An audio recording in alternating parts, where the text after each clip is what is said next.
Yeah, we got this. We got this.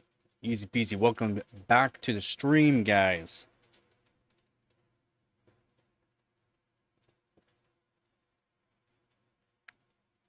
Easy peasy. Hopefully everyone's having a good day, good night. Yeah, it's a bit of a late stream for me, but it was a hot one. It was a hot one today. So I figured I'd do a night stream. A little bit cooler.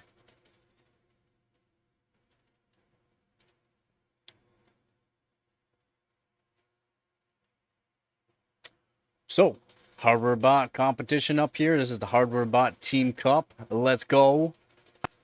Let's go!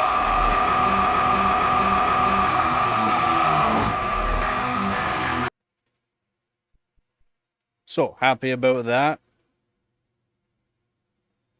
Very happy about that. Day 1, 61 days left. And I'll show you the competition here in a second. We're going to go over a few things that I will be doing. So, here we go.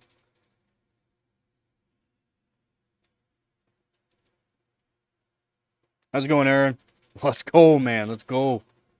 I'm pretty pumped for this overclocking competition, of course. Just give me a sec here and I'll get things set up.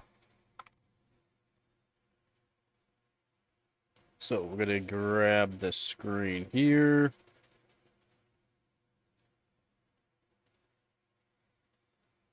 Hopefully you're having a good day, good night. I don't know where you are exactly, but hopefully you're having a good day there, man. I want that page. We're going to put this page up here. Flash it up there. Make it a bit smaller. Bam. Wham, bam. Thank you, ma'am. We got her.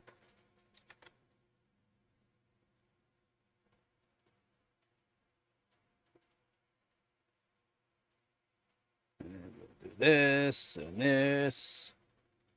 So that way I can see the chat. So yeah, 61 days left for this competition. That's good to hear, man. Good to hear you're having a good evening. Hopefully it wasn't as hot for you as it was for me. It was a warm one today.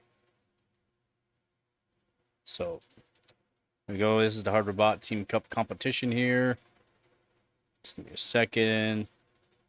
Make it a little bit bigger so everybody can read. And for that will work for everyone.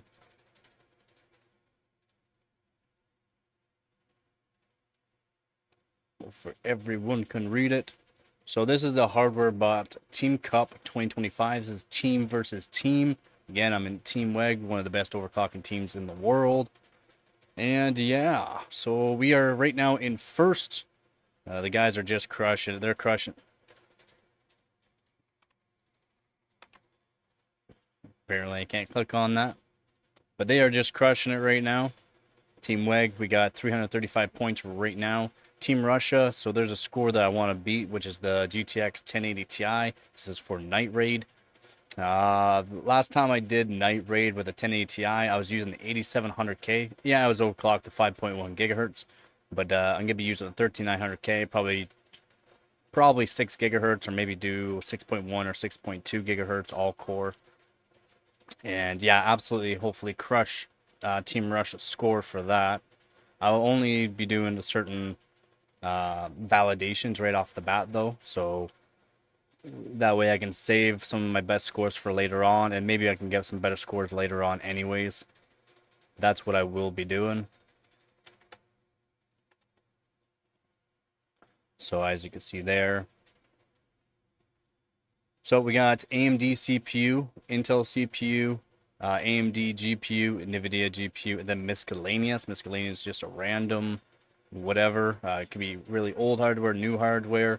Then there's specifics like the AMD CPU, the Intel CPU, AMD GPU, and NVIDIA GPU. Very specifics. So we'll go off of the AMD CPU, something I won't be doing. But the guys are already on it, so that's awesome. And then this is where we kind of like get together for like spreadsheets and stuff like that. Our spreadsheet's kind of funny, but people are getting it done, so that's the main thing. But yeah, so we're doing pretty good. Again, for first place right now, it just started, so people are just putting up scores now for it. So we got HarderBot X265. It's a pretty strenuous test, that's for sure. 1080p Godvarity. It's for AMD CPUs. And then we got W Prime 1024M, so pretty good for W Prime there. For it's not 32M, it's the max. It's more like a stability type test. And then by CPU socket, then we got Geekbench 3 single core, 2, 4, 6 CPU cores only. So one CPU, 2, 4, and 6 cores only.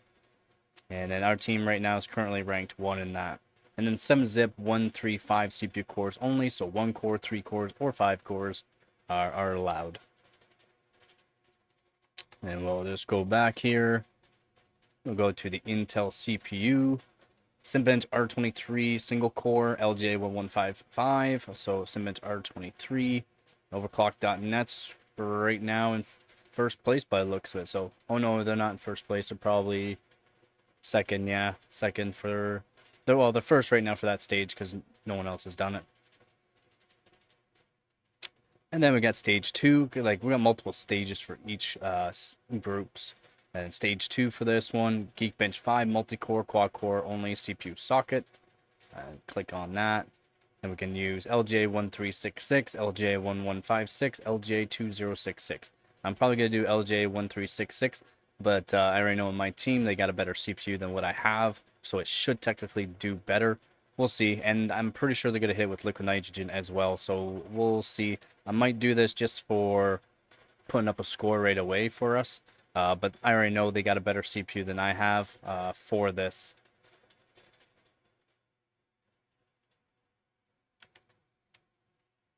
Yo, how's it going, man? Air cooled, and I'm probably going to do a no power limit mod to it, and I might do a BIOS mod on it too. Might. I was thinking about it. I'm doing pretty good. Doing pretty good. Thank you for asking, man. Yeah, I'm doing good. I'm pumped. I love the competitions, the Team Cup competitions, and the World Cup, which is Country Cup. World Cup, I call it the World Cup. It's the Country Cup, so it's country versus country. And then we got the Team Cup. This is team versus team. So yeah, yeah. There's a bunch to go on. I'm gonna be doing a whole bunch over the past few days now. I've already been getting set up on getting stuff figured out what I will be doing, and then checking out the spreadsheet to see what everyone else is doing. And it looks pretty good. Looks pretty good for what we got going on. They got 2080 Ti for the one. I got 1080 Ti, and since I got a decent CPU, we'll probably do a nice overclock on the CPU. I'll probably get a good score. I'm pretty sure I can already beat Team Russia's best score for the 1080 Ti for Night Raid, as is. The guy only did 5.6 gigahertz on the 13900K, and I'll probably do like 6 or maybe 6.2 gigahertz, which will help the overall score. It makes GPU scores better.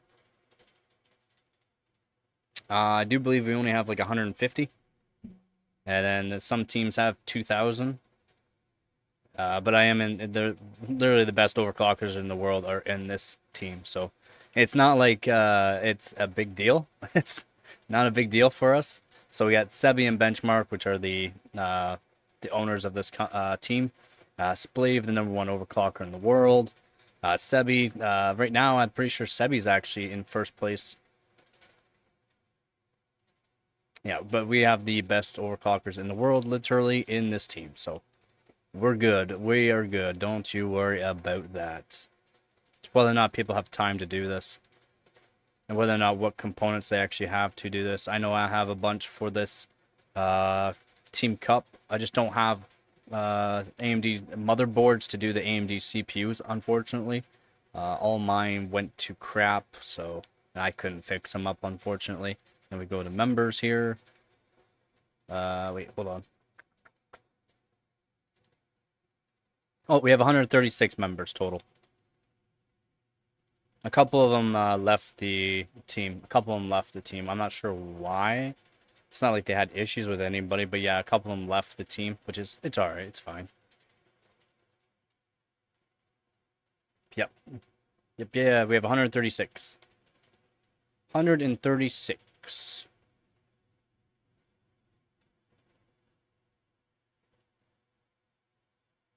And then we go to the benchmarks. Oh, whoop, competitions, I mean. I'll show you, like, Team Russia here.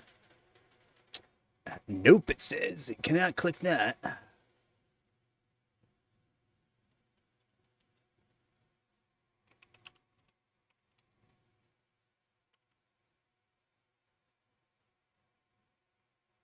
Really?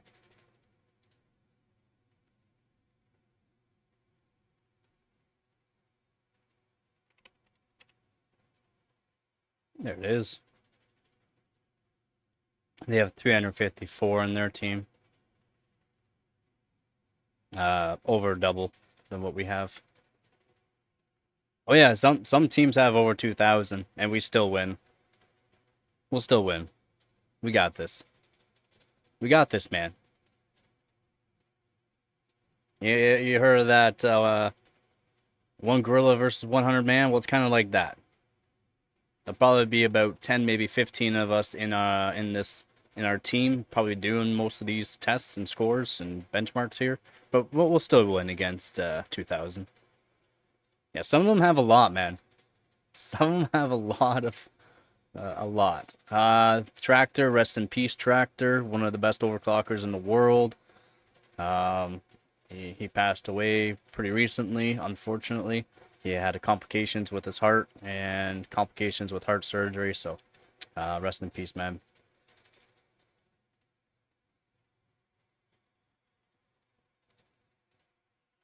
Him and I went back and forth for the 3070 Ti records. Back and forth.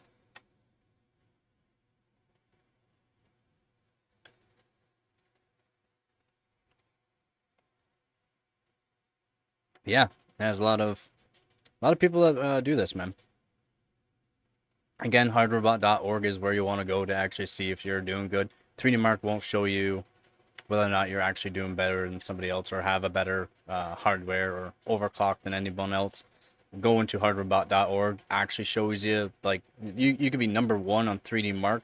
You go to hardrobot.org and you might be top 20. That's the thing. It's like I've beaten people that said they have first place, so I did the exact same setup as them, and then basically just stock system, I beat their score, and it didn't even put me top 50 in hardwarebot.org. That's the difference. Actually going against people that do this, and then 3D Mark is just for seeing how your components do. 3D Mark, yes, it's fine. You can do that. It's fun. But to actually see where you actually stack up against people that know what they're doing, yeah. That's why I joined, that's why I made my profile back in 2018 and started overclocking in 2021. 2020, 2021. Yeah, I made my account back in 2018 because I really started noticing. I was doing overclocking way before this.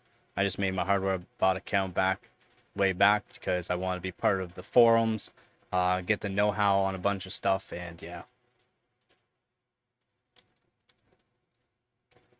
How the judges know that the competitions don't use software from live? Oh, buddy. It's validations.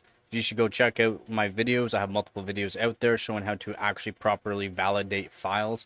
So one thing you're going to want, if you just give me a second here.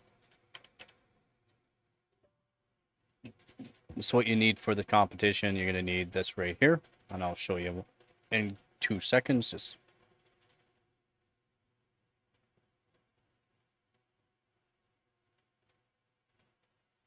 so you're gonna need this bad boy right here. Let me just do a little bit of settings here so you can see the cursor. Okay, so now you can see my cursor. Hopefully you guys can see this all right. So you're gonna want Benchmate, the newest one right now, 13.5.0. And as you can see, we're ready to launch. When you launch this up, it goes through validation, so that way the timers are done correctly. So that way it's within like 0.001% or 0.01% validated to make sure the timers and there's no cheating involved just by, opening it up. And then you got all these that will go into validate. And then also you're going against people that do this day in, day out, kind of like myself here. You literally are going against people that go day in, day out, have been certain chips, have been certain memory kits and all that. And then they can actually check to see if these scores are even close.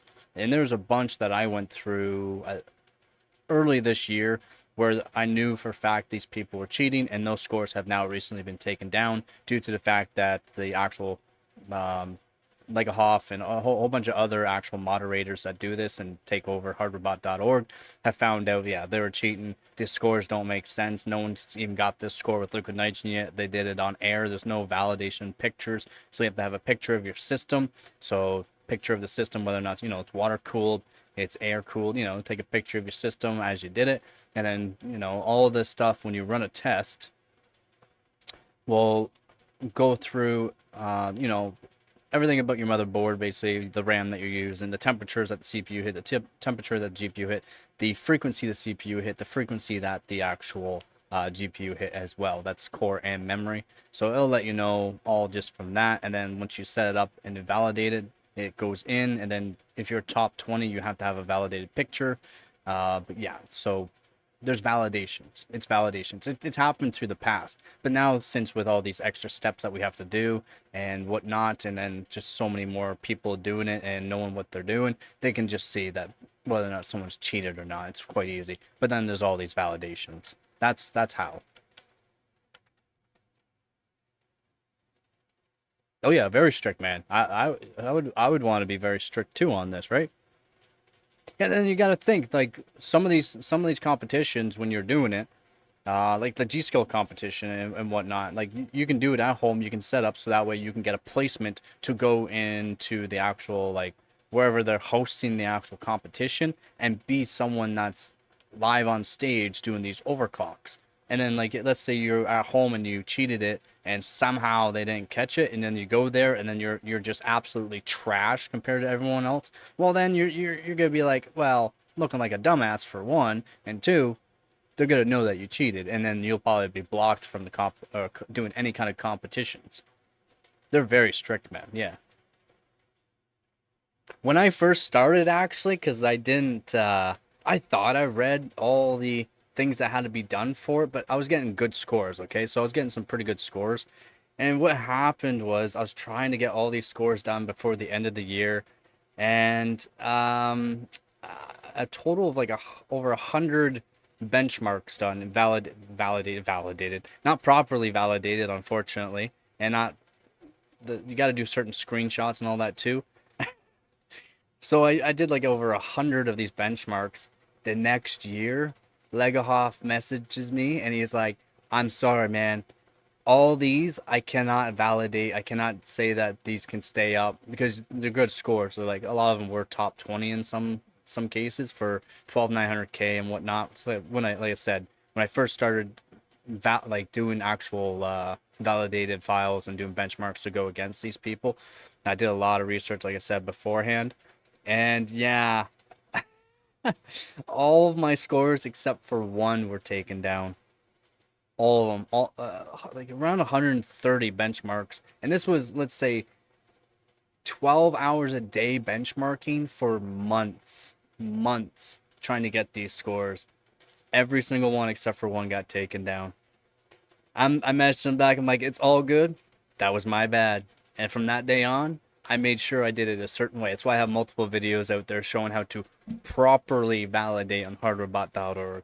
Screenshot, do perfect validation for screenshots, and also for making sure that your system's set up for perfect validations. I have videos out there showing how I like to do it, and I do it pristine way so it looks really good, and everything's laid out basically the exact same way. So if a moderator like Legahoff, Salty Croissants, or even another benchmarker can challenge your overclock. Let's say I put up a really good score as the number one, basically, and then someone comes along, clicks on my thing, and says, reports it, basically, it can be challenged. So it'll go to like the top moderators and people that check it over to make sure everything's good. If something's wrong or does not seem right, it can be taken down. You can again later on put that same one back on, and then it would still technically be valid, right? It's still technically valid as long as it's a validated picture, validated files, and all of that too.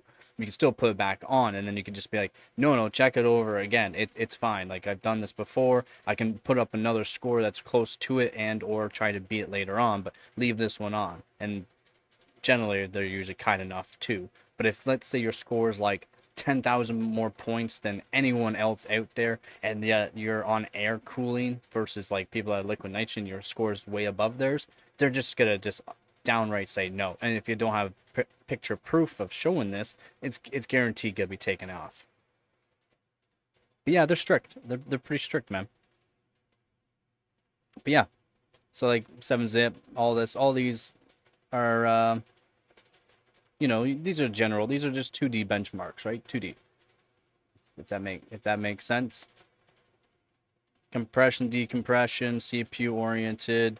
You got your CPU Z's. You're gonna need to do CPU Z, so that way you can do validated as well, taking screenshots. Same thing with GPU Z if you're doing a graphics card benchmark. Not GPU Z, GPU Pi.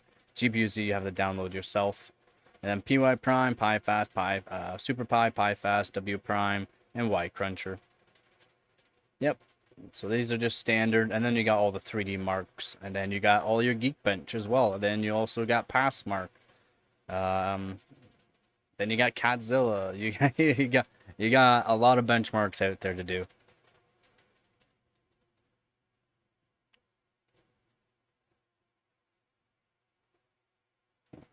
That one's there.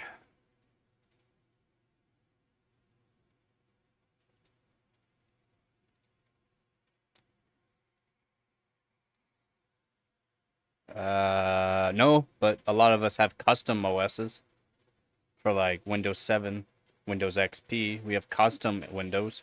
I use a certain Windows 10 for a lot of my benches, to be honest.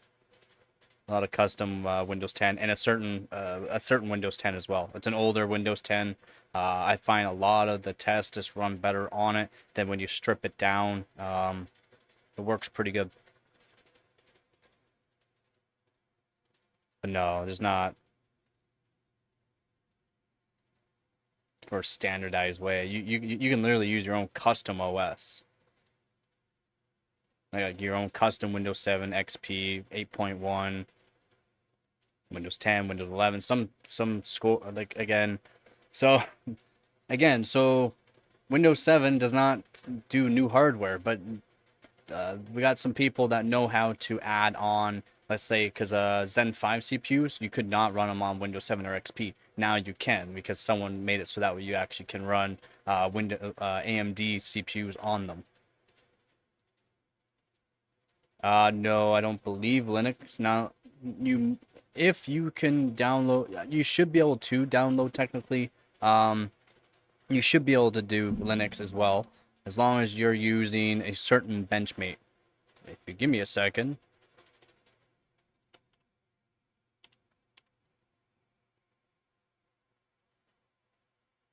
You got the manual.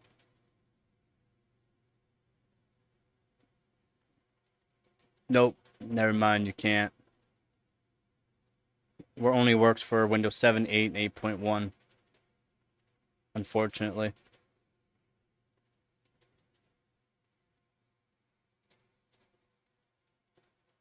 And I don't think a lot of these benchmarks are supported on Linux, to be honest. So that would be another thing, is whether or not they're actually supported on Linux, right? The benchmarks themselves. You know, like 3D Mark benchmarks, also Geekbench, also, all of them. Benchmark doesn't look like it works on Linux. Only works for Windows 7, XP, 8.1, Windows 8, 8.1, Windows 10, and Windows 11. As far as I'm aware of.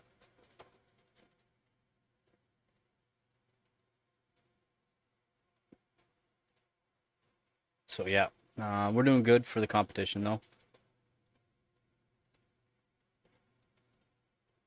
So that was, yeah, we did AMD CPU, we'll go over the Intel CPU, Simbench R23 single core bench with LJ1155, Geekbench 5 multi-core quad cores only, 3D Mark CPU profile max, CPU socket. So that's LJ775 2011 2011-3. I don't have any of these. I really wish I did, but I don't have any of these. Again, I really wish I did. I like to call them socket destroyers, wall plug destroyers, because yeah, they run a lot of power, or you can put a lot of power through them.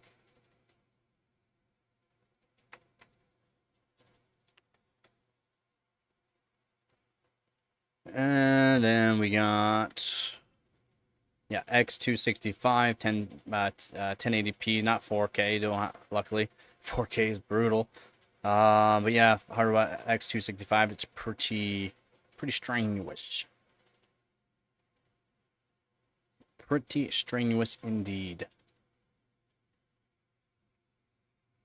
And we'll go back. We go AMD GPU, 3D Mark Vantage, performance. This is for Crossfire, so dual GPUs and up. So only use motherboards using X58 chipset, so your Xeons or your i7-900s. So use two video card cores in total, so 2 GPUs only, or a single GPU, but technically it's Crossfire, so probably it's gonna be 2 video cards.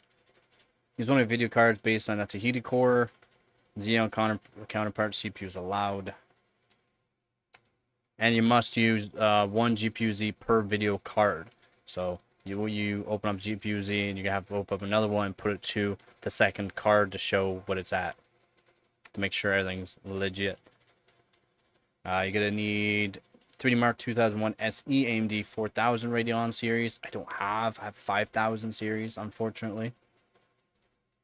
3D Mark Solar Bay. So any CPU or any GPU really. So you can use a 79 XTX, probably 7900 XTX would be the best one for that test. Ooh, it's either gonna be 7900 XTX or the 9070 XT. Probably 7900 XTX would be the best one though. Integrated CPU for 3D Mark Firestrike, so only makes mentions with integrated CPU. All right, integrated CPU. APU. See?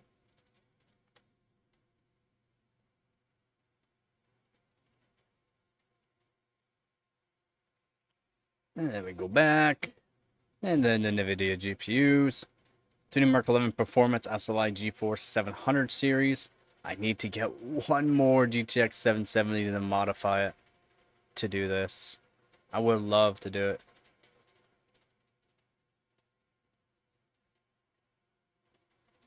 Just need one more GeForce GTX 770. There's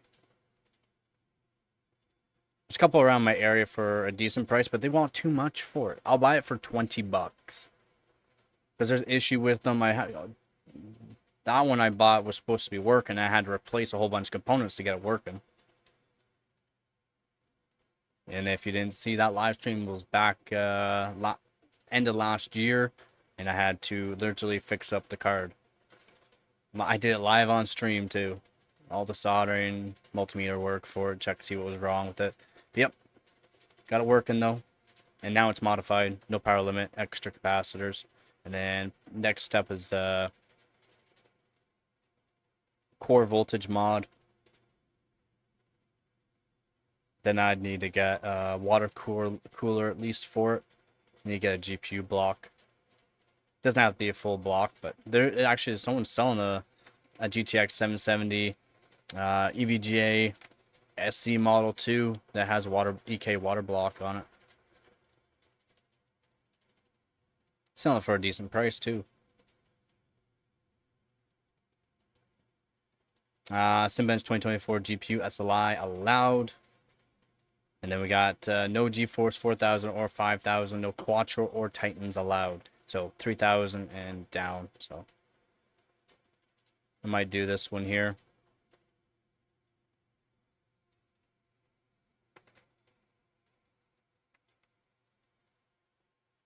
And it's SLI allowed. I might do it with my 3070 Ti. Submit 2024, and then I'll check out my best I got with it so far. Best score I got right here. So I got first place so far with it.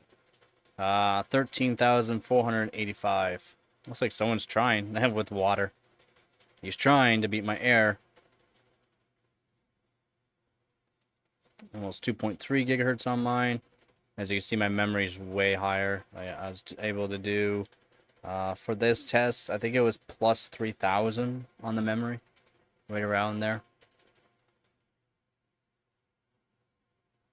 Yeah, more people need to be sending in stuff so I can get more points for this. See if they can catch up to 13,045.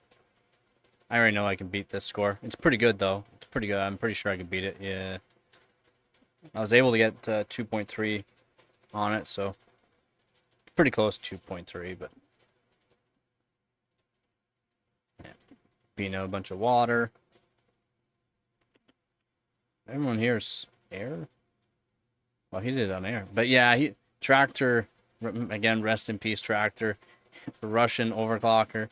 It might have been air stock, but he had some chilly air for that. He had some chilly air. Yeah, so pretty good score though. Then we'll go back to the benchmarks here.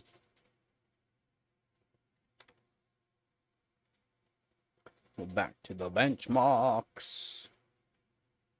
And we're in first place right now. I haven't even done anything, so good job again, you guys. You guys are crushing it. Eugene Haven, basic GPU family. Use only cards from 200, 400, and 500. I don't have my GT240 anymore.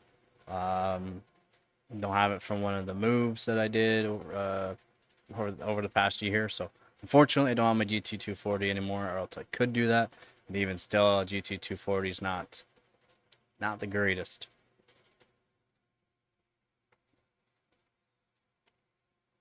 And then 3D Mark Night Raid GPU. I'll be doing GTX 1080 Ti. And yeah, if you look here, I'll have to beat 81,661. As you can see here, he's doing 1809. And he did, I think, 5.6 gigahertz. Yeah, 5.6 gigahertz on his CPU. He's not doing it right. This is not what you need to do, that's for sure. So he did 8 performance cores, 16 E cores, 32 threads. That's not the way to do it. For Night Raid, you don't need to do that. It's fine. It's fine, it's fine, it's fine.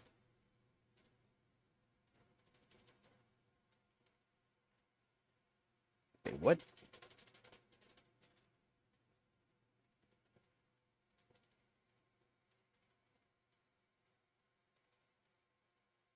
Why does it look like his GPU is water cooled on an air cooler? What? Zoom in, enhance, zoom in, enhance. Oh.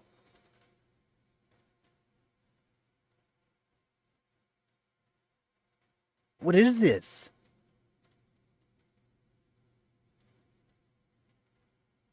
What is this, guys? Somebody tell me.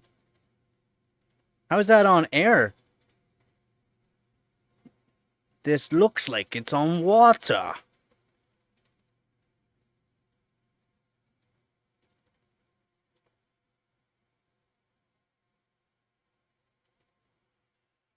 There's no way that's on air.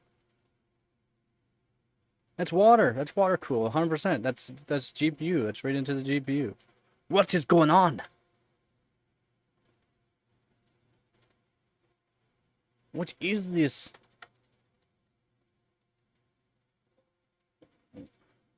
Oops. I've never seen that. Oh, is that the Poseidon? It is the Poseidon. Oh, it is. Never mind. Air my ass. Air my ass. That's not air. That's not air stock. That's water cooled. Oh, wait. Never mind. I was looking at the wrong one. Memory. Video card. Water. Okay. That makes sense. So I have to go against a water cooled GTX 1080 Ti.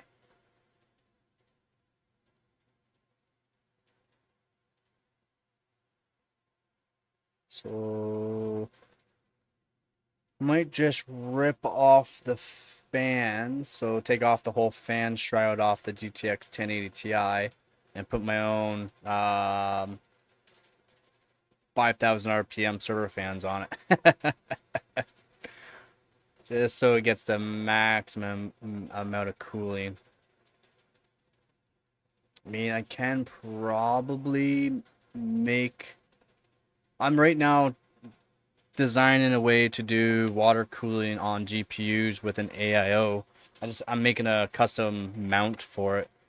I would like to get myself some acrylic. So what I want to do is get myself a bunch of acrylic, some thick acrylic. It's either gonna be acrylic or something else. Probably acrylic. I don't want to use acrylic. I would like to use some sort of other high density plastic that can handle cold. But if anything, because acrylic is generally a bit cheaper, I like to get some thick acrylic, and then I got my own router. I can literally make my own custom block out of. So what I'll do, basically, is take.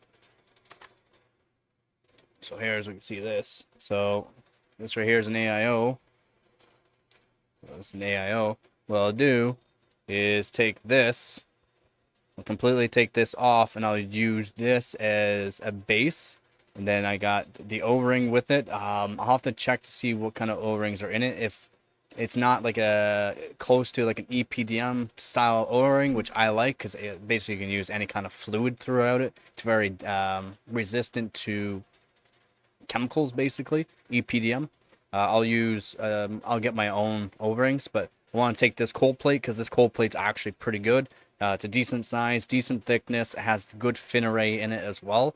I'll make my own custom GPU block with it, and yeah, because it's a good size. Like, it's perfect for GPU cores. I've checked it out on multiple different GPUs. It's like a perfect size for everything. So I'll make my own GPU block if I can get the acrylic for it. Again, I got my own router. I can do my own fabrication on that kind of stuff. This is really old too, and really old, but mint condition still. I can't believe it still works. Tested it out, still works.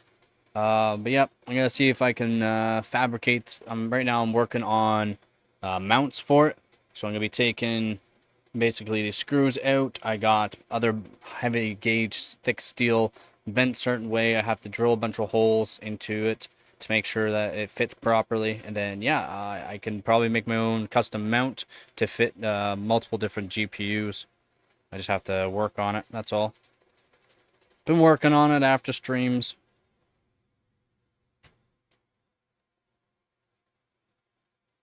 That's the goal. I would again like to make my own custom GPU block.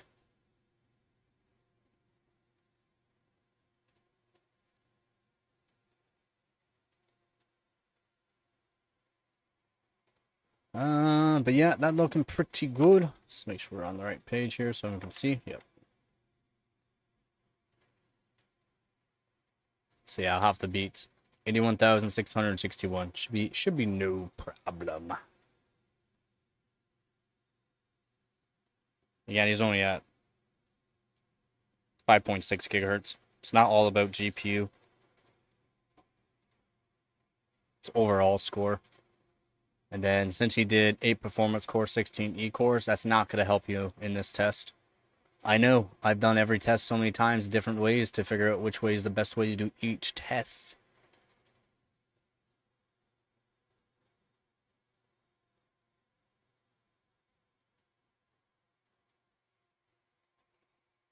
Yeah, looking pretty good.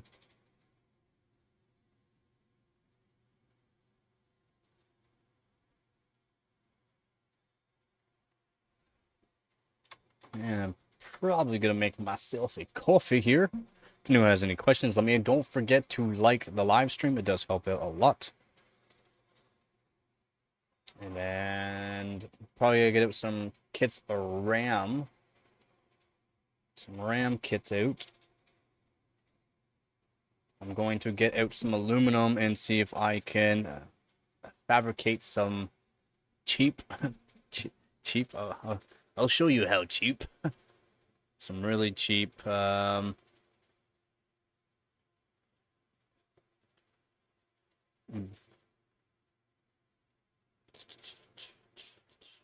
not what I want.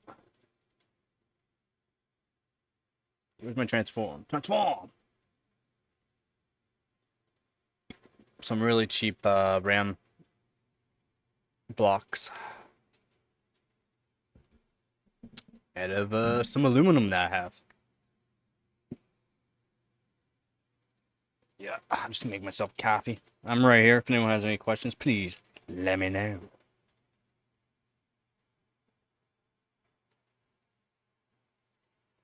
Make this one a nice strong one.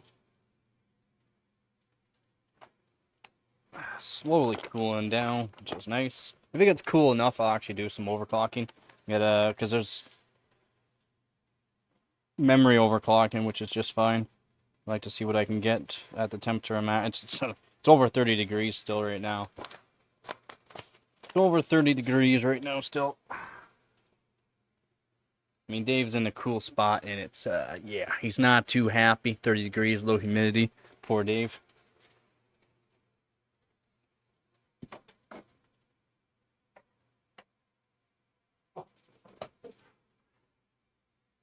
I have to grab some water, apparently. If anyone has questions, again, let me know. I'll be right back.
Oh.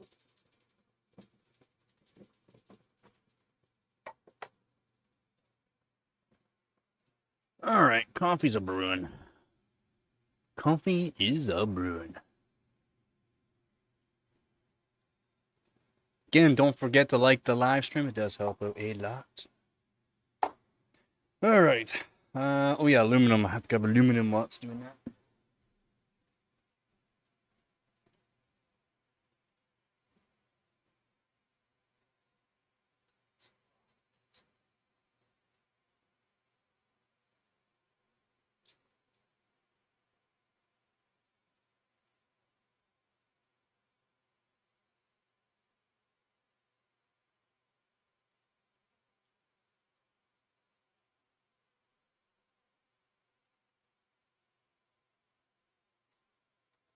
Aluminum. A bunch of aluminum. Gotta clean some of them up, but doesn't matter how they look right now. But I got a bunch of these aluminum pieces, fairly thick. 1/8. They're, well, just over 1/8 thickness. And probably make myself some blocks with them. Let's see what I can do. We'll see what I can do. Any little bit of extra cooling will help. especially since I don't have any dry ice. And since it's not cold here in Canada, it's very, very hot.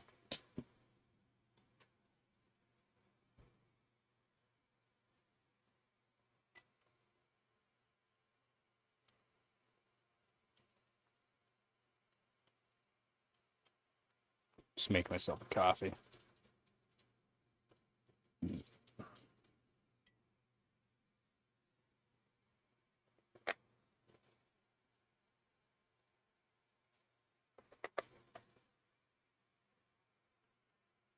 Oh yeah. Oh yeah. That's a strong coffee.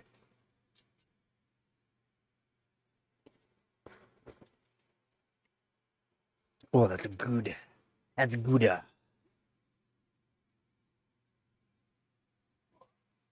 Alright. Turn on an extra light. Boom. Might turn it down a bit. That'll do.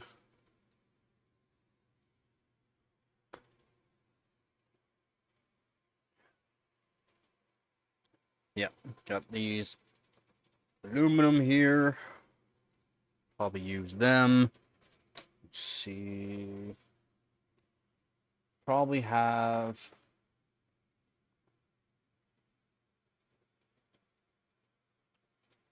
Technically,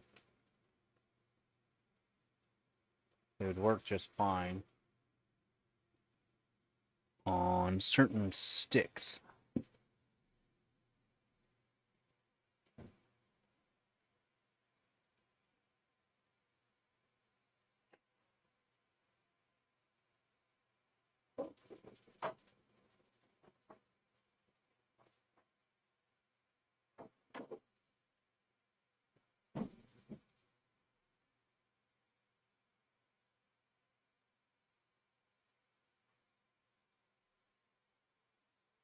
Alright, so I got a couple of DDR3. This would be one thing I'll be doing. My best stick that I have, technically, I put on this. I wish I had more of these. They work pretty good, but I also put copper shims on them as well. So it's copper modded as well. It does help out a lot. Just to push them a bit farther.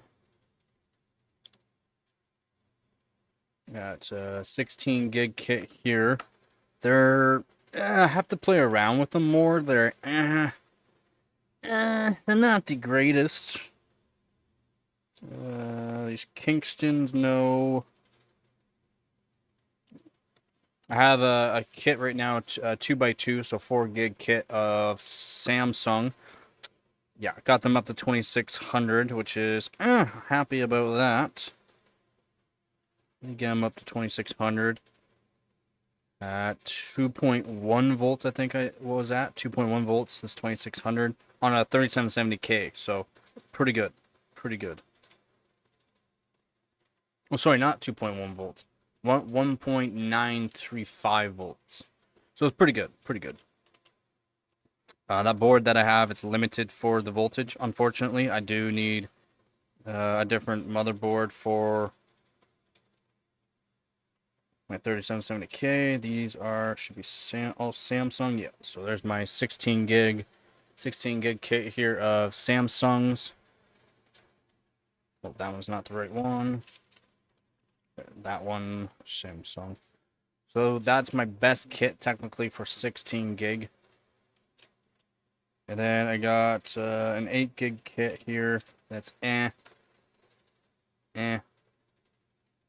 do have to play around more with this 16 gig kit though, and see if I can get a good multi-core score on Geekbench 3.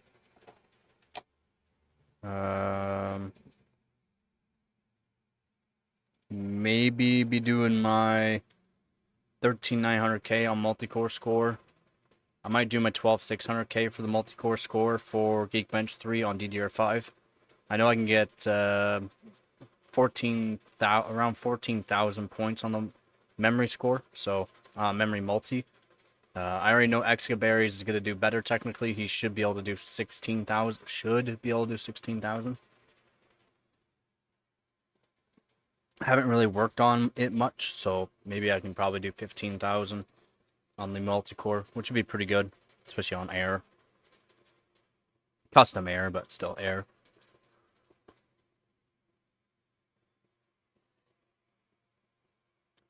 And then I already know they got a better CPU than what I have for the Xeons. For LJ1366, they have a better CPU. And that'll be Sebi and Excabary is doing that, I believe. So I don't really have to worry about that. Oh, I'm thinking.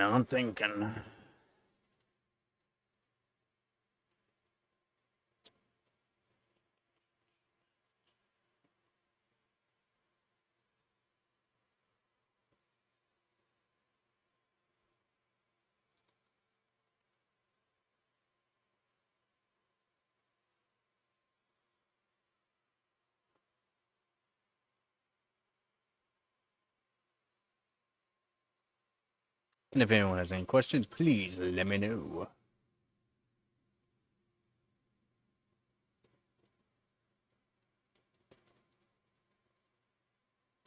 Don't forget to like the live stream here.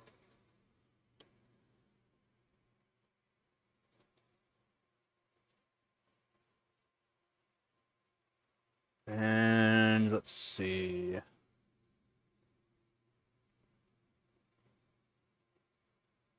Ti, probably gonna do no power limit mod on it. Probably. I should do no power limit mod on it. I'll do it on live stream, of course, doing no power limit mod on the GTX 1080 Ti. We'll be coming out with a video on showing people how to do BIOS flashes as well. If they want to learn or do a BIOS flash on one of the cards, you can get more performance out of it. Get more voltage out of it isn't always the easiest though. You generally have to have a custom one. And there's not a whole lot of cards out there that have custom BIOSes for voltage. They do have it for core clock though. Like your standard boost clock, it's higher.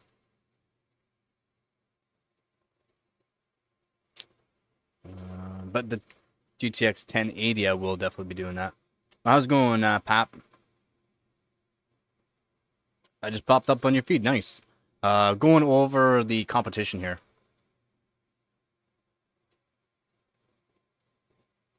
Like NV Flash.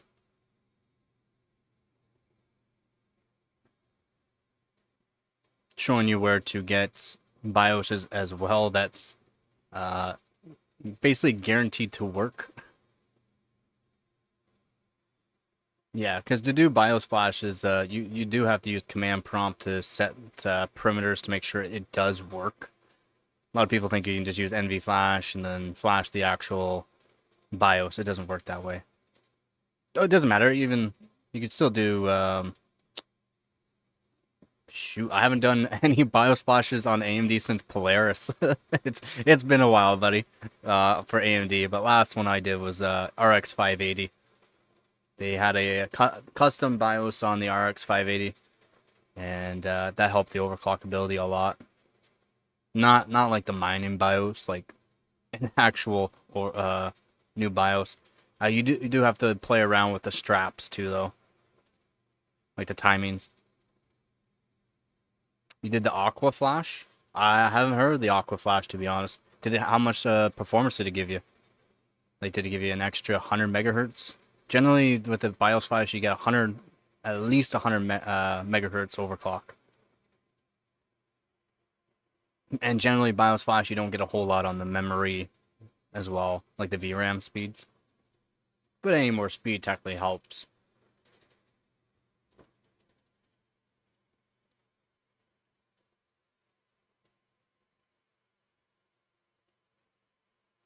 Low threes? Hey, you can't complain about that. That's pretty good, man. That's pretty good. Just from a BIOS flash. Just from a BIOS flash.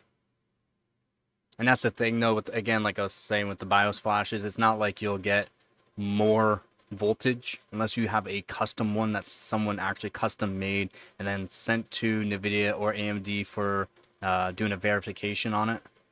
I know some people that do that. They have more ties to AMD and NVIDIA. The 16-1, that's pretty good, man. Can't complain about that. No, definitely cannot complain. That's good.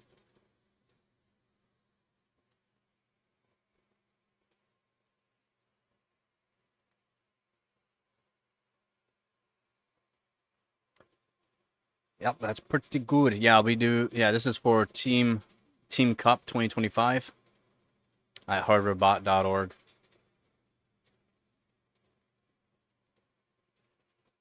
We're already in first place. Team Weg's in first. I mean, it just started, but we're in first. We're gonna try to hold first. I'm gonna be trying to get some good scores with a 1080 Ti, with my 13900K or maybe my 12600K. Some decent DDR3 speeds and overclocking and DDR5. If I can get another GTX 770, I'll be doing SLI on GTX 770. Also do power limit mod, extra capacitors on the new one I get.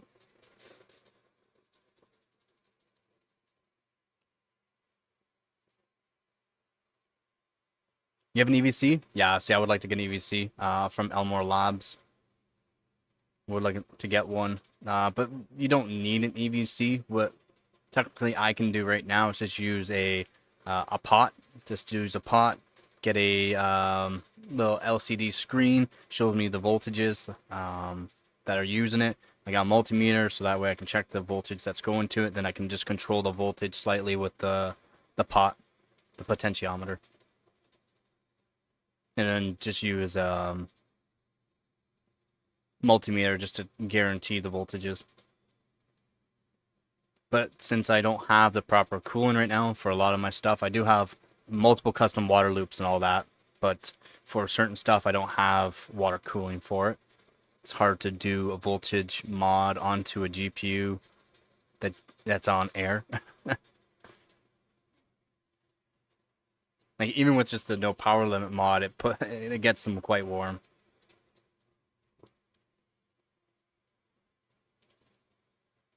Yep. It's gonna be a sec. I'll show you mine.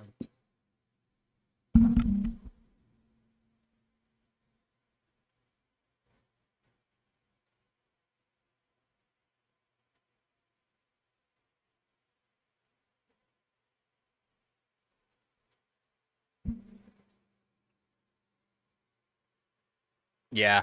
Oh yeah. Do you know a GTX 980 Ti can pull 1,000 watts on one card?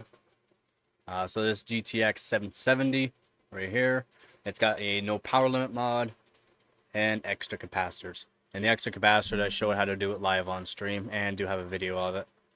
Not the greatest video, but I did do it live on stream, showing people how to do extra capacitors.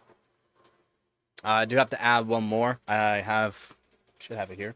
I do have one more 270 16 volt, which I will be putting on here. Show them how to do it, set it up properly, so that way the polarity is the right way onto it, whatnot.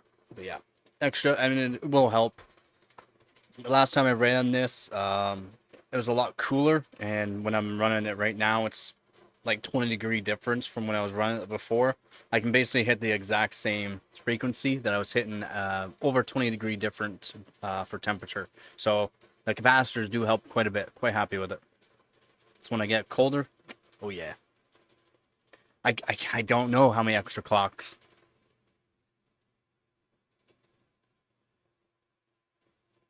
So last time I was running this, the temperature was different, as in the ambient air temperature was around 10°C. And I'm running it now. Actually, last time I ran it was 33°C. So after the benchmarks that I was doing it on, it was hitting 30 degrees Celsius before. And since it's so hot now, it's like 53, 56 degrees Celsius after the run. And I'm hitting literally the same clock frequency. 1.38, almost 1.4 gigahertz. So if I can get the temperature down, I know I can hit 1.4 really easily. So probably gained an extra 20, maybe 50 megahertz easily, just with the extra capacitors. Correct. Yep. Smoother power delivery. More capacitors on it, the capacitors won't be running as hot either, right? They won't be running as hot, so that way it's even a smoother delivery as well. Correct, because that's what you want, especially going into the core. Memory's a little different depending on the memory chips, but the smoother the delivery of the voltage, like the more stable the actual voltage is without fluctuation, because that's going to happen, right? Especially with temperature. As temperature rises, that's when things get even more unstable. You want everything to be as smooth as possible for the core.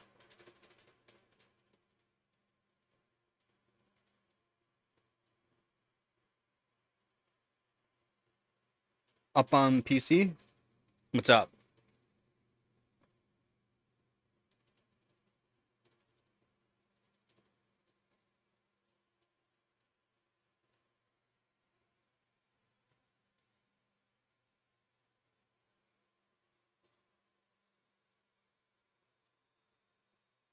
Not wonkiness for the frequency stability, more like you won't be able to get a stable overclock at high frequencies.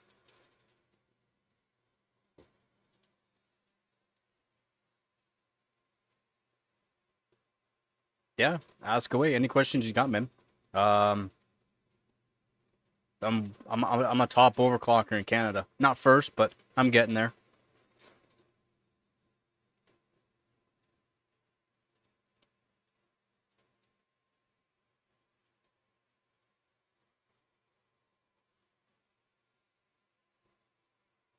I'm in the best overclocking team in the world with some of the best overclockers in the world. Like top 1 and 2 overclockers. Starting with definitely like on the older GPUs, because if you can pick up older GPUs, you can even do bundles of older GPUs for like $50 for a bunch of them. And I would do the 16 volt capacitors, and it's quite easy to do. Generally, the capacitors on the other side of the board, right on the inside of the board, and then you just take apart the board, check the capacitors, make sure it is like most of them are 270 16 volts, which are the capacitor type and the voltage, and then you're just gonna add on. You gotta just make sure the polarity is going the correct way onto it. Definitely on GPU for sure. Definitely on GPU.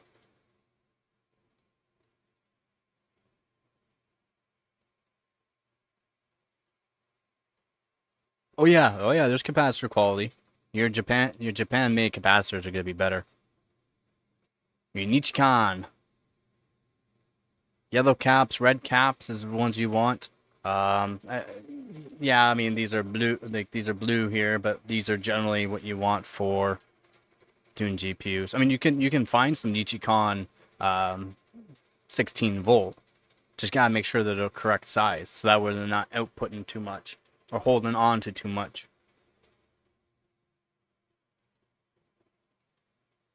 Yeah, some will have better delivery. So the Nichicon, which are Japan made. Yeah, these are the 16 volt, the 270, which are 270 are the actual capacitor style. Um, More or less like the charge and delivery of them. Then these are 16 volt, so you can get them. You can get capacitors like really small that do like 20, 40 volts. You gotta make sure the voltage is correct. You can get bigger capacitors as long as it's 16 volt. And if you can get some Nichicons are more expensive, of course, because they are better. You can add those on as well, or even just replace them all in general. Yeah, replace them all. Yeah, you can replace them. Just remember on GPUs, there's a lot of copper in them. Like the PCBs are very thick with a lot of copper on GPUs. You're gonna need either hot air or a hot workstation. A heating pad will actually help as well. I've shown ways to how to just take off capacitors. You just gotta be careful you're not putting too much heat to it and not touch anything just in case it actually moves components. But I've shown how to do that as well. How to take off capacitors very easily.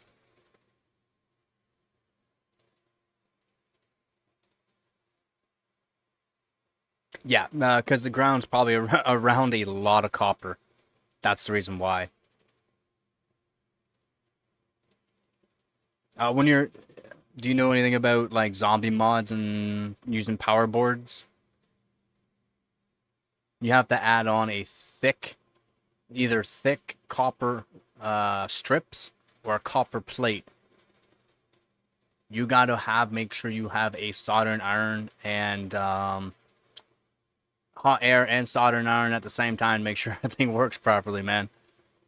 It's not easy.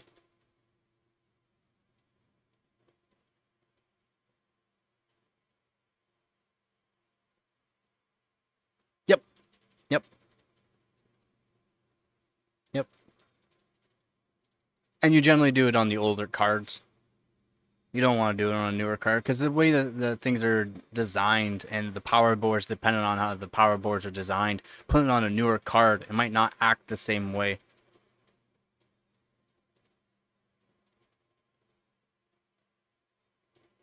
Any other similar channels? No, not really, unfortunately. And Buildzoid apparently his mom's having issues, so he had to move back in with his mom, so he hasn't been doing anything, unfortunately. Nothing's being said in the Discord channel either, so I'm not sure what's going on with Buildzoid.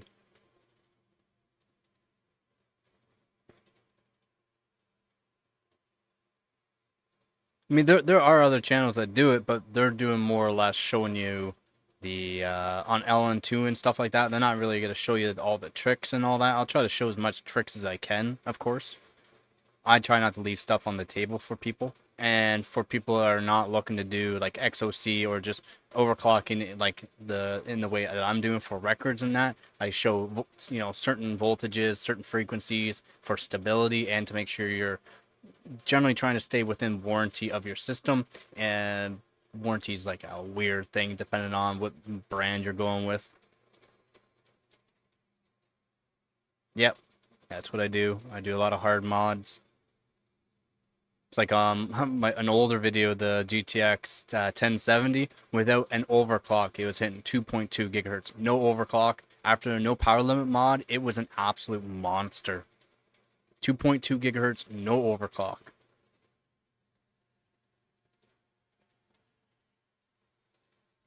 Yeah, it was a shunt mod. That's all it needed. And it was just, I didn't have to add any voltage to it at all, and it was still hitting 2.2. You can daily a shunt. So one thing you have to worry about the shunts though, that's why I try to use certain shunts as well. Hey, how's it going, Z? You try to use so when I do piggyback, and I use two R2s, which are 2.2 ohms. I find that, and I'm not doing it the same way as other people. I can take apart my one graphics card here and show you what I mean. I don't do it the same way as other people where they'll go right off the the power delivery with the two big R2s or O2 shunts. I don't go off of those. I go off of the actual regulator itself, and there's three shunts. There's three resistors that I like to piggyback shunt them with two R2s, and from what I found, it guarantees that it won't put any graphics card I've tested on so far, it won't go into like a limp mode. And it works. That's fine, man. Yeah, you can daily a shunt. The only thing you have to worry about is those shunts getting too hot. They can get hot, which is fine, but then you got irregularity of voltage, and then the readout might be all wonky, which could potentially put you into a limp mode. Potentially. That's why, like I said, I like to use two R2s.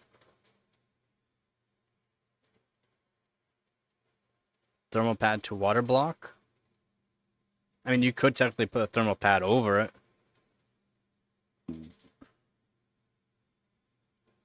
It would help. Yeah. You gotta remember, all the components, it doesn't matter what you're doing, get hot, and then the hotter they get, the worse they perform. Doesn't matter how many series you have. Oh yeah. So check out DeBauer. Actually, if you don't know about DeBauer, go check out DeBauer on YouTube as well. He's also pretty good. I'm pretty sure he showed that his shunts were getting toasty, very toasty. I think that's what he did. I think that's what he put a actual thermal pad on it. But it's on a 5090, so kind of makes sense.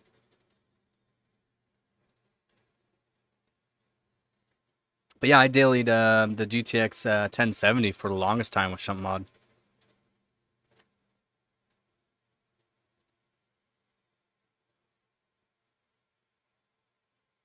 Yeah. I mean, you can say XOC, but extreme overclocking is technically you're doing chilled, like what I do. I do chilled water, and then dry ice, liquid nitrogen, or liquid helium. But if you're just trying to get into overclocking on like hardwarebot.org, make yourself an account, go through a whole bunch of stuff for validations, go check out my videos for validating stuff, and just start putting up scores.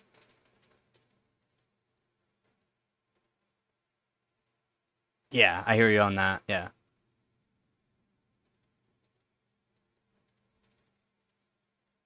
Yeah, that's where most people start off. They start off with 3D Mark. Yep, and that's fine. There's nothing wrong with starting off with 3D Mark. It's just 3D Mark is not. I can probably do just a barely over stock settings and beat people's 3D Mark scores. That's the difference between Hardware Bot and 3D Mark. Unless you're going for world records, 3D Mark shows kind of world records, but it doesn't show all the world records. So yeah, definitely go onto Hardware Bot where it's a little bit of a more competition, let's say that. More people use 3D Mark, but the top people use hardwarebot.org for a reason.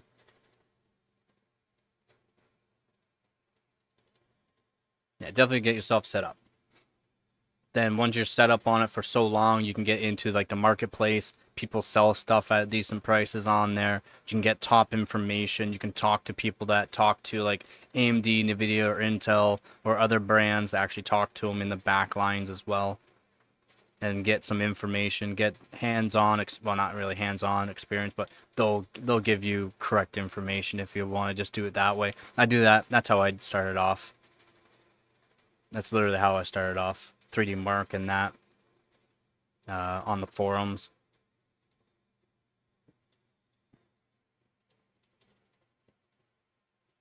I'll show you here in a second. Showed this yesterday on my live stream. It's here. Yep. Here's my ghetto setup. Focus. Oh yeah. That's how you get it done. Aquarium pump, chilled water, RX 580 with a BIOS mod. Custom GPU water block.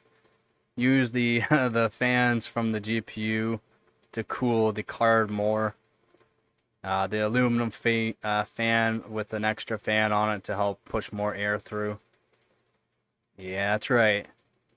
That's how I started off. Well, I started off with other ways, but that's how I started off doing more extreme stuff.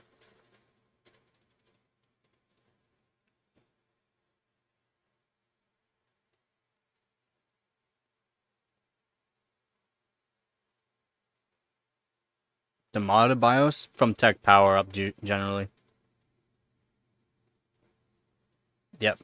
If you go through Tech Power Up, you can get some really good BIOSes on it. And then if you know how to tweak them, you can tweak your own. But they have to be validated. So you can talk to moderators or certain moderators if they have time. They can help you out. They can help you out. But it's whether or not they have time. They're busy people, man. But yeah, you want to go to Tech Power Up, and you have to go through, because there's so many BIOSes for the same card, and from different years or months, and one of them could be better. One of them could be better. They might say the exact same, but one of them could be a little bit better, tweaked just a little bit better. So definitely check that out. Again, I'm with the best overclocking team in the world that has the best overclockers. We get our own custom operating systems, BIOSes for certain cards as well. They're all validated. So I have a little bit of a hookup for some of those things, but it's nice being in a good overclocking team. Yeah, I was asked to join them live on stream. Yeah, they asked me to join their team live on stream after the team comp from last year.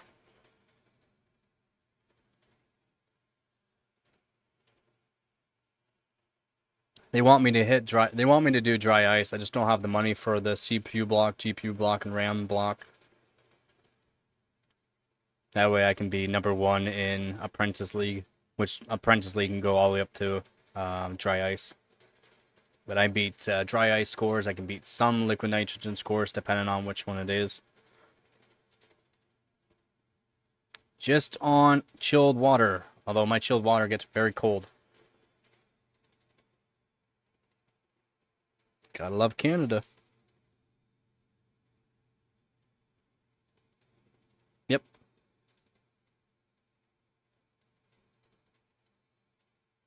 And that's what you kind of need. It's kind of what you need to do.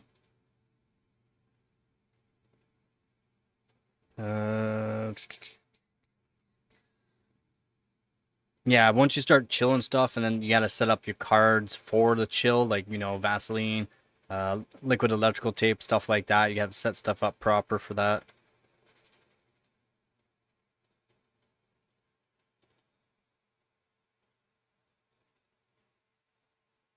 Oh yeah, that's gonna happen. Yeah, it's gonna happen.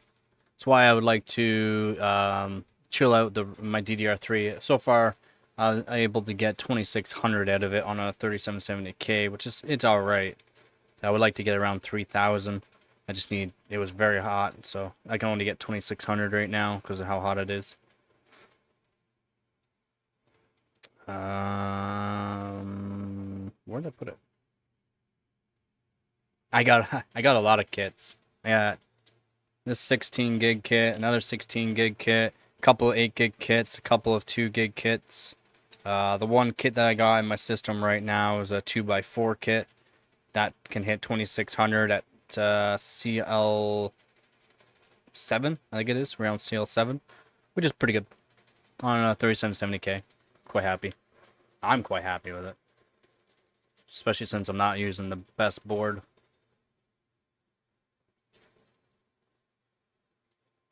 Yep, DDR5, I got tons of kits. Hynix M die, Micron. I don't have Hynix A die yet, but I already know what to do for Hynix A die, what timings can go lower. I got probably around 4,000 to 5,000 hours on DDR5 tuning.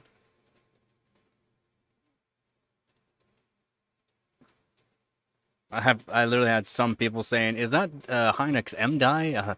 Yeah. What? Those timings are so low. Yep. You have no idea how long it took me to figure out these timings and voltages. Not even like crazy high voltages, just the voltages have to be so strict. What timings on M-Die? I mean, there's a lot of timings that M-Die does that are good. Hynix A-Die technically is better, but not for frequency. All of them. Not just primary or secondaries.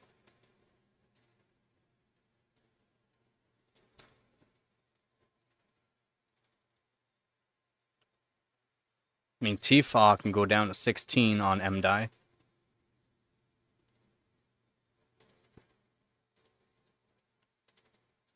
Yeah, and then at 7,200 megatransfers per second, your cache latency, the best I got cache latency is CL26, and then the cache write latency I can do down to 12 at 1.6 volts. And then TRFC at 520, and then the TRFC PB to 420. And that gives a really good score. Pretty standard. Pretty standard.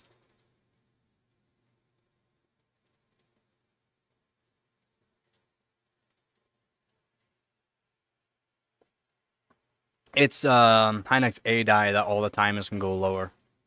You can't get the frequency out of it. Unless you have a certain board, you can get some decent frequency, but you're not going to get the frequency on A die like M die. The two kind of like cancel each other out. If you can work on Hynix M die for really good frequency with good timings, then you can pretty much max Hynix A die. No. M die's higher frequency, Some timings are better, but most timings aren't. Hynix A die is all all timings and less frequency. I mean, you can get the timings really low. Yeah, they're backwards. Yeah. Trust me, I thought the same thing too. Because I don't have Hynix A die, and then from everyone that I was seeing for their actual like overclocking, except for the people I thought were pretty good overclocking on DDR5, they didn't know anything. So I thought Hynix M die was better timings with some decent frequency, but it's not. It's Hynix M die more frequency, couple timings are better. Hynix A die all timings except for a couple are better, but lower frequency. Unless you're using like an Apex board. And Hynix M die you're generally going to see in 48 gig kits, so 2x24. Hynix A die you want only 32 gig kit, 2x16. If you get Hynix A die in a higher kit, you're not going to get the kind of timings or frequency out of it, unfortunately.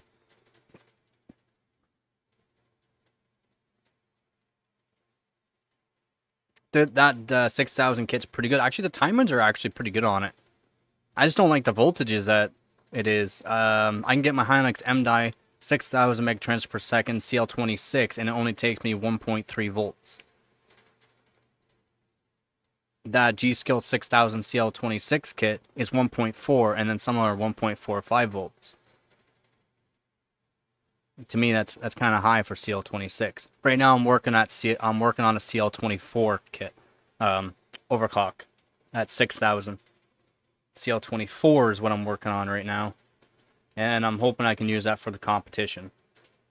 I got it working, but it's not stable and everything, so that's why I'm trying to work on it more, and I'm only trying to keep the voltages decent voltages.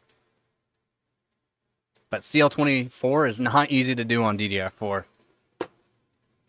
I don't think I've seen anybody do CL24. I got CL24 working right now.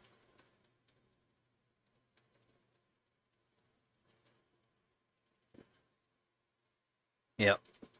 And then I got a kit of T-Create. It's a 5600 kit, CL46, 1.1 volts. I got it to 6000 CL40, 1.1 volts. And then at 6000 CL36, I got it to 1.25 volts. Pretty much follow the Bauer and build way for the XOC stuff? Yeah. I don't. The last few things that Buildzo was putting out and saying that is okay to use these crazy voltages, kind of like what he did with the Intel, I don't agree with it. I don't, even if you have a fan on the stuff, it will degrade your RAM kit so fast, it'll degrade your CPU so fast. So there's no point. There's no point of using his. That's my opinion, though. It's my opinion. Other people might have their own opinions, but I do not agree with the voltages. And a whole bunch of people are telling me, oh, he got this frequency, and all this and that. And if I worked on 9950X 3D, all right, and multiple different kits of RAM, and I never needed to use the crazy voltages that he was using. I like Corsair, yeah. Corsair Vengeance, nothing wrong with them. I like the higher end Corsair though, like Corsair Platinums and Dominator, or like the Dominator series. Just because they're hand bin chips, you're guaranteed to be able to do more overclockability on them. That's why I like the Dominator series.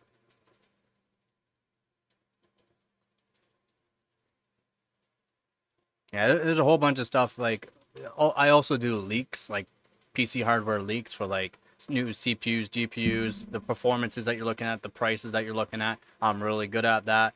And then seeing all these other people for their clickbait for stuff is just wild.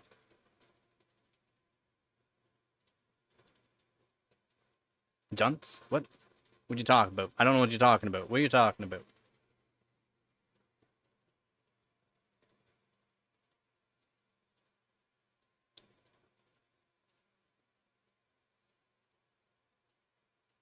Oh, what's a slang for? Help me out. What's that mean? All these things. Oh.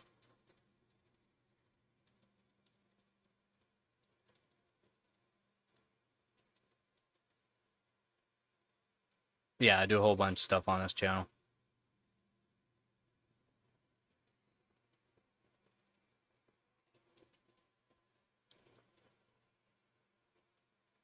I heard of Jan's. What's up, Joe? How's it going, man? Nope, mine are Micron. Mine are Micron, and some timings are actually really good. I'm so happy with the timings. Except for I was not happy. Because again, these are Buildzoids pick for guaranteeing that they're going to be Hynix A-die. I got Micron. I already have a kit of Micron. I didn't want them, but I kept them. 1 sec.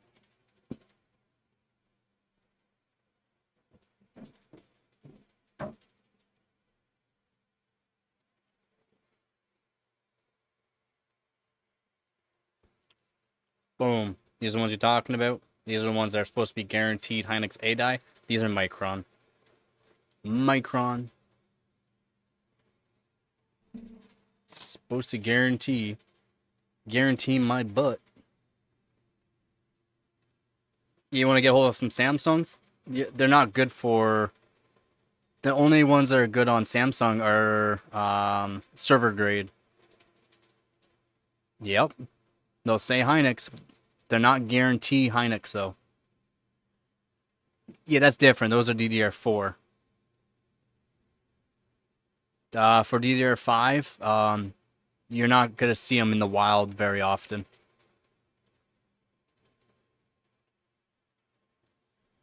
Yeah, Samsung, you're going to get bare die Samsung, and they're for servers.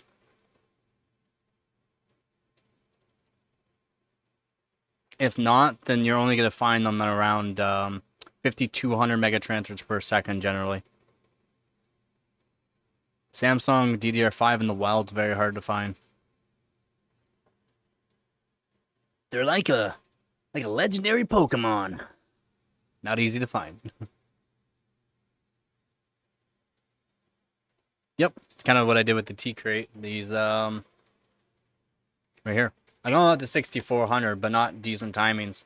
The 6,000 megatransfers per second at 1.1 volts CL40 was really good. CL38, but the timings were not all that there. But 1.1 volts, so you can't complain. They perform pretty good. Yep. And 6,000 CL36, 1.25 volts. I just use 1.3 so that way I can lower cast write latency. But my Hynix M die is just creme de la creme.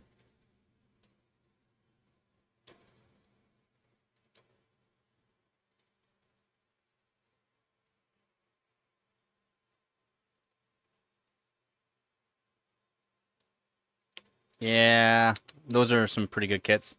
Look for some Samsung B die for your DDR4. Patriot Viper 4000 4400 kit.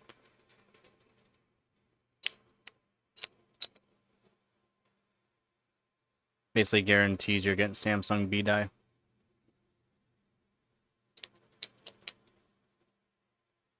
But yeah, Samsung B die.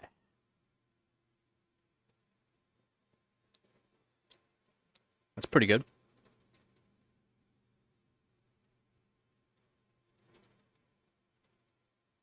That's what you have? Have you checked to make sure they're... No, those aren't the Samsung B die. Are they? Are they actually Samsung B die? Because at 3600 you generally don't find Samsung B die. So Samsung B die, the frequency scales with voltage and or the timings. So you can push them really, really far. With some decent timings. Yeah, decent. I wouldn't say good. Decent timings. So the motherboard that I had only allowed me to go to 1.35 volts on the RAM. I was able to get them to 4400 CL17. But 1.35 volts. I have the kit still. Man, they're so good. 1.35 volts, 4400 CL17. Some pretty good timings, overall timings.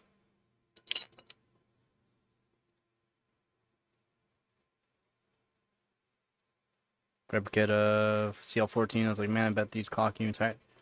Yeah, if they are the, yeah, they could be. They could be better. Depends on what they are, though, because again, it depends on the certain test benchmark, what you're trying to do with them. Each, it could be, Hynix, could be Micron, it could be Samsung. Each one of them have their own better, and that each one of them could have just a little bit different timings that are better, or overclockability for frequency. But Samsung B die was the end of production for Samsung, and the Samsung B die is just one of the best. One of the best.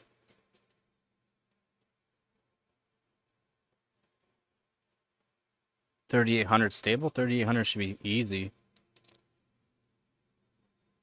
Yeah, 3800 should be easy. Like 3800 CL15, easy.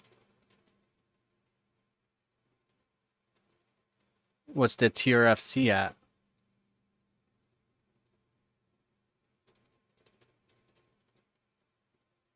What's the TRFC at?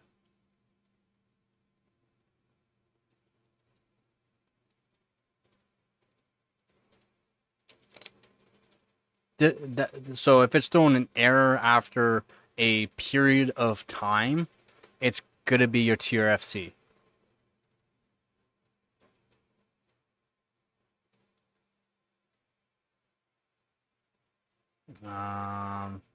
Working on a video right now. Trying to show everyone what certain timings does with everything. Just give me a second here. Let me open up my notepad. Oop, I want to save. I want to open.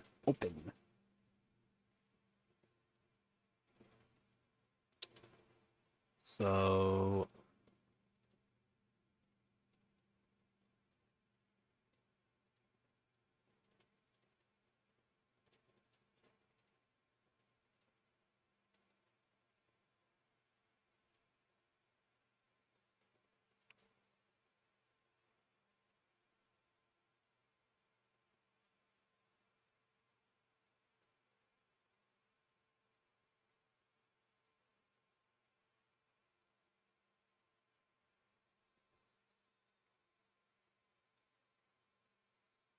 yeah, to refresh. It's a refresh. There's multiple different kind of refreshes of your actual RAM. That's the main one.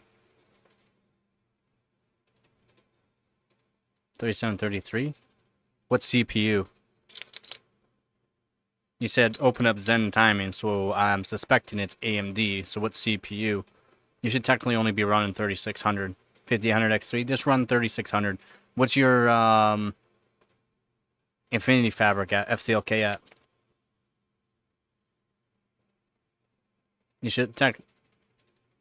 It's matched? Okay, okay. Just making sure, buddy. Just making sure. Good job. Okay. I'm glad you got that all figured out. Because AMD is very finicky that way.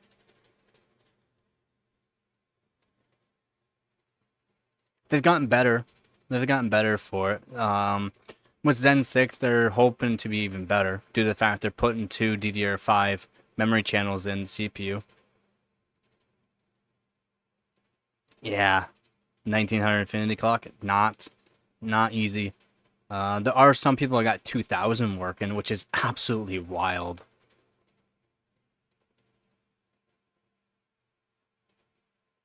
Yeah. Yeah, what's the TRFC though? Super finicky, yeah. And you got to be careful of that. You can destroy your CPU within Infinity Fabric. Like the CPU itself. That's wild that your PC won't start some days. So yeah, it could be due to you gotta be careful with that. 340. That seems kind of high, so it should work. You should just put it up to 360. Just bump it up that bit, see if it helps stability. You got, again, it's the stability for your RAM also correlates, especially with TRFC, it correlates to the actual temperature.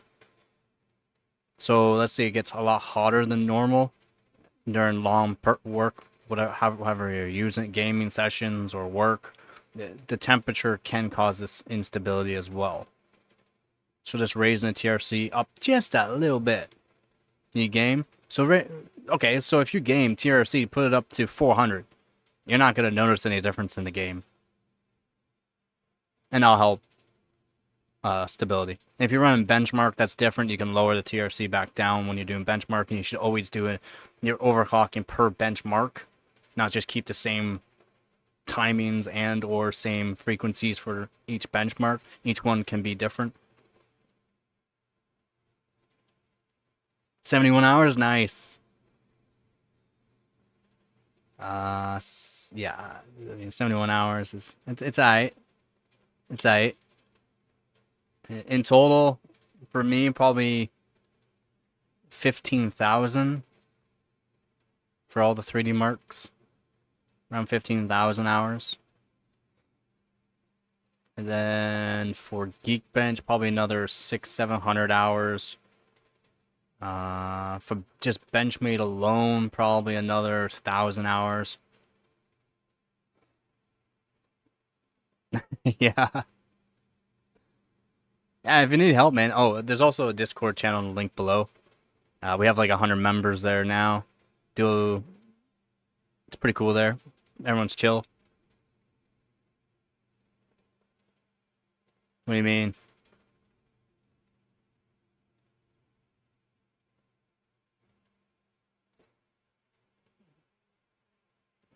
Don't even know what setting to talk about, to be honest.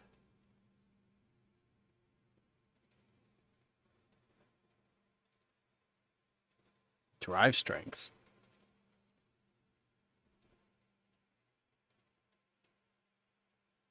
Nope, sorry, buddy, you're not. I don't know. Did you just join the channel? Oh, ohms. That's you don't have to really worry. I mean, not. That's only if you're going into LN2 and you're not changing it much. You don't need to worry about. And that's more of a. No, it's not. No, it's an Asus. It's an Asus thing.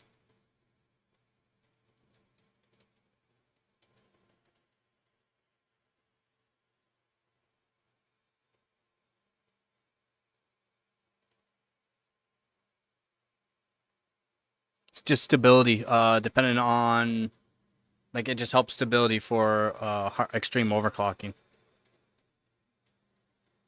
So allow the changes the resistance, so for stability of the actual timings itself. So if it goes cold, the resistance is different. You might need to change them to be higher, so that way they don't go too cold. It's a lot of things that go involved with that, but it's more or less for extreme overclocking. It's not for ambient. Generally, you don't play around with them. If you do, I mean, you just have to worry about stability issues.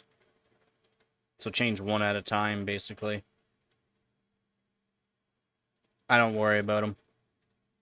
Even though I do chilled as well, I still don't have to worry about them. At least I've never found an issue with them.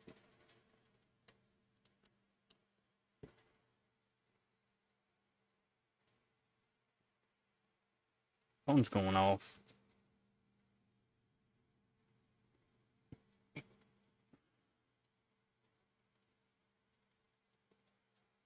It just slightly changes the actual resistance, that's all.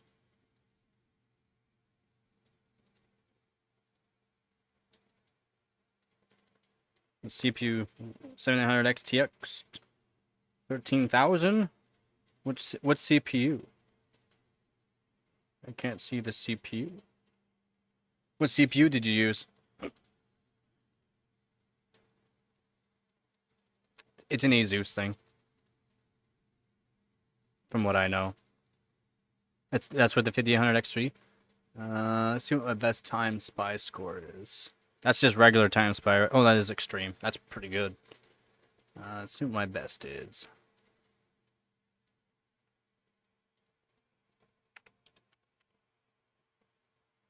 Extreme.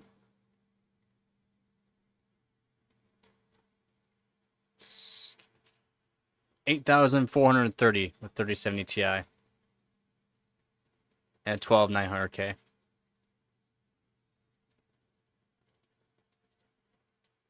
What was your GPU score? Dang, that graphics score is that high on it? Holy moly. For benchmarking, by the way, AMD for these tests that you're doing is not gonna be out a lot due to the fact it's frequency as well. I mean, that's a good score, man. Dang. Dang, Sean. Yeah, that's respectable. I mean, that graphics score is insane. I didn't realize how good the 7900 XTX is for Time Spy. That's good.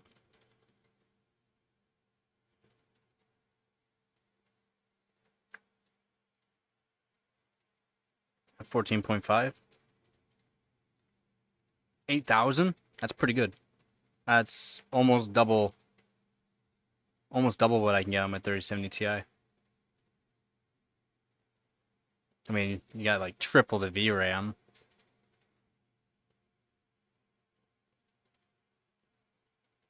Yeah, that's good.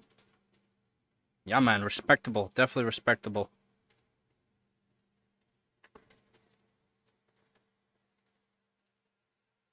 Around, yeah.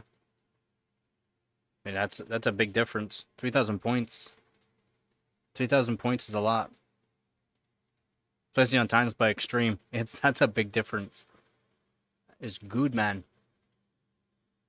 Let's see. Let's see what that puts you.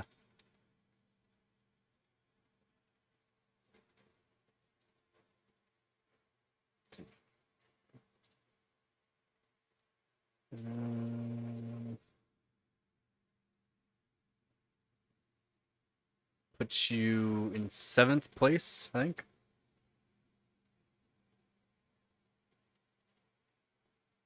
I think that puts you in 7th. I'm checking it now. That is with the Aqua BIOS? That's pretty good. 17.4 puts you in 10th place. Puts you in 10th place. So top 10. Can't complain about that. Top 10, man. Top 10. Yeah, because 10th place right now is 17,396. And 9th is 17.5. So yeah, 10th place, top 10.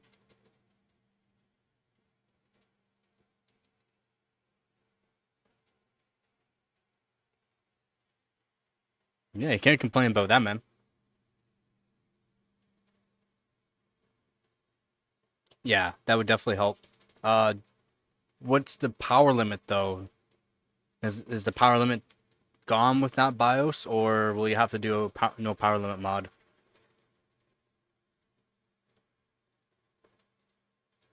Yeah, you're not gonna get too far with the EVC then. You're not gonna get far with the EVC. You might be able to add on 20 millivolts, maybe 50 millivolts. Yeah, you still won't go far with 550 watt. Through software, you should be able to, but because of the BIOS itself, might hard limit it to just 550 watt.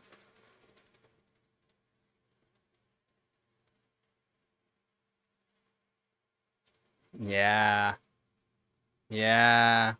That's why a no power limit mod is better than BIOS, in my opinion. Yeah, I mean, you might be able to, but generally with the BIOS, it hard limits it. Unfortunately.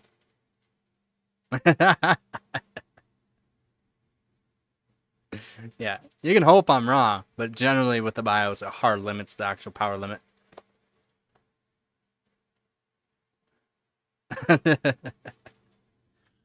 Yeah, that's why, again, why I like to do hard mods. Hard mods is just way nicer. You don't have to worry. You don't have to worry. You can through the software. Technically, you can through the software.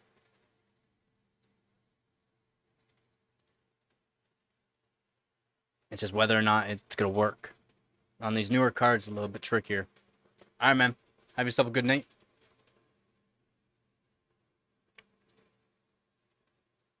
Yep, I'm streaming all the time, man. So, have yourself a good night. As always, don't forget to get her done. Yeah, definitely try to get a better score. Oh, yeah, man. All right, peace, man.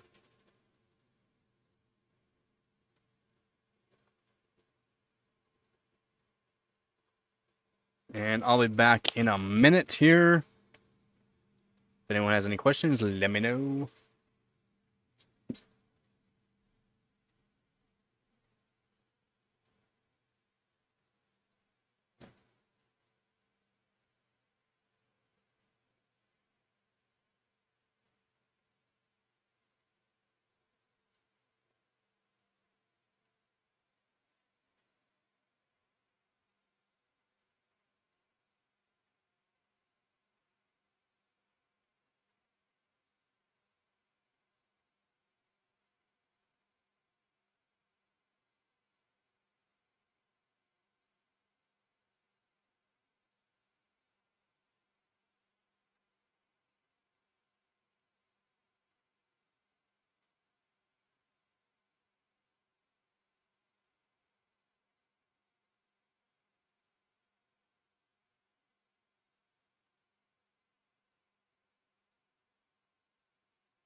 Oh. Yeah, man, take her easy.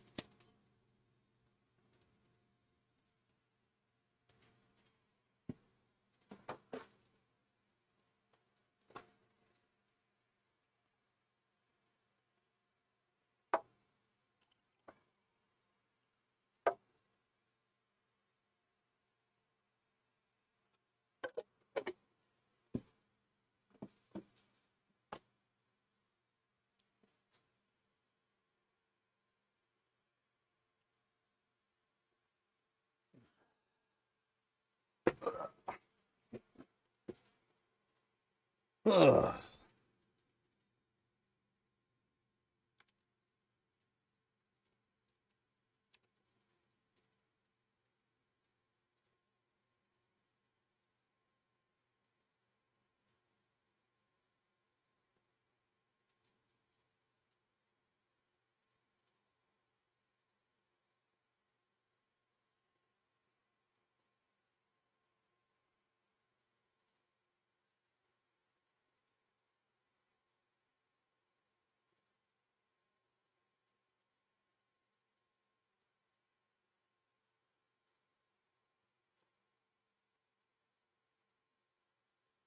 So that's one thing I should probably do. Check out this one power supply.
Yeah, definitely check it out, man.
I'm here.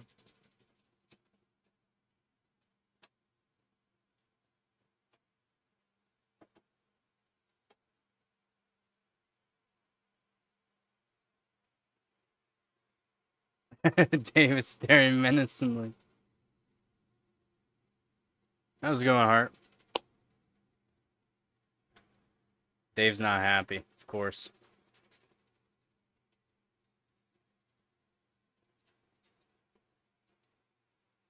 Dave is not happy.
Our team's in first place right now. Yep.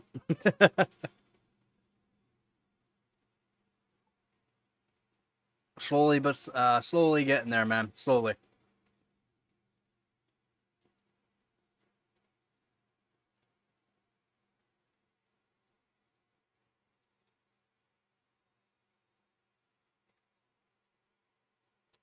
Slowly but surely.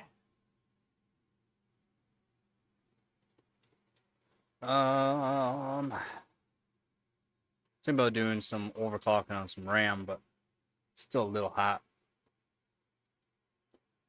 Still a little warm. I mean, I'll be able to do all right.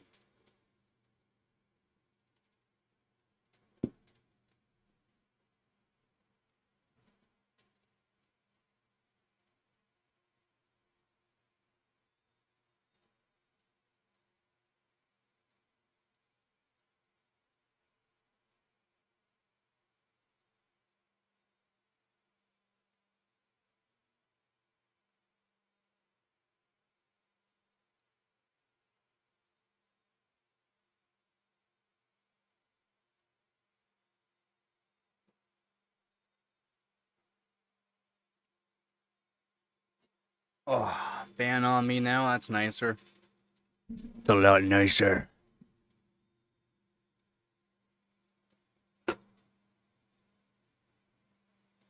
Not even great. Oh.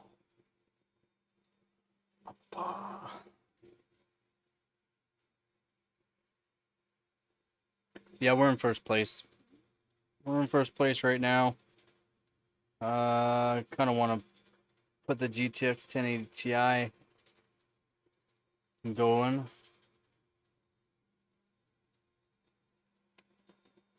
Contemplating whether or not I should power limit it right now or not. I mean, I should be able to beat the score that's right now up there for the best score without a power limit mod. But I'm still not sure.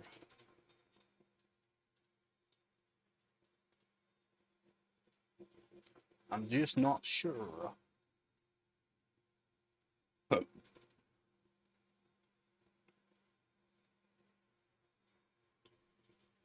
Bom, bom. Let's see what I can do right now with the memory.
I'm just running a Geekbench 3 quick here.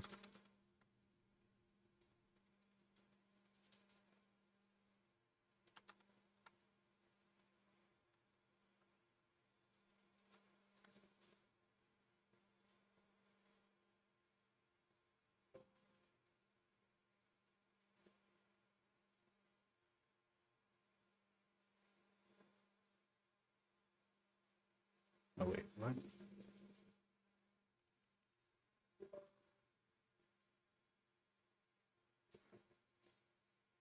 There we go. I was gonna say it's giving me the tryout still. I have the professional, so not sure why it is doing that. That's alright. And I'll show you what I'm doing. Just give me a second.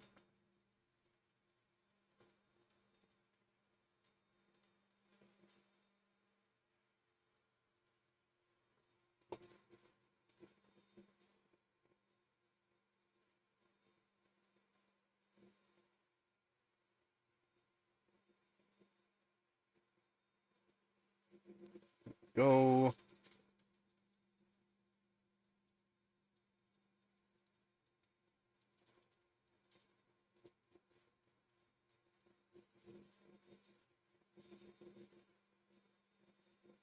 I'm just running that. You guys won't be able to see that. I'll show you the score after.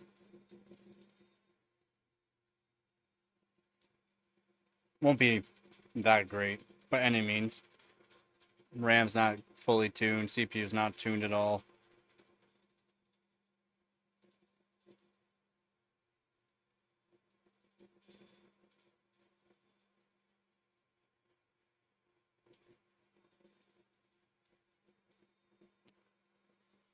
Yeah. I think I'm only at 6,000 CL30 right now. I can keep trying.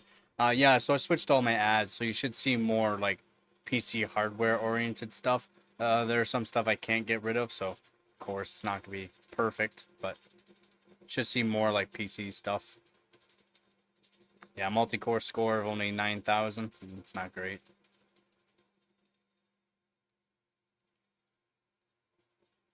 I'll get that up more. Not bad.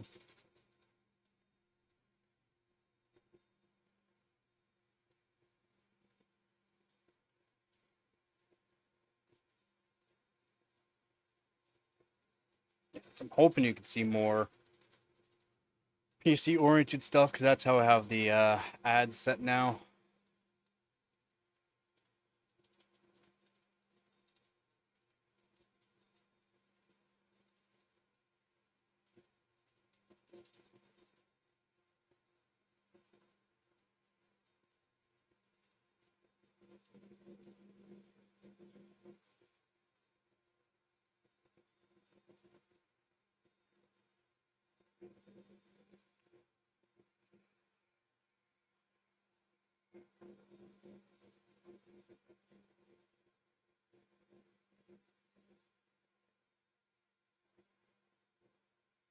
I should set up my system because I gotta get the wallpaper set up on that as well.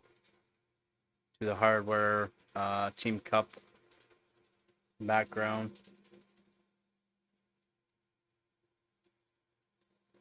Right now, 13900K, 48 gigabytes of RAM, Z690 master with a custom mono block and with a custom water loop, and 3070 Ti with a 980 Pro 2 terabyte NVMe.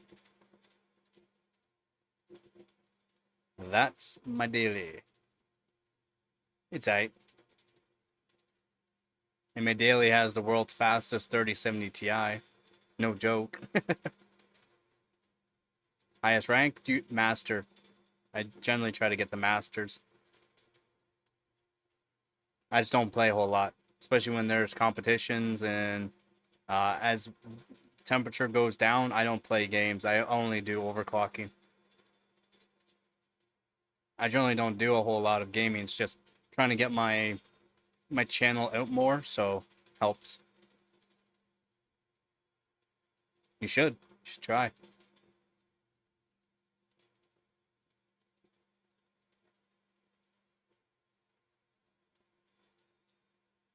Well, thank you very much. Yeah, there's a lot of videos out there if you want to check them out. If not, that's cool too. There's a lot of videos out there, a lot of live streams too. Yeah, me too, man, me too. But generally, yeah, with the BIOS, you have, like, you can probably do it through the EVC, but you'd have to hook up the EVC to it. Yeah, that's one of them. There's 4 now, I think I have. It's the way I like to do them. Because you can service, like, you can get a lot of 2R2 ohm resistors off of, like, motherboards, old GPUs, a bunch, you know, if you just buy bad hardware, you can grab a lot of 2R2s. And it guarantees it's not going to put it to a limp mode. Yep. Yep. It's just right into the actual not voltage, into the actual power chip itself. So whatever current's going into it, it's actually reading less wattage than what it's actually getting. So that way it can go as high as it wants, depending on the voltage that's there. And then as temperature rises, your power limit might be, let's say, because my car, technically the power limit's 220 watts. It'll hit like 250, 260 now, but depends on the temperature with the boost clock.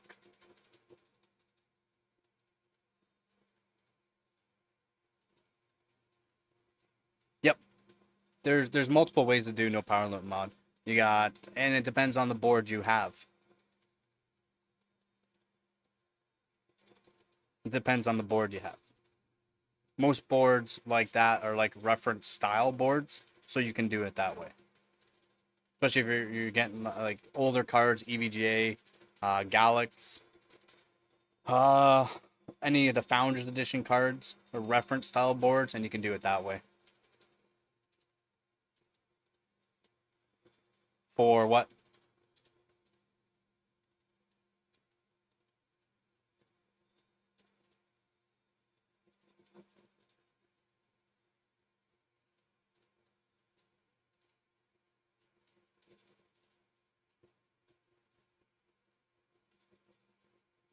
For what? Do you mind looking up 7800 XTX Sapphire Nitro? I already know that card, but what do you want?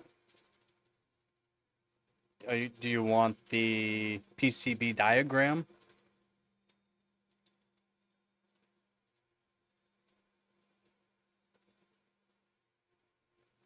Some cards are easier just to do BIOS onto it for no power limit mod.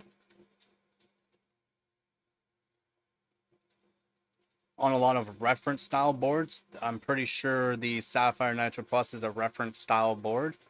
You should be able to just do a no power limit mod through the BIOS.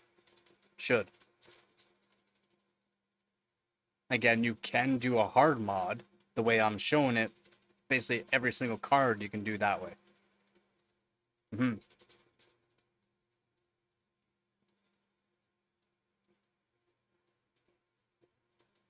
Yeah. Now, you know the other way when you're going off the R005 shunts, the big boy shunts right off the power delivery, not all cards you can do it that way. It'll go into a limp mode, and you gotta use certain shunts anyways. No.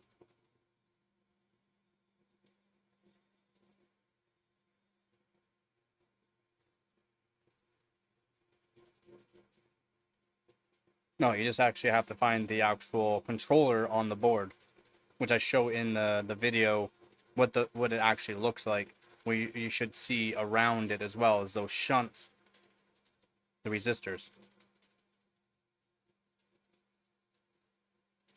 Correct.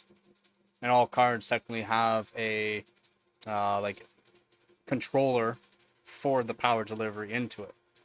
Because all cards from, is it from Maxwell and up? I'm pretty sure it's all Maxwell and up are all done the same way. Same thing with on AMD side.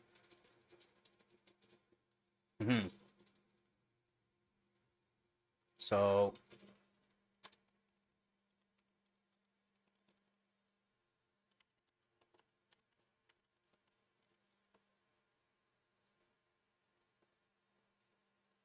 the Elmore Labs can do the no power limit mod.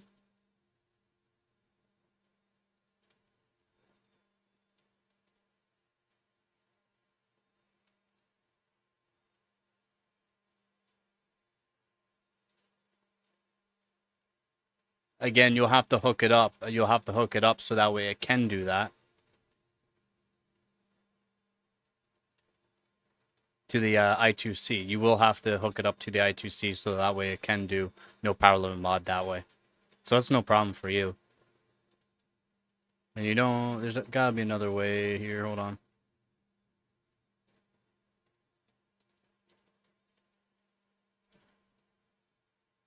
Yeah, because the BIOS you only gotta get so far. Let's see. CB layout.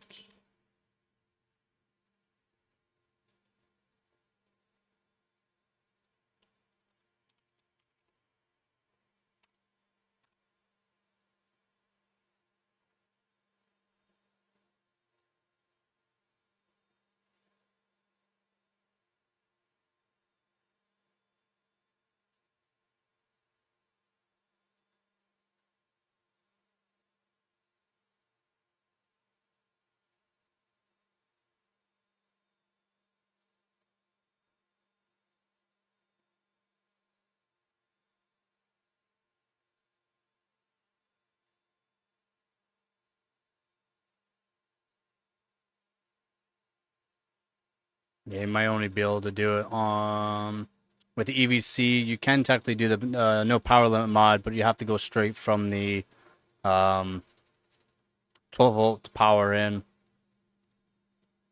by the looks of it. I'm looking at the PCB. My bad, I'm kind of not looking at chat.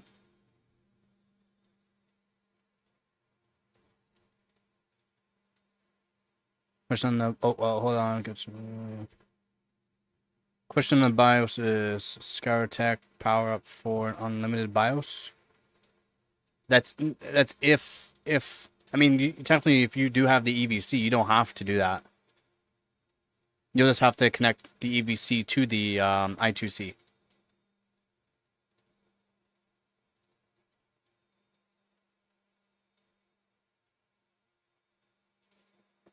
Super easy. The ground just kept beating up. Got worried about messing up the code around it. Yeah.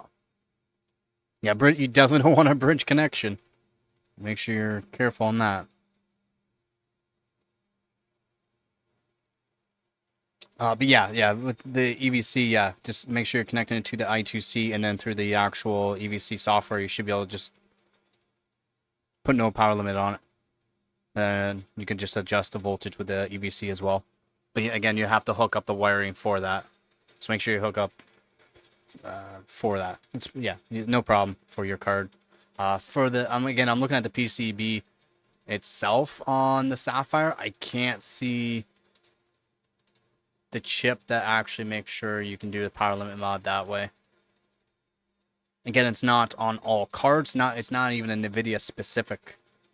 But yeah, if you have an EVC, and it looks like they have all the hookups fairly easily for the Nitro Plus, so it should be fairly easy actually by the looks of it for you to do that. Should be fairly easy by the looks of it. So that's nice. It's nice that they actually have it laid out for that. Yeah, I don't see the controller for it at all.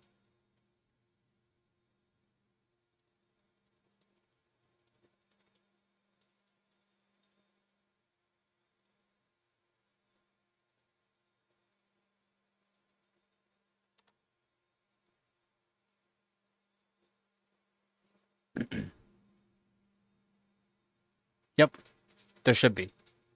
Yeah.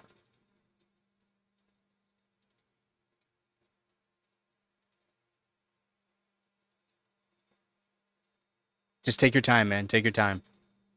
Make sure you use plenty amount of flux. Again, if you're using flux, the 8341 no clean flux is like a go-to for that kind of soldering on PCBs. Heat up the board beforehand will actually help you. So with a heat gun or something, make sure you have, some temperature probes. Yeah, I use a hot workstation preheat.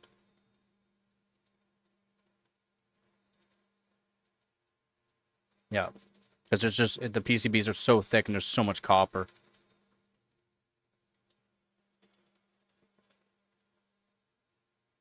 Yeah, if you have a hot air gun, that's a heat gun basically, hot air.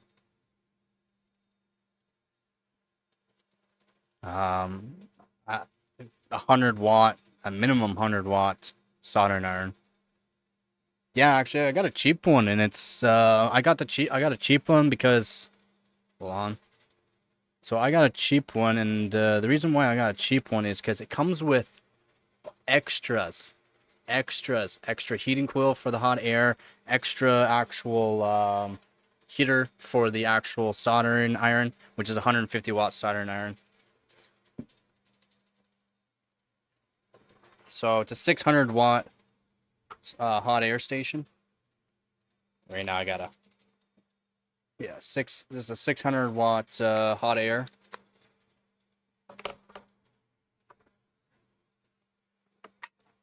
So here, you can replace it if you need to. Yes, it's a cheap one. It's not like you're getting that $1,000 unit or $1,500 unit. It's not going to do the same, but it's still a 600 watt hot air. The fan, you can control the fan for speed. You can control the temperature all the way up to 500 very nicely. Works really good, actually. The fan actually works really good. I'm actually happy. And then it came with a 150 watt soldering iron, which is really good as well. And you can replace it as well. The model number, it's a TLBZK8898. TLBZK8898. And it's fairly cheap, and it's really good because it comes with extra components. And you can replace all the hardware on it. It's the reason why I got it. It took me a while to figure out which one I wanted, but it's good. It's good. Yep, K8898, correct. I mean, if I drop a link, it's gonna give you to Amazon.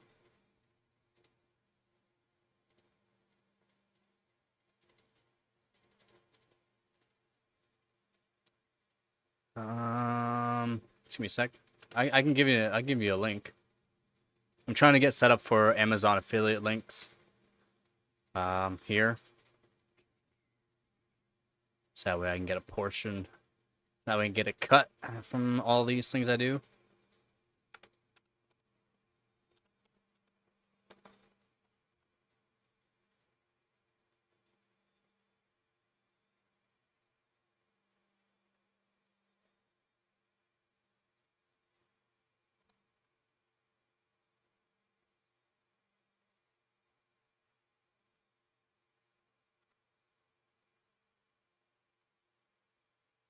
It's even cheaper now? Wow. It's cheaper now? Wow. Wow. Won't allow me. It's too big to send it in the chat. To be honest, I kind of do like the 5070 Ti a bit. I just don't have the money to be getting cards. If I got a 5090, I would even use it in my daily system. I'd only use it for benchmarking once in a while. That's it. The 9070 XT looks good, but it's none of them are worth none of these cards right now are worth the money. They're not worth it. I can send it in the Discord if you want. You can just click the link from the Discord.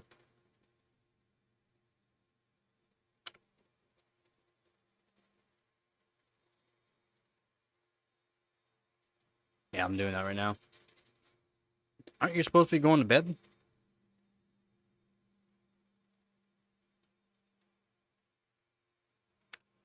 There's the link.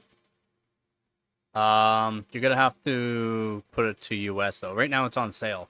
5% off. Well, it's not even sale. They took 5% off. So it's even cheaper.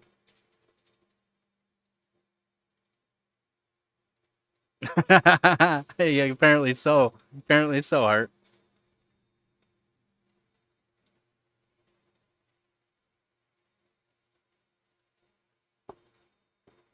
Again, it's not, you know, it's not like a professional style.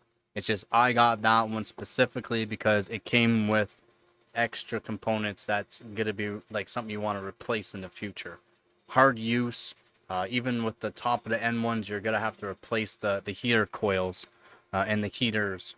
So it coming with extras is really nice.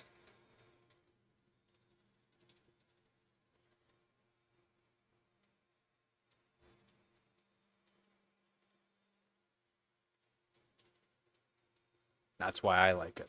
It works good. It works really good. I'm really happy with it. Very happy with it.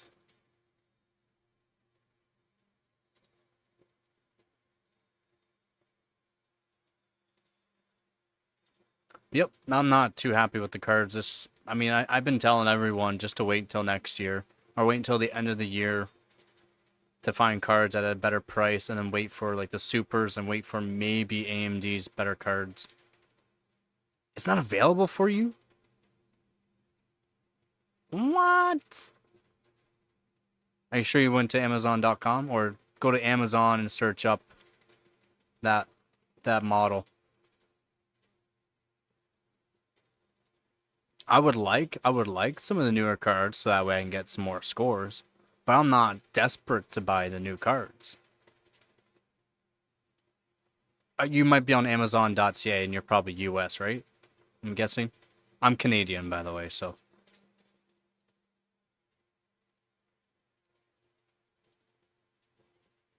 That's a good buy. That's generally the price I tell people to buy it for. $700, $750. Nah, it's a good buy. For sure. And it's a monster card. Especially for that price. Yeah, I might not have the best ray tracing, but I mean, who cares? Who cares? It's still a monster.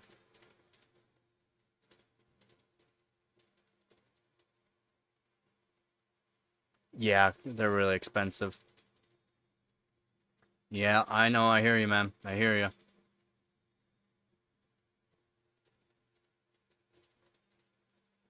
Yeah, and if you're only playing those style of games, basically esport games, you don't need the highest end system. Exactly. Yeah, ray tracing isn't it's not needed. Same thing with other games that you're gonna be playing. If you're not playing like single player games that have ray tracing and that, it's not a big deal. Yeah, just from benchmarks, yeah, for benchmarking it. I don't have that. I don't play any paid games. I one of my viewers, Joe.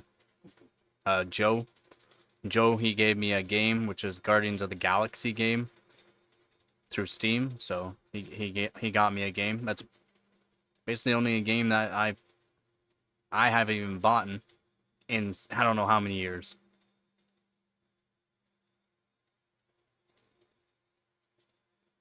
The minimum isn't it 21 gigs ish?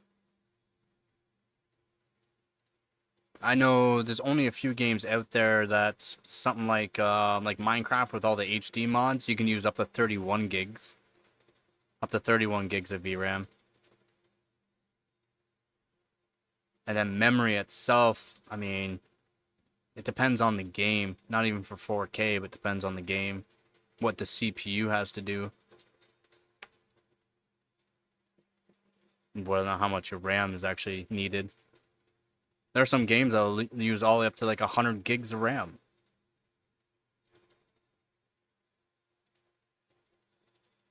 Oh, the actual bandwidth. Oh, okay. Oh shoot, there'll be some that do a lot more than that. Depends on what you can actually put through it, because you have such a how many bit is that card? 320, isn't it? The 7900 XTX. How many bit is it?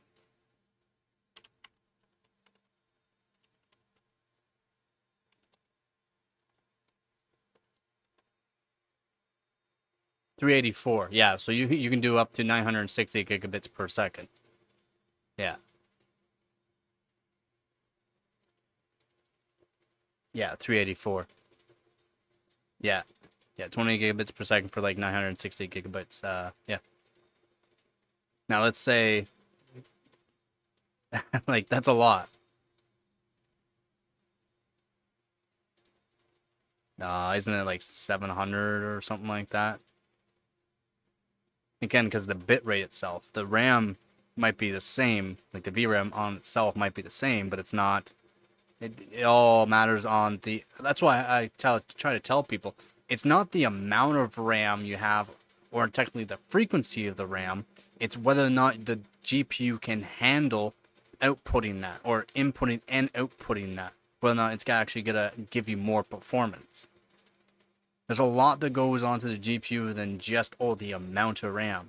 The amount of RAM won't change the actual outcome, like the outcome of the performance.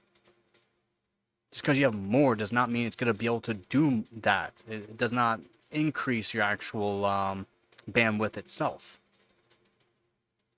The bitrate will, your ROPS will change that. Texture mapping unit's a little bit different, but I mean, it does correlate. Exactly, you care about the bandwidth. Yeah. Now, that's kind of what sucks on the new AMD GPUs, how they're using GDDR6, but I called it. I'm like, okay, yeah, they're using GDDR6, but they're probably gonna have a overclocked from factory or newer style GDDR6 chips on them. Exactly what happened. They are better than actual GDDR6, so that helps. But then the models, because some of them go down to really low, 90, 60 XT bit.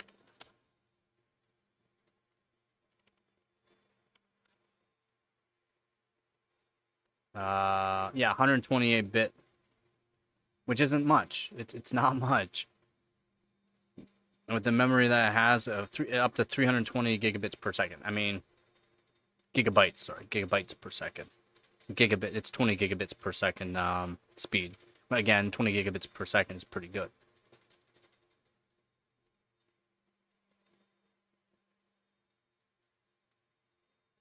Yes, hypothetically you can. Yes. Just due to the fact they are GDDR6, but what you're gonna have to check is the actual from the manufacturer whether or not it's changed. From what I've seen, they have not changed. It's just the actual frequency has. But yeah, hypothetically, you could switch those chips over and get faster rate.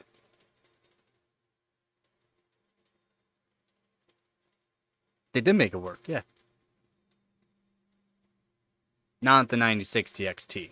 Low settings 1440. It's technically a 1080p card for maxed out settings. 1440p low. But 9070 XT, yeah. 1440p high settings and light 4K.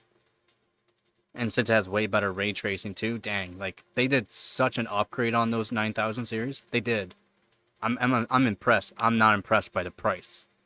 The price is still too much. AMD's got a big head. The price has gone up way too much. They're using older hardware. Yeah, sure, it might be a little bit updated, new, older hardware, but they're using older hardware on their new cards to cut costs, and these cards still cost too much. Yeah, on some games, right? Some games, no ray tracing. Again, I'm not saying that they're bad. I'm just saying they, for the price and what they really claimed, it's not doing what they claimed. Yep. Yeah, swapping, is that what you want to do? Yeah. So you can't swap like from GDDR5, GDDR5X, cannot swap those. Can't swap from GDDR5 to GDDR6. GDDR6, you can swap memory chips themselves. You know, same ones as long as you're using the same ones, because then you might have to change the actual BIOS to a different memory chip from like Micron or Samsung, Hynix, each one of those. Also, you can't switch from GDDR6 to GDDR7. Different layout, different BGA, different pin layouts. Now, I had a little bit of a feud with another overclocker about switching out GDDR6 with GDDR6X, because he was trying to say that they're different sizes, the BGA is different. No, they're exactly the same. The pin layouts are a little bit different, but you could just not put that ball of the BGA ball in that spot, technically make it work, but then you'd have to do a whole lot of PCB work to get it working. Switch out the PAM, I think it was PAM 4, that was, no, PAM 3 originally on it to PAM 4, pulse modules onto it, change that out. Also voltages, like it'll be a pain to do it, that's all. Could you do it? Technically, yes. It's not worth it.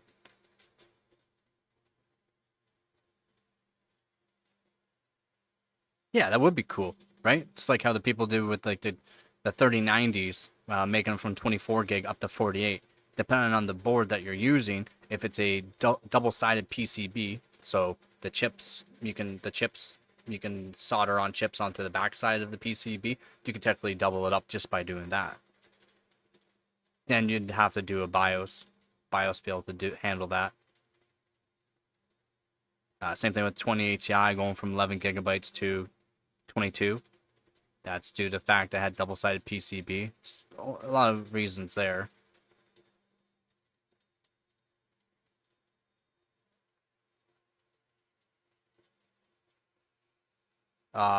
Technically, yeah.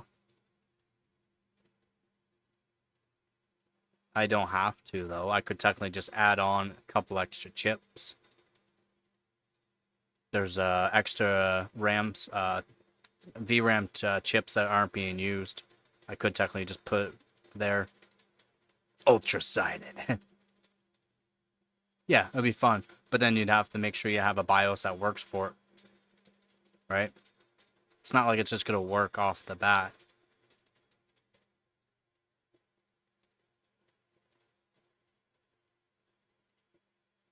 The bus width has more. No. No, it won't. It wouldn't limit it. Has more than enough. 192, isn't it?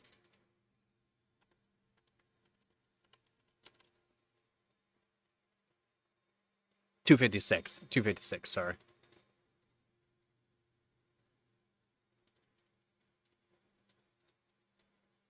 It wouldn't limit it. No. But yeah, if that's what you're talking, yeah, if you put extra chips on those empty slots, it just because they're there does not mean they'll be utilized due to the fact the way the BIOS is done.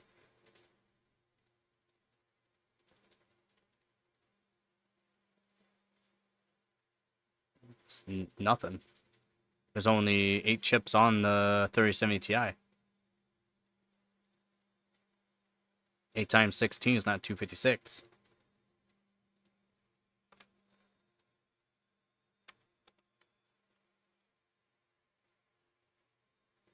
It's like half that,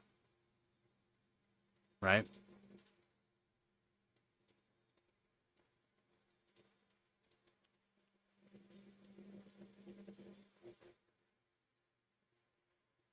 Yeah, exactly. That's why the 3070 Ti is such a good card, too. Well, people don't realize it's still such a good card. Plenty of ROPs, plenty of texture mapping units, high bit bus rate. It has the best GDDR6X memory onto it, Micron, error correcting. Overclocking, I can get plus 4600 on the memory. So almost 14,000 megahertz. Same as GDDR7.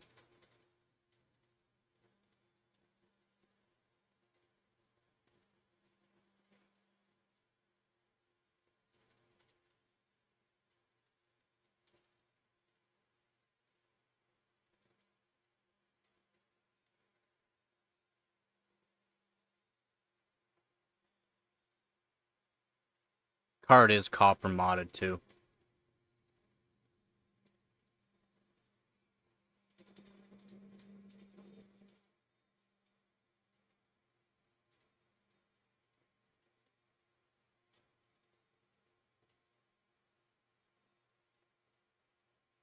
Yes.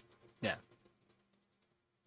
You don't like having more chips just makes it so that way more information can be stored on those chips, so that way the GPU core can actually take more information off. No, you're right. You're right.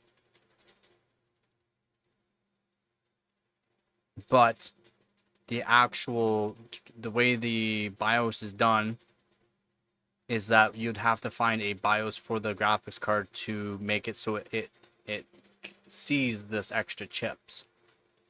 So if you see anyone that does these like 2080 Ti, the extra chips, or like the 3090 with the extra chips, is they have a custom BIOS. They have a custom BIOS. You have to have a custom BIOS. Just because it's there does not mean it'll actually be utilized. That's all. Even though the card can technically handle it. Yep, you could do 24 gig technically, as long as you have a 12 gig card, and as long as it's double-sided PCB. Yes, but you would need the BIOS to make sure that it can utilize all that. That's all. Because you can get a 320-bit 3080 Ti, right? Yeah, there's a bunch of articles. Yeah.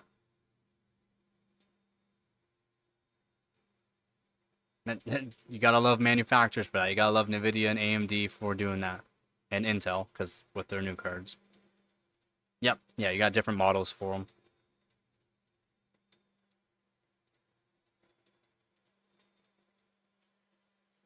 Is it 384? I thought it was 360, isn't it? Around 360? I thought it was 320 or 360. I could be wrong. It could be 384.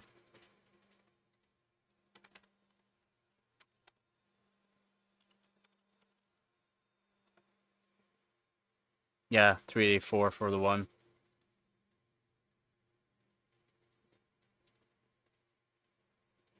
Yeah, no, you're right. You're right on that.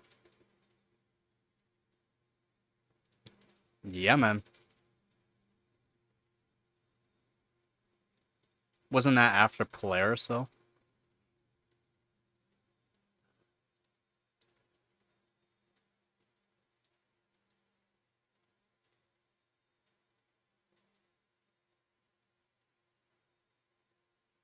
Yeah, no doubt. No doubt. Oh, it was with RDNA 3. Oh.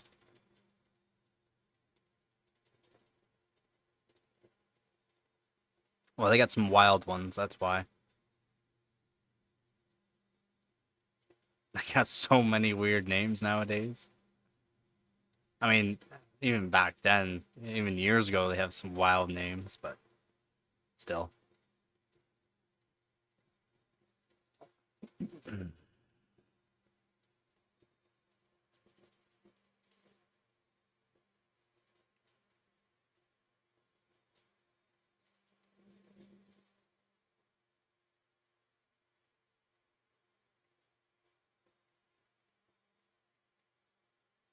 300 base.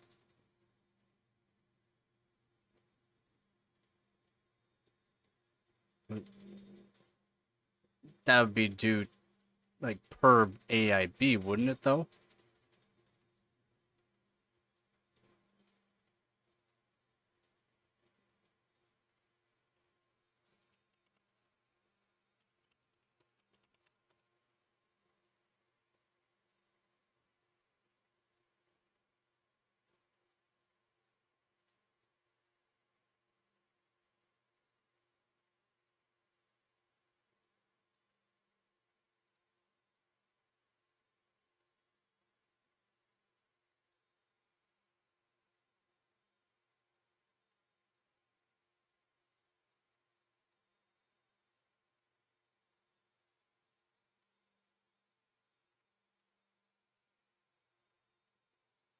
You go all the way up to 480. That's pretty good.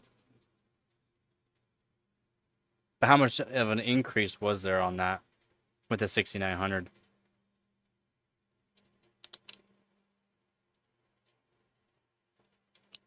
Like a 2%?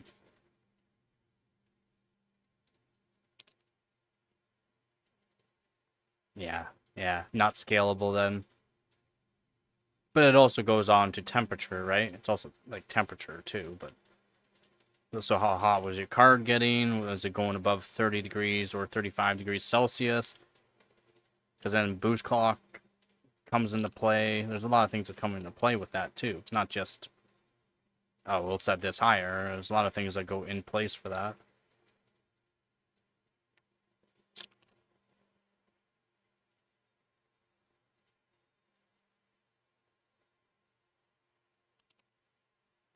That's a pretty crazy hot spot though. 15-degree difference. It's a lot. Have you ever lapped the die before? The reason why my 1070 works so well is I lapped the die. There's like a three degree difference between the core and the hotspot after lapping. It was really good.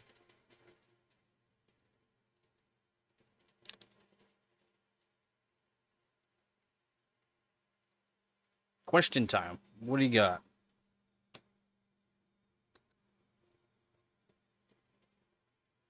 I'm a firm believer of lapping. It takes a long time, but it's worth it in my opinion.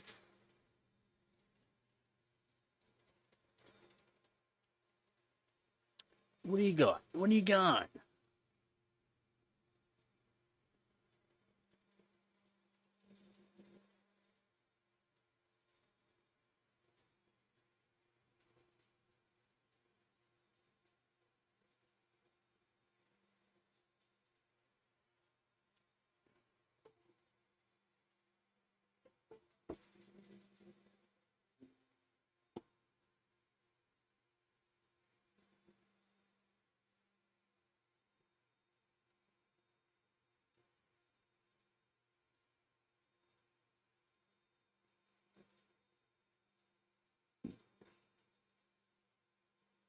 I'm gonna make another coffee.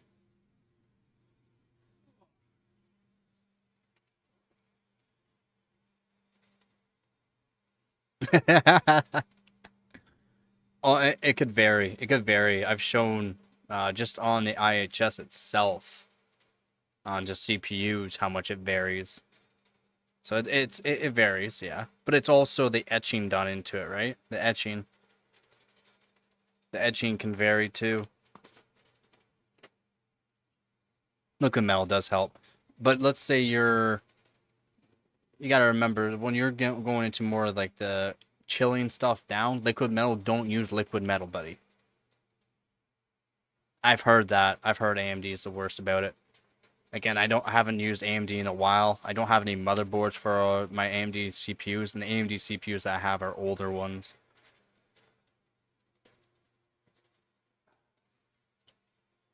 Here's an AM3 Plus board that overclocked an 8150 past 5 gigahertz, almost 6 gigahertz, and there's no VRM coolings.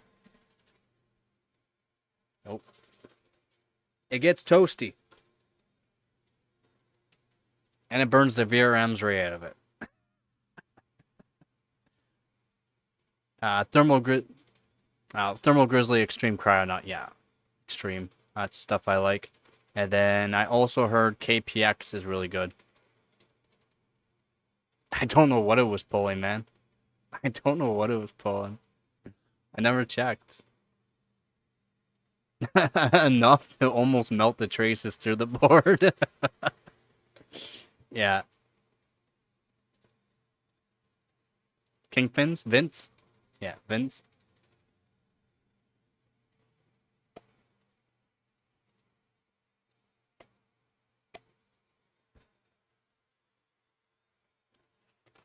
Yeah, I've been watching all of them. I've been watching DeBauer, Buildzoid, Kingpin,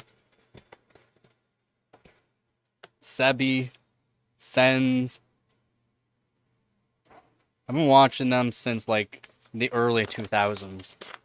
Before like they're on YouTube and that, more or less like the competitions and that.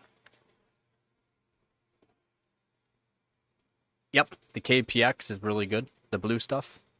Yeah. I just wish it was cheaper here in Canada to get. It's not cheap. Same thing with the Thermal Grizzly. It's not cheap.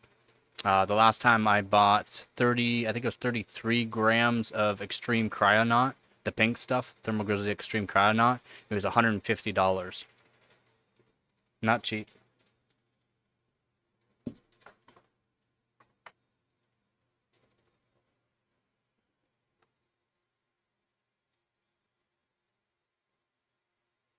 Yeah, but I love that stuff. It works so good. I make my own.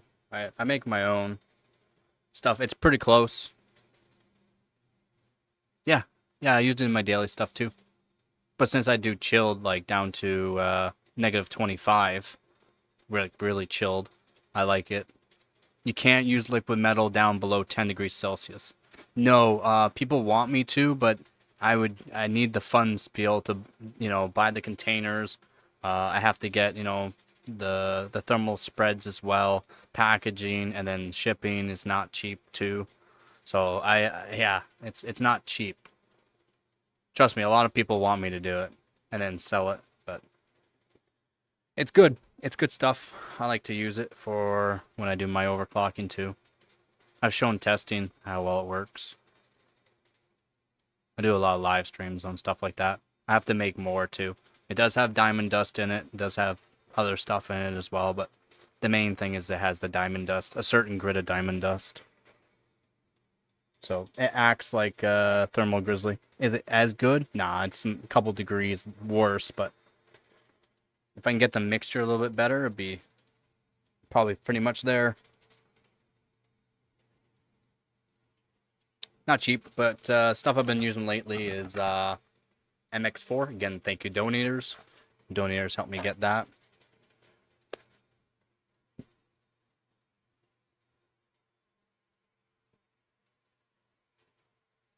Been working on a lot of things, trying to get some more sponsors. I do have one sponsor right now through affiliate links, Dubby.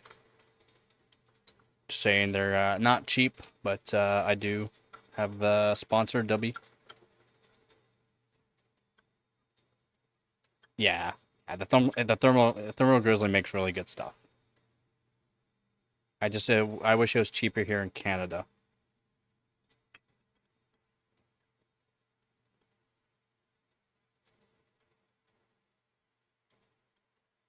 Yep, because it helps with the overall core, right?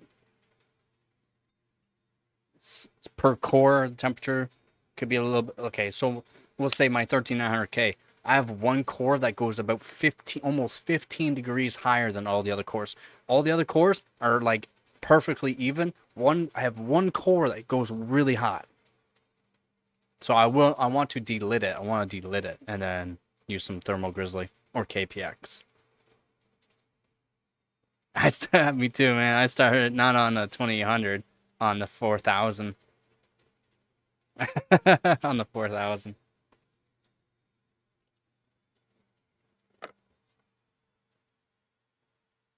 And my other one I like to overclock on was a i7 6700 and non-K version. So you had to have a certain motherboard, the Asus Z170 with the original BIOS, and you can overclock the i7 6700 on it. Yep. GG's, yeah, and almost double the frequency. Same thing with like the old LJ1366. I can literally double the frequency from like 5 or 2.6 gigahertz to up to 5.2 gigahertz on a Xeon. Like, isn't that wild?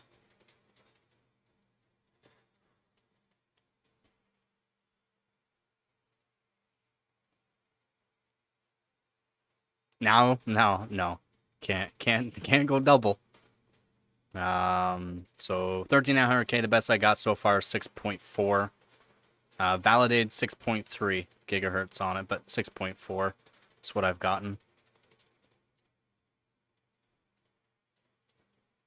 Just on water though.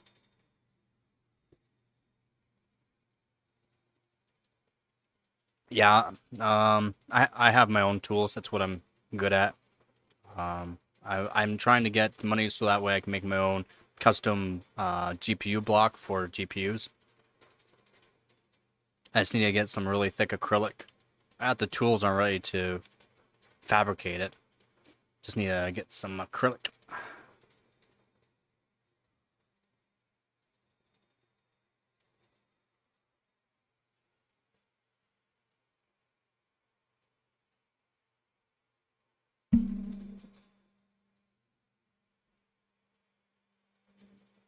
Oh, they're definitely locking stuff down more.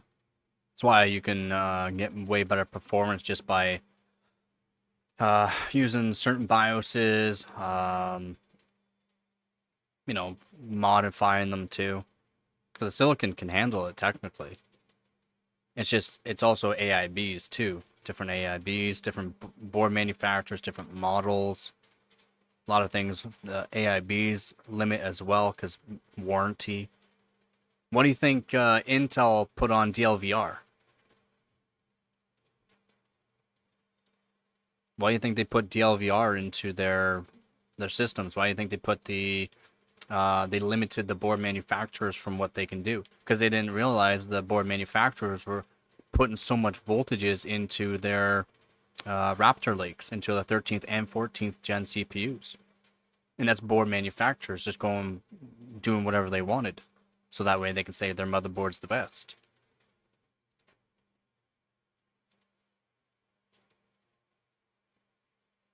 Yeah.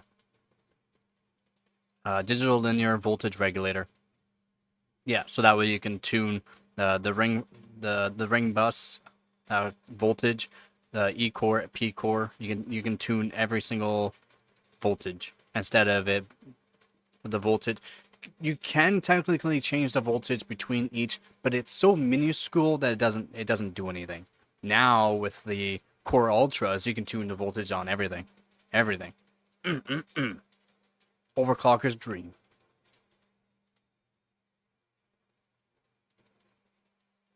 Yeah, I've used a lot of the 13th, 14th gen CPUs and 12th gen, 12900K, 12600K to be exact. Multiple different 13900s, so KFs. Very good. My 12600K memory controller is insane. And a very good silicon. I'm going for two 10-core world records this year. By the end of this year, I should have two 10-core world records.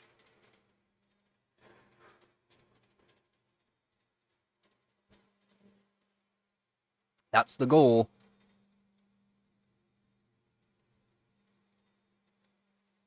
Yeah.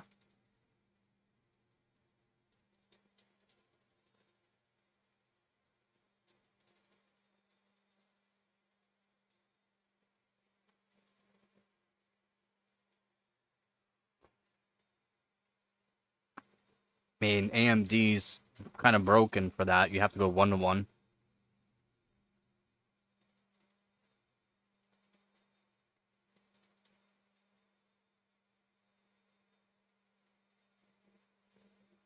Oh, yeah, I definitely will be live streaming the world record, buddy. And yeah, if you go watch my streams from the end of last year, you'll see I streamed everything. I live streamed the competition. Now, the scores that I was posting up for my best scores, I was not showing that because there are people from around the world that watch my streams that are overclockers, so that way they can see what kind of scores I'm getting, so that way they can beat it. That will not show my best scores, but yeah. I mean, with the 1-to-1?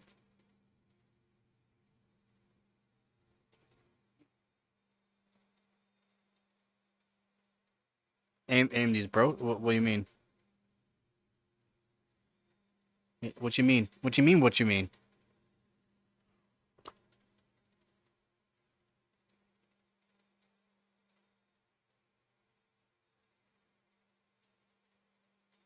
Not, no, not a 2-to-1.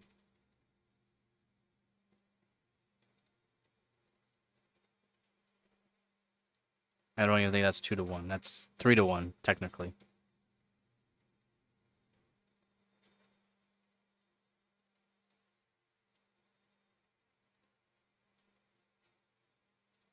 One and two, 2-to-1, whatever. But no, that's still not even. You'd have to do like no. Yeah, and you can't get 4,000 on the memory controller clock.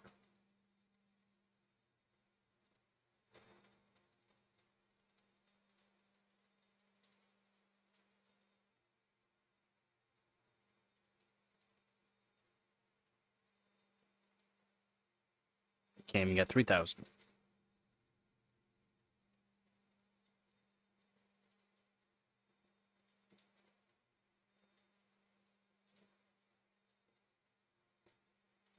Memory controller, FCLK, Infinity Fabric.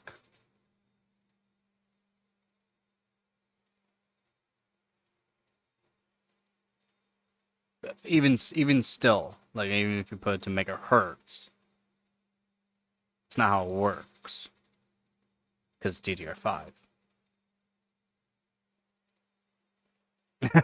Yeah, it's all good.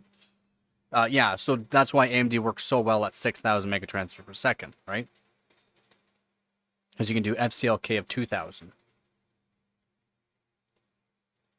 Now you can, as soon as you go above that, you'd have to put the FCLK to like 2066, 2067, or 2167, so that way you can go to 6400. But not all CPUs now, or I mean, it's better. Not all CPUs will hit that. Same thing like with DDR4. You can do FCLK of most people, like 1800, and do 3600.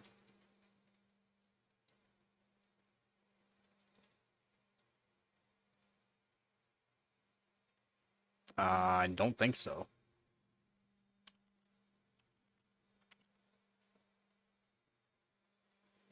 If I remember correctly.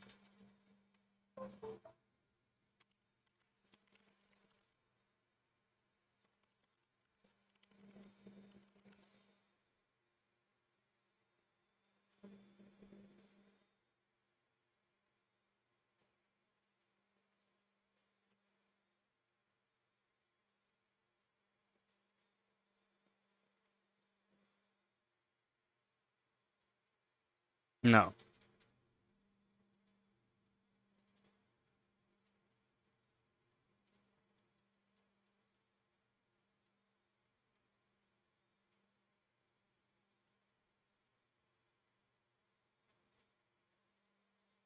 Can they hit 3600?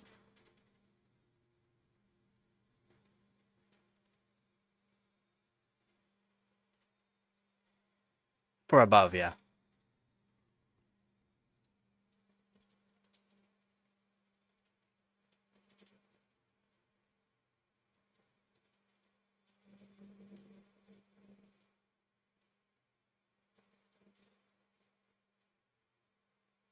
You can get it to 2 to or 1 to 1.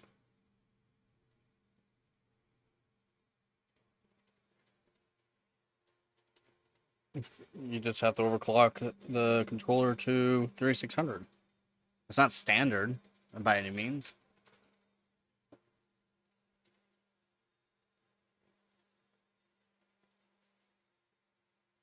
Yeah.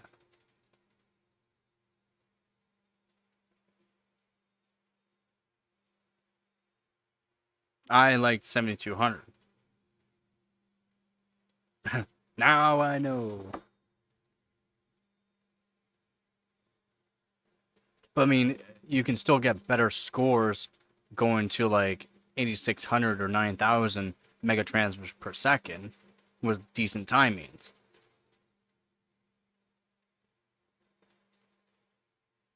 Depends on the board. Yes. Depends on the RAM. Yes. And it depends. What until you talk about just the 13th and 14th gen? Yes, you can. Yeah, like let's say you had a Unify X or an Apex board. It's average. You average like easily hit 8600. Easily hit 8600.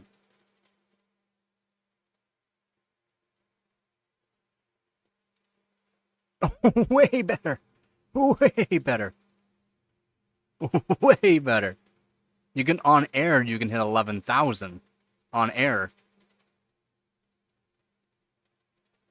The the guys on the in the Discord in my team on air can do 12,000 on air. Not going into the operating system, but they can just hit 12,000. Get a time like it times it. Everything's perfect. Oh, you mean the CU dim? No, no, the new dim. Yeah, with CU dim as well. They can do 10,000 easily. So what they're trying, I'm not sure if they're still doing it. They're trying to take the controller off, or they want to do this. They either want to take the controller off the CU dim, put it onto the old sticks, the old dims, or take the chips off of the old dims and put it onto the new sticks. Yeah, yeah, man. They're yeah, yeah, man. People are wild out there. I'm not sure if they're still doing it, but they're talking about it early this year, late last year, early this year to do it. Not really. Not a difficult decision. If you have as many kits of RAM as them, you're sponsored by Intel, AMD, Nvidia, Asus, Gigabyte. I mean, you're given stuff like that. It's what I'm trying to work on.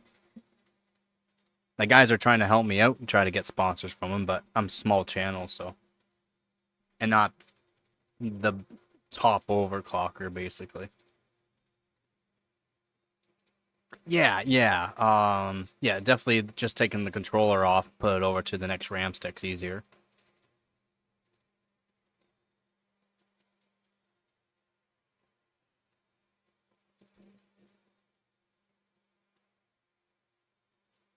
But yeah, definitely the new Intel, the Core Ultras have way better memory controller on them.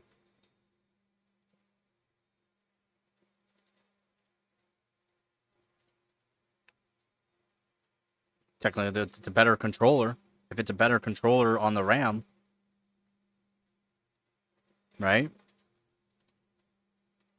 If the controller itself can handle higher frequencies, if it's a controller limit on that, it's one way to find whether or not it's a controller limit on Just regular UDIMs.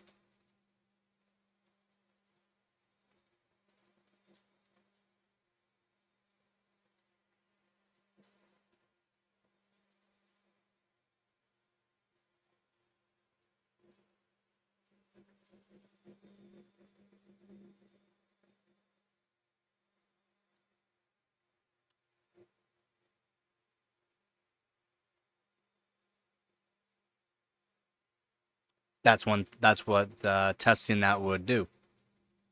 Again, I don't know. The no word that I know of is that they did it yet. I'll let you know. I'll let you know whether or not they figured it out.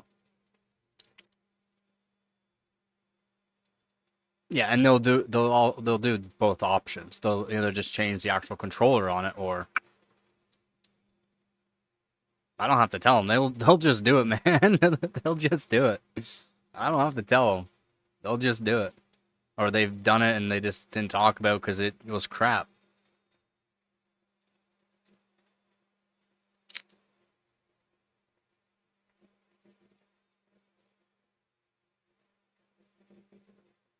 But do it faster. So true.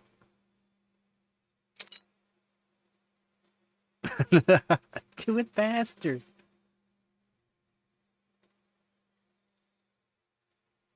Yeah, that's what I thought. Yep. Oh, it's wild when everyone's in the Discord. It's wild. I can't. I would love to show it, but I can't. Especially with some things that get said.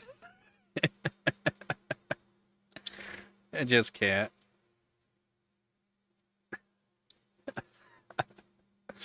Uh...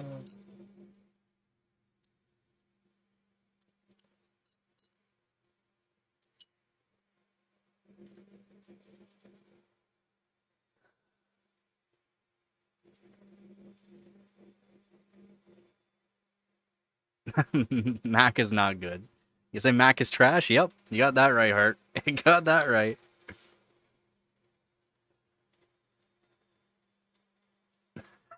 Hot Macs in your area.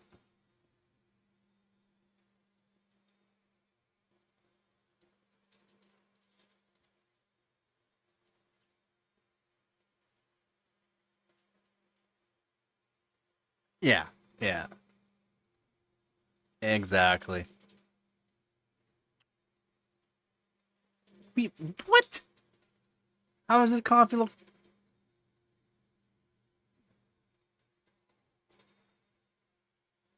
Ass my ass. This is a good coffee. This is real good.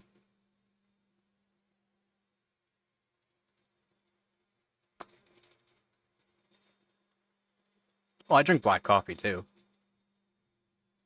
I like cream though. I like the cream in it. Yellow.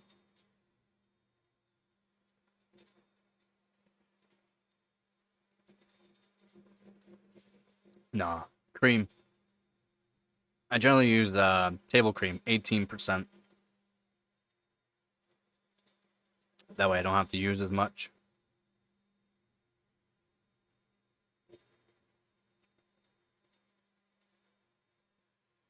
Yeah, at my old place, I forgot it. And the doors were all, we locked all the doors up and gave the keys away. And yeah, couldn't get my old coffee cup. My old 32-ounce coffee cup.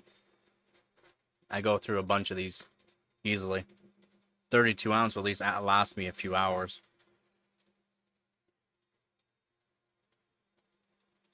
Yeah, man. All the time. I try to stream for 8 to 12 hours a day. Some streams have lasted 36 hours. It is tragic. And those coffee cups are literally like $50, man.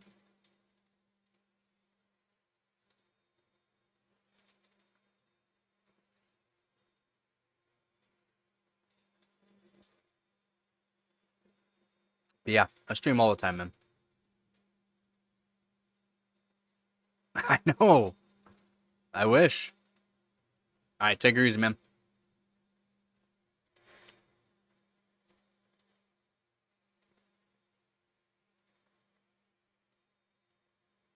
Oh, thank you very much. I'm hoping it cools down a bit.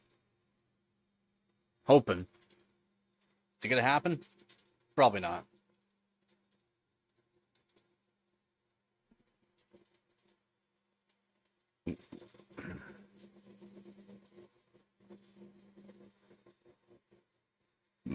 Oh.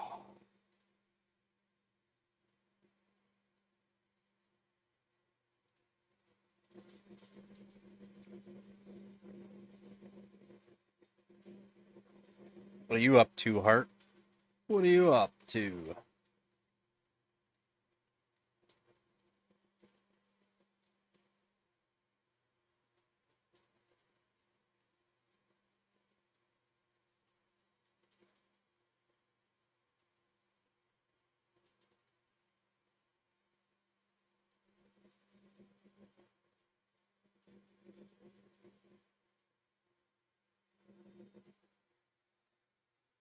I do need that factory freezer, man. And yeah, so the usual, right? The usual for you.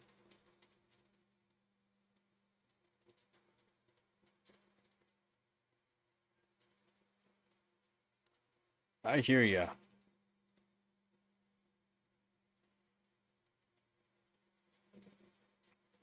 Although I got that monitor that I put the fan on.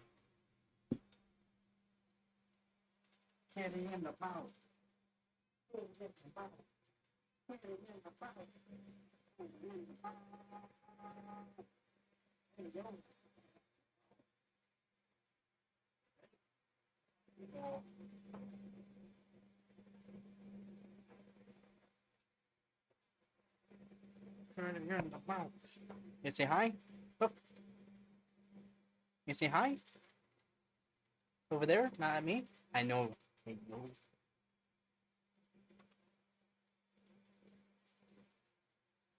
Oh, okay. My bad.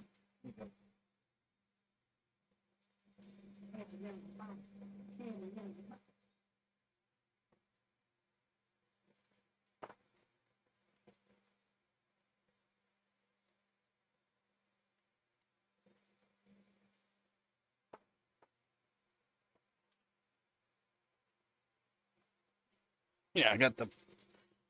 So the mini monitor, I got the potentiometer set up and able to voltage control the fan now, so I can adjust the fan speed instead of it just going full bore, so I'm happy about that. I need to get something so that way I can attach, I need like a hot, what do you want to call it? Hot glue gun.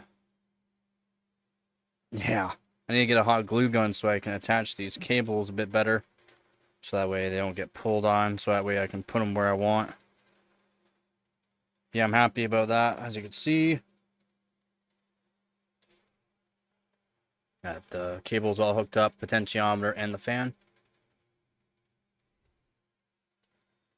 So, able to control the fan speed instead of it going full bore, because it is loud. Like, very loud. You're crashing? Well, why don't you get yourself some sleep, man? Get yourself some sleep, man.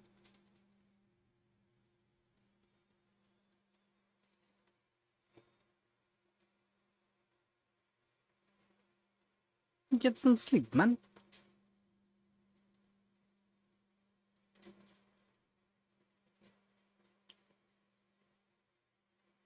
I always... You're like a bear.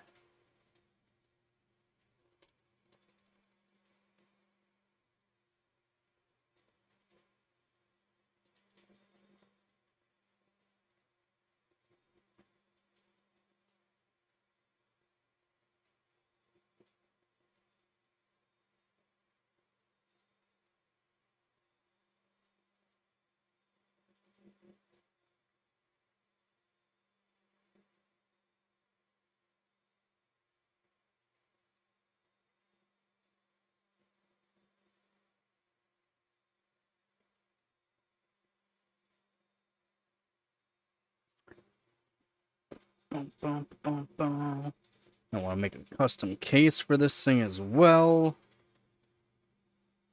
Do you want to make a custom case for it? You really have to make a custom case. I need to get aluminum. I need to get a bunch of aluminum.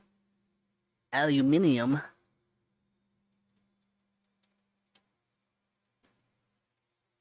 That's another project. Another project. Actually, I should add on the extra capacitor on the GPU.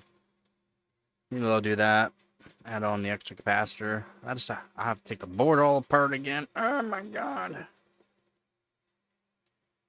All this extra work, man. I have to set another goal here.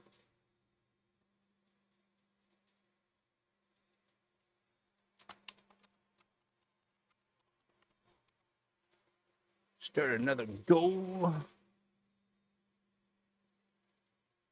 Boom.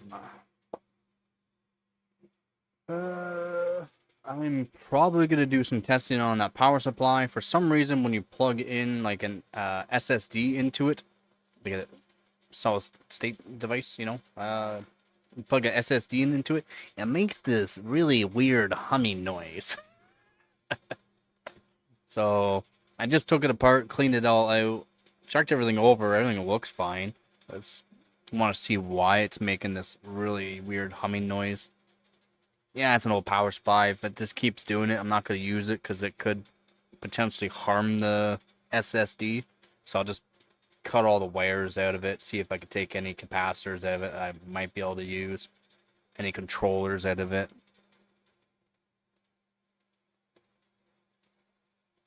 That's some heavy maple. Yeah.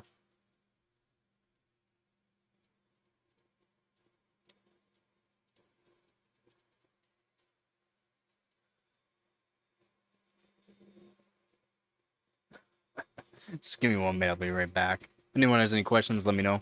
If you want me to do anything, let me know. Kinda need some ideas. Still a little worn to be doing a bunch of hard overclocking. I can do some overclocking, but it wouldn't be anything crazy.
Nice car. Vroom vroom. You mean nice cat?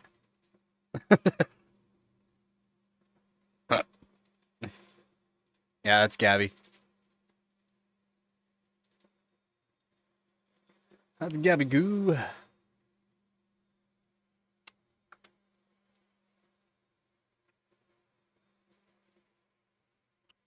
That is little Gabby. How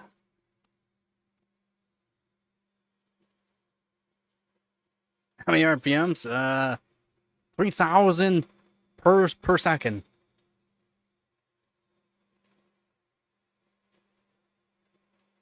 3,000 per second. Yeah, that's Gabby. Yeah, per second. She's in psycho mode. Psycho kitty.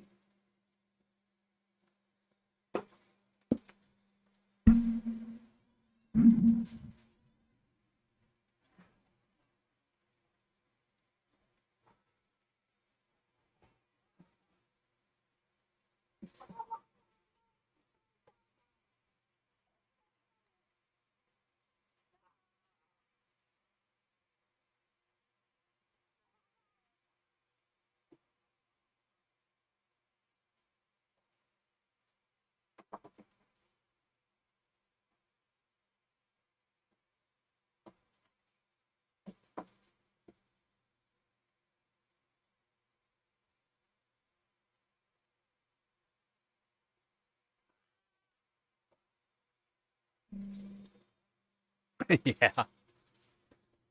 Yeah, she's a good cat.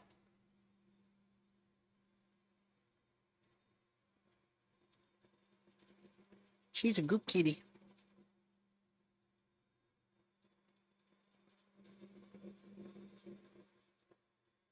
Yeah, a lot of people are like, you have a cat? It's yeah, if you go look at my older videos, yeah, I have a cat. My mom's been taking care of her parents. She's been a big pain.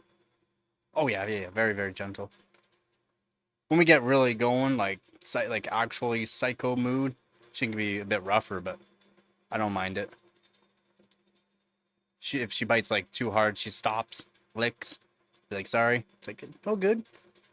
She has really big claws, a lot of claws. She's a polydactyl, opposable thumbs.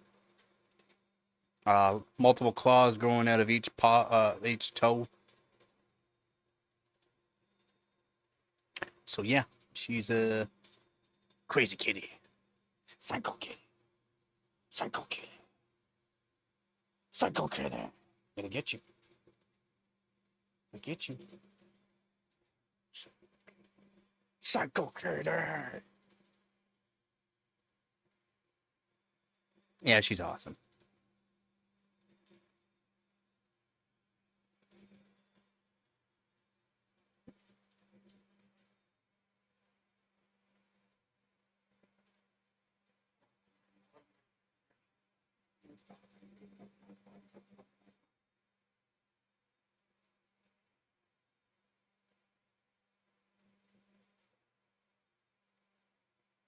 I'll be home.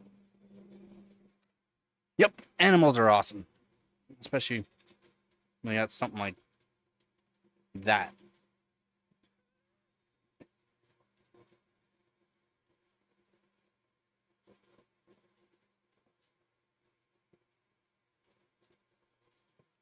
She's just a big kitty. She's just really big. She's not chonky. She's just really big. She's a big cat.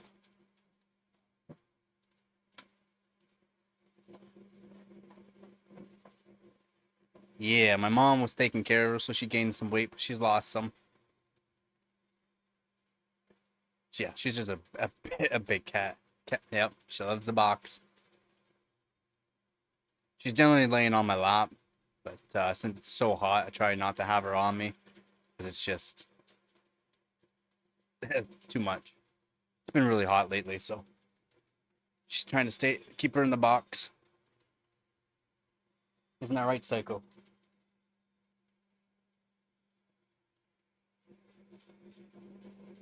Psycho kitty. Psycho kitty. Yep, she's the PC cat.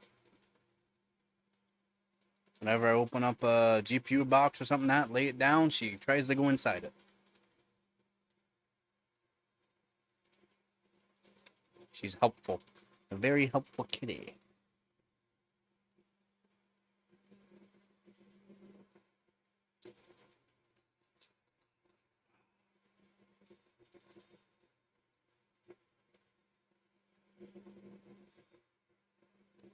Yeah. Maybe I'll do some DDR3 overclocking. Maybe I will.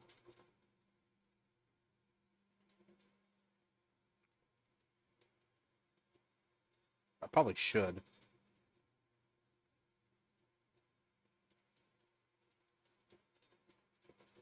Day one of the competition, so.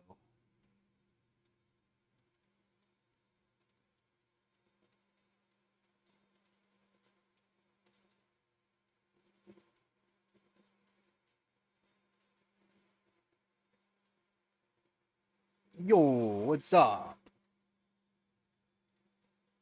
What's up?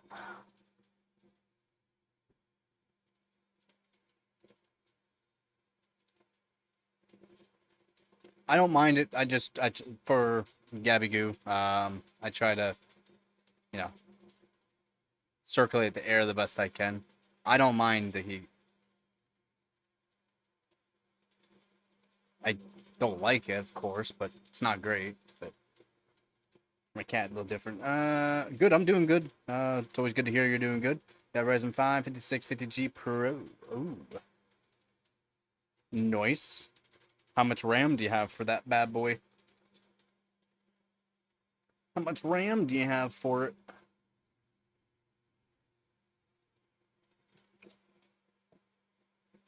16? Ah, you should get some more.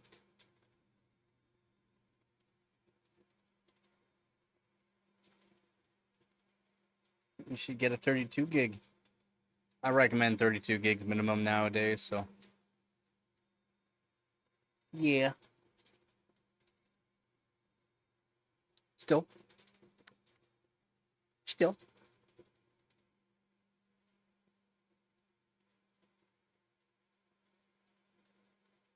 You mean you can't tune it? You can't turn XMP profile? Can't. You can only, you're like NASCAR. Only go left. Or is it right?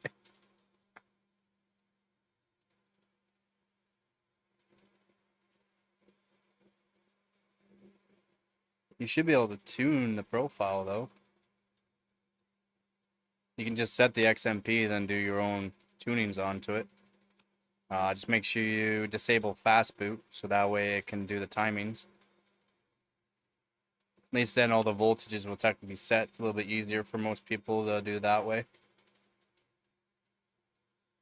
mean, it's DDR4, it's not the hardest to tune. I guess it depends on the kit of RAM.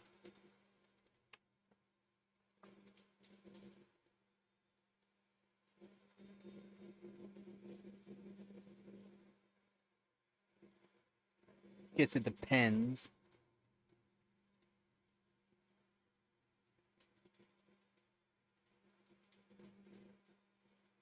But I mean, oh, XMP. I mean, if you're using AMD, you should be using Expo. You should be using Expo, not XMP. Took me a second there. Yeah, it should be Expo you're using, not XMP. XMP's for Intel.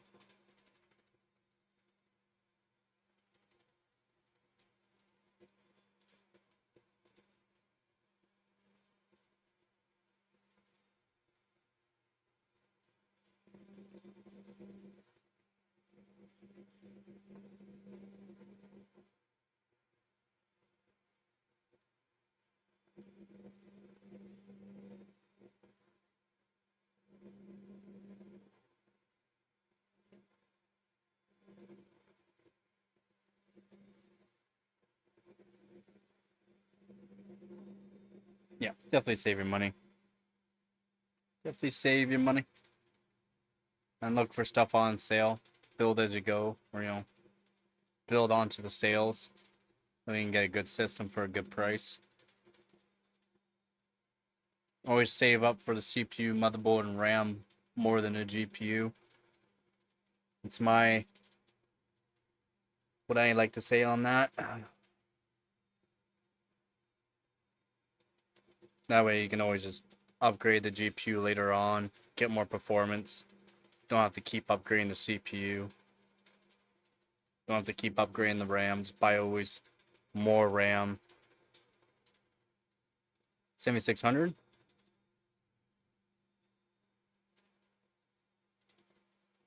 $16 GB? No. Minimum 32. I mean, you can't really find... It's hard to find DDR5 16 GB. You technically can find it, but it's not easy. I mean, 2x16?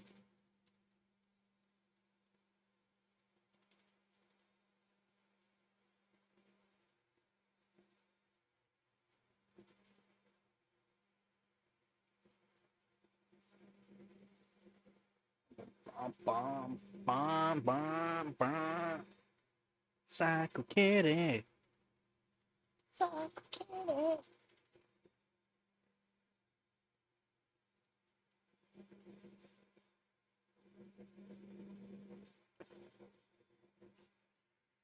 I don't know if buy a RAM that's upgraded GPU or buy another system. Better CPU.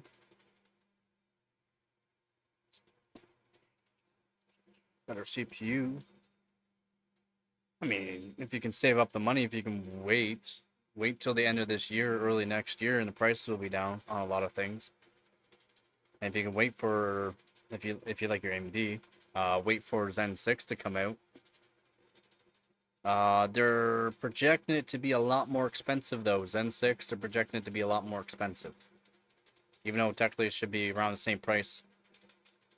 And they're expecting it to be like a lot more expensive. Which doesn't make sense, in my opinion. Yeah.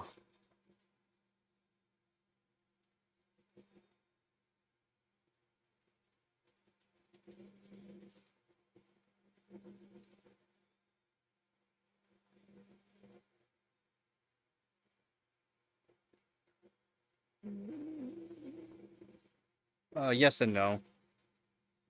It's not the defects. They won't put it into like a risk production and that unless they're actually hitting the yields. So if they're losing too many CPUs due to defects and have to downgrade them, they won't even do it. But 2 nanometers, it's TSMC can do 2 nanometer now. So again, TSMC is the one manufacturing this. So and TSMC just got a whole bunch of new high EV tech lithography machines. So they got better yields. Again, that's only the 2 nanometers only gonna be on certain portions of the CPU. It's not like it's gonna be full 2 nanometer. It's only gonna be for desktop variant.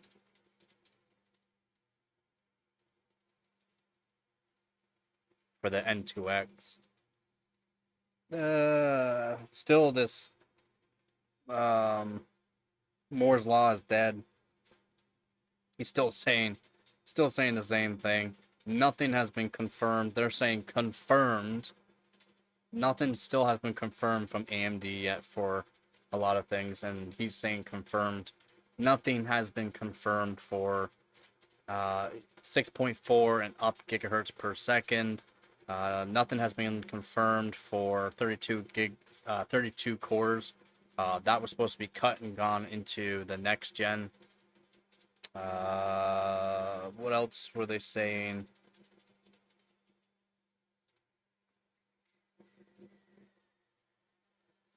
What's really saying? But still, nothing has been confirmed, and yet people are saying confirmed. It's still technically just rumors, and not even leaks. It's just rumors that a bunch of people are saying. So I don't get it. I don't get why people are making all this clickbait. I mean, he's good at it, and he's just gonna be proven wrong again.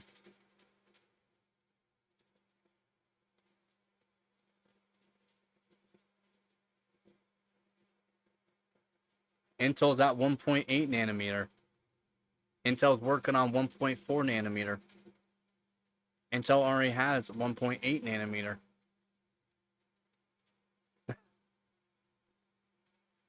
And now they're working on 1.4. They're cutting production for certain suppliers and that. It's just going to be in-house for Intel. And now they're working on 1.4 to see if they can get it sooner than 2028.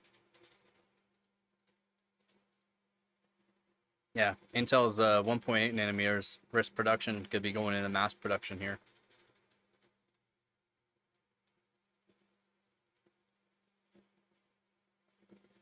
And then same thing with, yeah, same. But everyone's just gonna keep bashing them because of what they have to do to keep going. Like the layoffs, they are laying off more people from certain fabs, though. From certain fabs, it makes sense though. Those fabs are on old stuff, old tech. Same. Like their GPUs, and they keep it around the same price too. Their GPUs would be awesome. Yep. Yeah. I mean, they are still technically awesome for certain individuals, especially if you're not technically just gaming on them, you're just using them for workstations. They're awesome. Like the B60 that they came out with. It's awesome. Oh man, it's wild. Yup. Yeah. Yeah. I mean, it is what it is.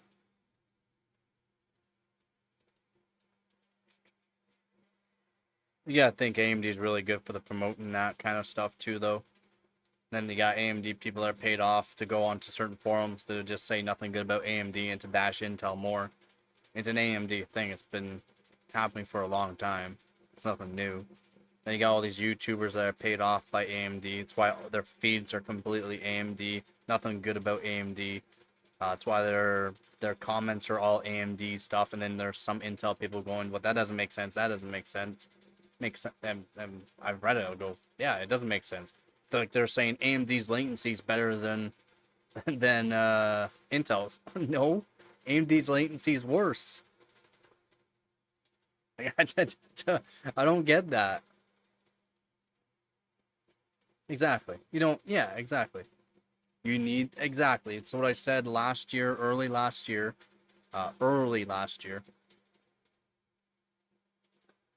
It's what I said, man. It's what I said when I started making these videos and live streams and that. I said if Intel just keeps going the way they are, going downhill due to the fact people bashing it and whatnot, and let's say AMD stops manufacturing stuff, and that's kind of what's happened now. If AMD gets a big head from this, and it's the exact words that I used way back too. If AMD gets a big head, these prices of AMD CPUs are going to go way up. The price to performance is going to go down. And guess what? You're going to be spending a lot more money on these CPUs due to the fact that AMD got a big head. What happened? AMD got a big head. Prices of CPUs don't make sense on AMD sides. Prices of the GPUs on AMD does not make sense anymore. Price to performance is not there on AMD anymore. They are not price to performance. That's what they were based on. That's how they became really a company for people. This price to performance. They are not that anymore. They are, we make better stuff now for gamers. We are a gaming company. You might pay a lot of money for it, but you can game. You can get a really high average frame rate. Average frame rate for some people don't matter. The actual 1% lows matter than average frame rate. When you're at 600, when most CPUs nowadays can be doing 600 frames per second in esport games, you don't need more than 600 frames per second. You need that 1% load to be higher. Same. It's just like early on this year, ARM was projecting to take over 50% of the CPU market. That's not going to happen. It'd be awesome. Be awesome to see ARM, actually making headway on that, but they were really projecting too high.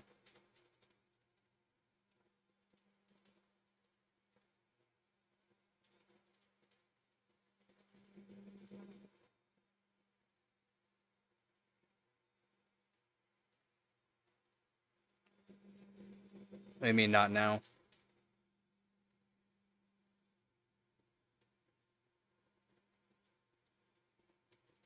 Oh, it should be.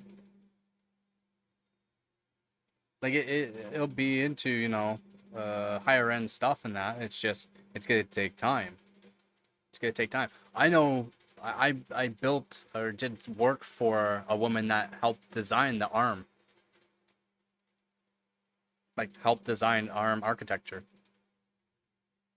I did work for.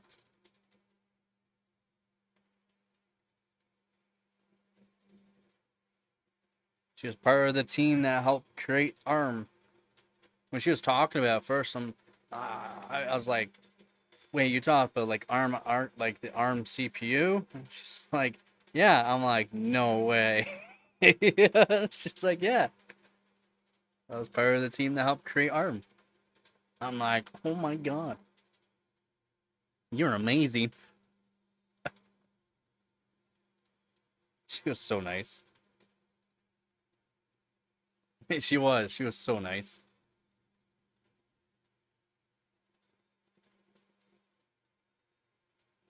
Yep, she was in part of the team that helped develop it. Exactly. Yep. It's supposed to compete against like Macs, basically. Yeah, very, very efficient. Yep.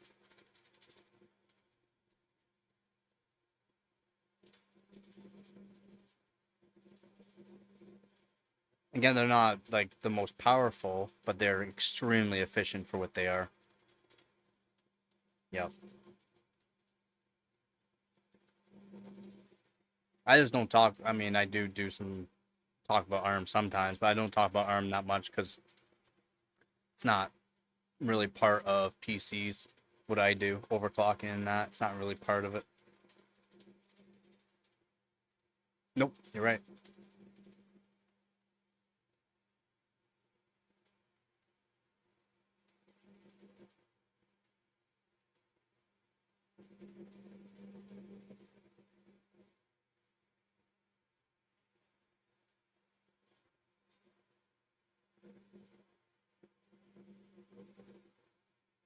You are right.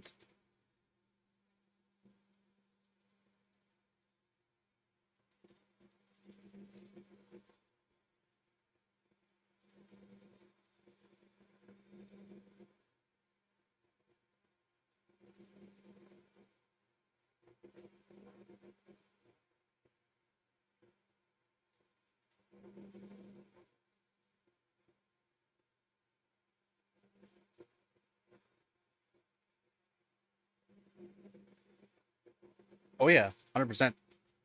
Like in the future, I will be doing liquid nitrogen and that too. My goal right now is to stay on Apprentice League that goes all the way up to dry ice. So even though I'm on chilled loops and that when I do my XOC, I'm on chilled loops. I still get like dry ice scores. It's just I would like to do dry ice so that way I can stay in my league.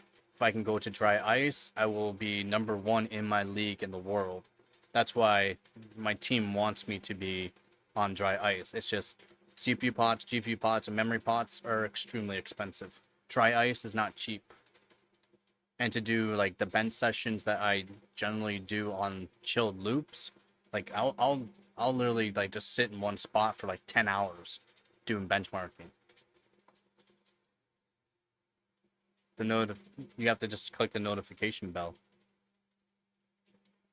Or if yeah, just click the notification bell. That way you'll see whenever I'm live. Sometimes YouTube's broken and it doesn't work, but that happens to everyone. On Discord, I generally try to show people I'm going live and that. Haven't been doing it as lately, but I try to put on a Discord, put my live stream before I'm even live onto the Discord. I just haven't been doing it lately.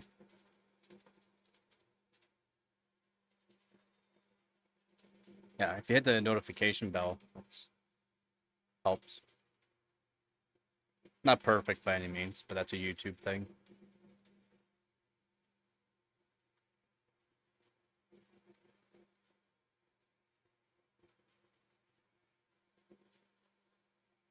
And if you have any like videos or want me to go through anything through live streams, I can do that too.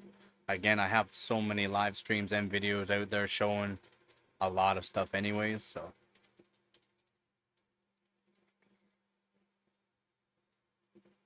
Let's go.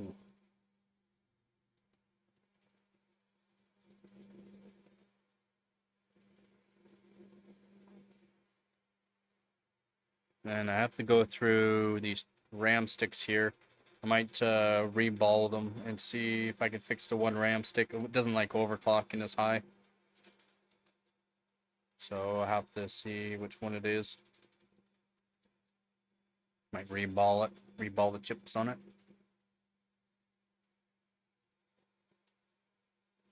Oh, I can do some right now for the competition. I mean, dry ice, yeah, that'll definitely be in the future type thing, type deal.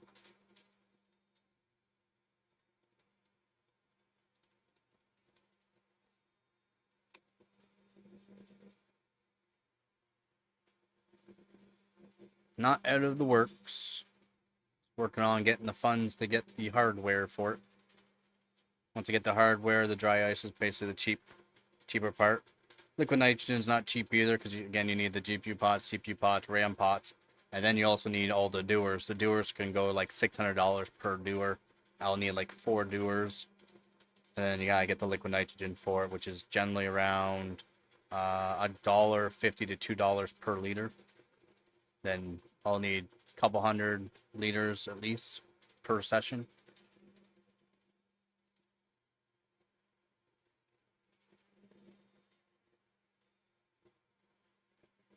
Like minimum, couple hundred. What?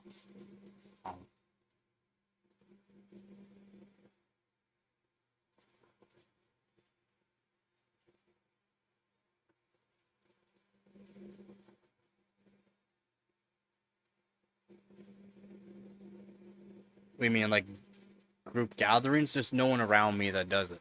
That's the only thing. There's just no one around me that does overclocking like I do. I mean, this competition's all teams all around the world, so there's a couple people from Team WEG that are grouping up, but they live closer to each other. Then they can group up, they can get lots of liquid nitrogen, they can bring their own hardware, more CPU pots, more GPU pots, more RAM pots, get stuff set up easier. Me, I'm just by myself, basically. There's no one around me that does overclocking like I do. That's the only thing that sucks. That's okay. That's okay.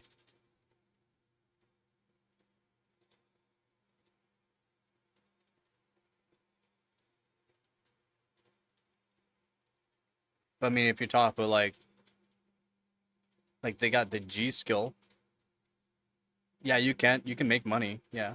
You can make money from sponsors. Sponsors can give you hardware to do overclocking on, like AMD, Intel, Nvidia, Asus, Gigabyte, Corsair, G-Skill. There's G-Skill competitions a couple times a year. You can get $50,000 USD for winning. Yeah, $50,000.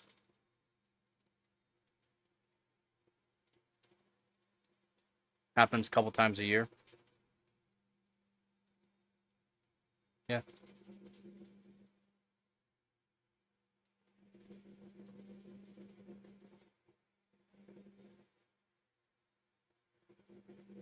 Yeah, I need to get some G-Skill RAM though. I could have participated earlier on this year to a G-Skill competition, but I didn't have any G-Skill. And I would have been a good contender. At least top 5 easy. Around top 5 I would have got. just from testing it off with my RAM that I have now. If I had some G-Skill RAM around the same binning, yeah, I would have made some money.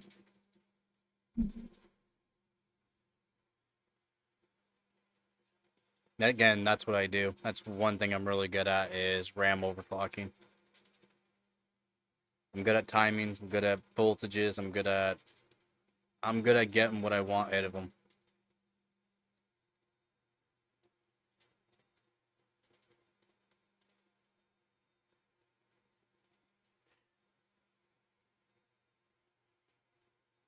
No, that's a server. Can't overclock on it. It's a dual CPU server. You can't overclock on it. It's more like for fun. I used to have it set up for like as a server with Unraid.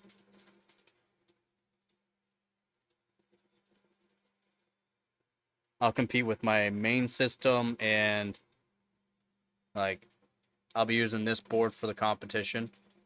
I'll be using that board, not that CPU, but I'll be using that board. I'll be using that GTX 1080 Ti for the competition. For this competition. The board that I have set up right now with the RAM, maybe not this RAM kit that I have in it, but with the CPU, 3770K, it's a good silicon. Lap the die, lap the IHS. It's on custom water loop right now. We'll be using that for sure for the competition. The 1080 Ti I'll put in my main system.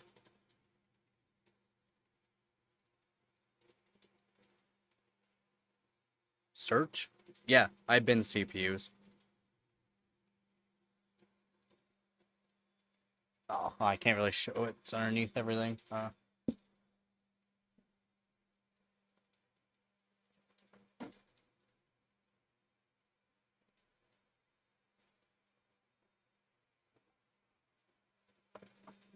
Yeah, I've been CPUs.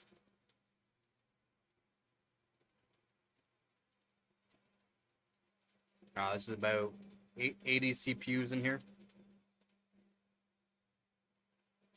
Yeah. These are all for LJ1366.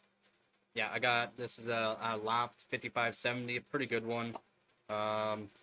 More 5570s, i7-900s, whole bunch of Xeons, 5667s.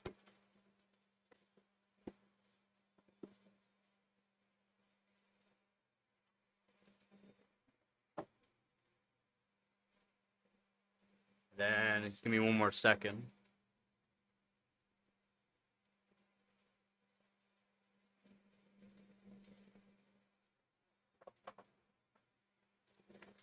Ugh.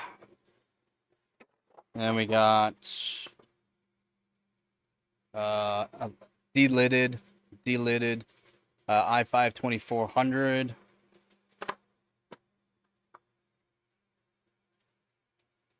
i5 660. Another i5 2400, not delidded though. This one's old AMD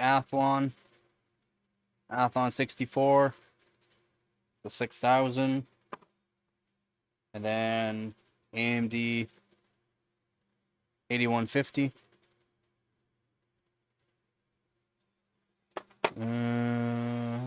Should have more. Oh, right here. This is the Pentium, the old Pentium. Pentium 4.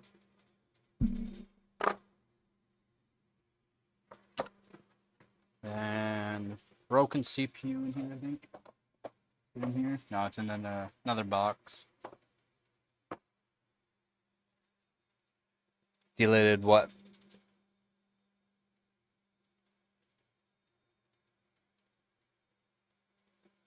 Deleted what? I'll delete everything. I deleted. Yeah, I delete on stream too. I use a Vice. This i5 2400 is deleted.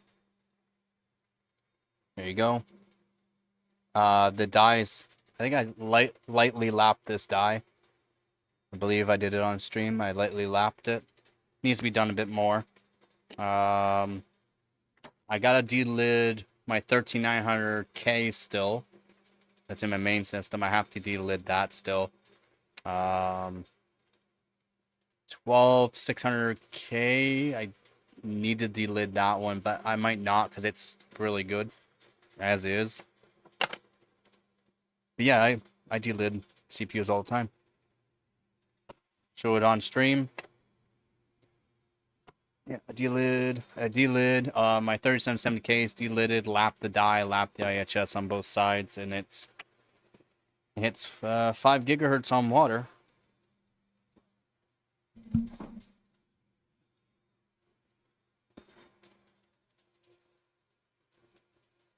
No, yeah, having better.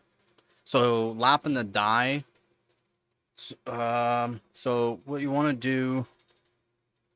Give me one sec.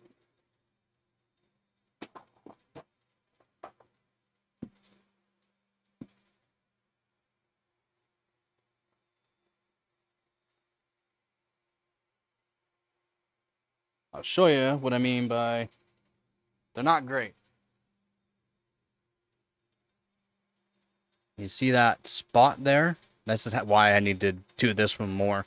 I should show my 3770K. It'll give you more representation on the whole thing has been lapped to a nice flat. See how that there? And then I need to do the whole, and it still needs to go. So it looks bad. It looks bad, but it's not. It's definitely not bad. It could be better. Like this whole spot, the whole die should look like that, basically. So what you're doing, right? So what you're doing, see the thickness, right? See the thickness of the die, right? So the architecture's underneath a layer of silicon itself, right? The die itself is not going to be perfect by any means. That's why they use indium solder. Also, they use indium solder because indium solder is compressible, right? It's compressible. It's another thing that helps. So lapping it, getting it flatter, lowers that silicon layer to the architecture. So the thermal wicking can be better to the actual architecture itself that gets hot. The silicon, thinner the silicon, more damage that you can do to it, like easier to crack. But flatter you can get it, more contact area touches the actual silicon itself, means better thermal conductivity. Being thinner down to the actual architecture itself also helps wick away the temperature faster. And then same thing with like your IHS. You're thinning that copper layer, and then you're making it so the contact is better as well. Not just onto the actual die, but to the actual cooler. So I'll lap my coolers as well. Yeah, so the transistors, if you know how, so this is the chip, right? The chip that they cut out of that big wafer. This is a chip that has a silicon layer over top of it. And then the transistors are put to the bottom of it that go to the contact pads, right? There's contact points. There's a whole process to making chips. There's a whole process.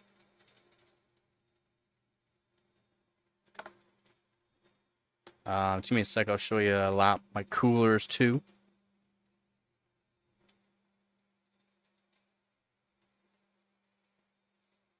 How much do you be able to remove from the top face? Like, I mean, from this, not much, not much. Some chips you can't get the whole thing to look like that. It basically. And I could technically make it look smoother if I used a million grit sandpaper, but I don't. I use a lapping stone, a very high grit. It's like 4,000. It's over 4,000 grit lapping stone, but that's more than enough. It's not like you can put your nail into any grooves or anything like that. It's fairly smooth, but what I just care about is getting as flat as I can, basically.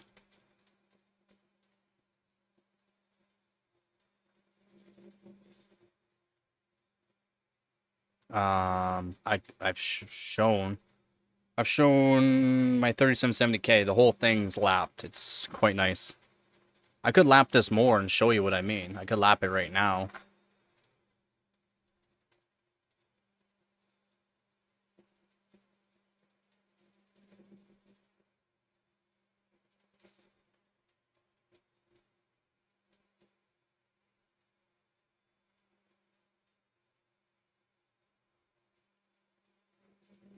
And I'll show you the cooler.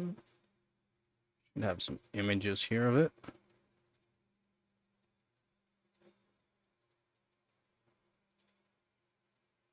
Yep, right here. So there's my custom mono block. Look how perfectly circular that is. That's after lapping it. So I took off, so you can take off this plate on these EK mono blocks. So you can take off this plate, and you can actually switch it out for a direct die. But I threw out the direct die because I cracked 2 CPUs from using it. They're very finicky, and apparently my fingers are too strong, and yeah, not good. So I just use this, but then I lap. So you take this off, and you lap it on a lapping plate. That's how perfectly circled it is, and that's good enough. That's like more than the area of good contact for the CPUs that I put it on. Yeah.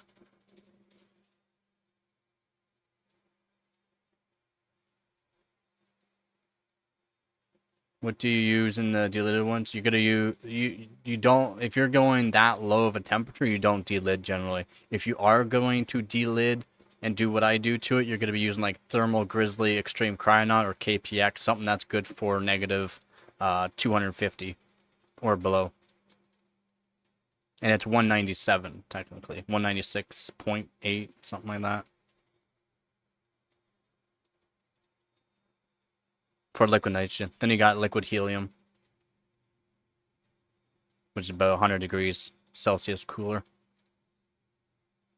Yeah, Thermal Grizzly Extreme Cryonaut, KPX. This MX4 is good for negative 50. It's just depends on what silicone oil you're using, really. So getting a really good silicone oil, that's good for low temperature. The price of that thermal paste, 33 grams for me is $150. Yeah. Yeah. The price of this MX4, it costs, I mean, I got donators help me pay for this, so I didn't pay anything. Donators helped me on that. But this, for negative 50, it's good, and it's good for normal use. 45 grams was like $35.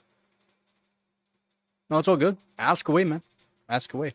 But yeah, the Thermal Grizzly Extreme Cryonaut cost me 150 for 33 grams. And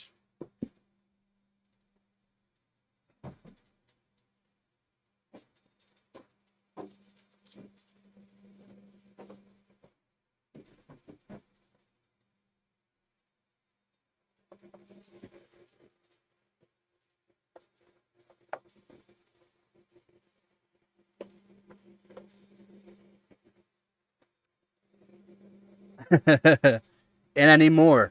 As you can see, I need more.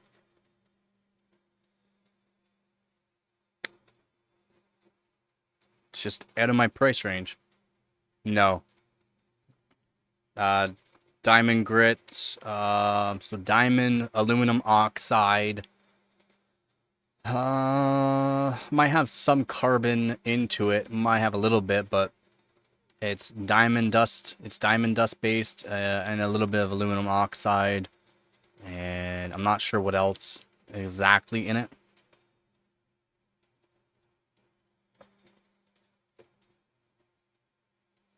That's why my thermal paste I made has diamond grit in it. I need to make more of this. Has diamond, the same thing, diamond compound in it, decent silicone oil. Has some carbon base into it. I just use graphite.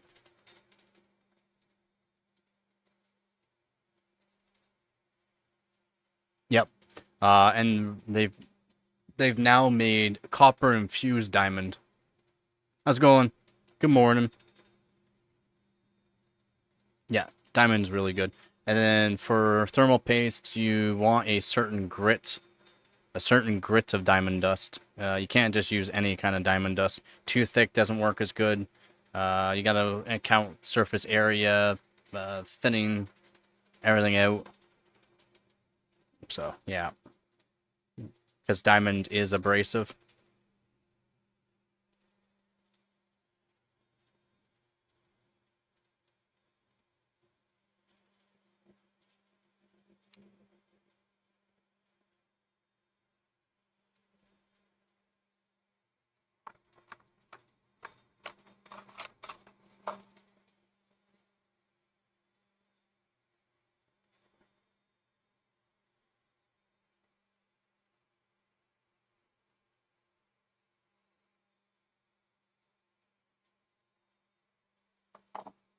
Let's see if I can mix some of my stuff up here.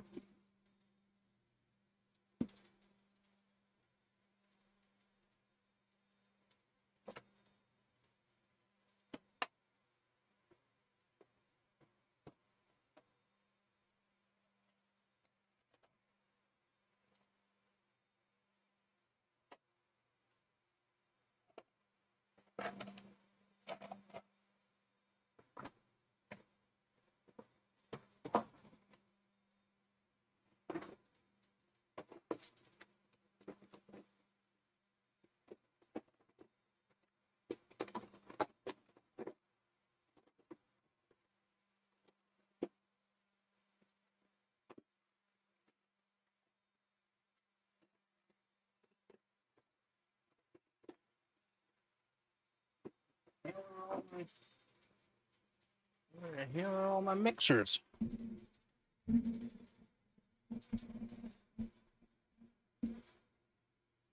Nice.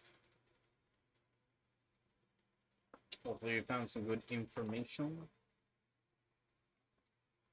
If not, please let me know what you're looking for.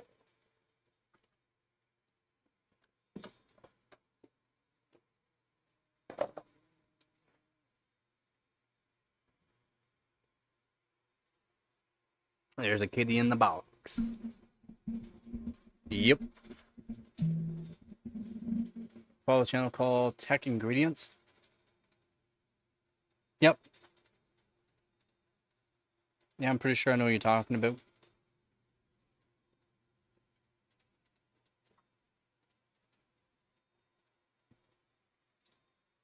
Oh.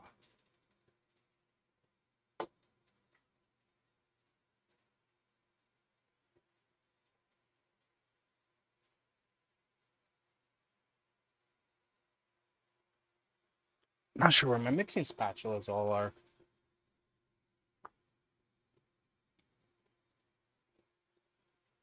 But yeah, I'm pretty sure I know what you're talking about there.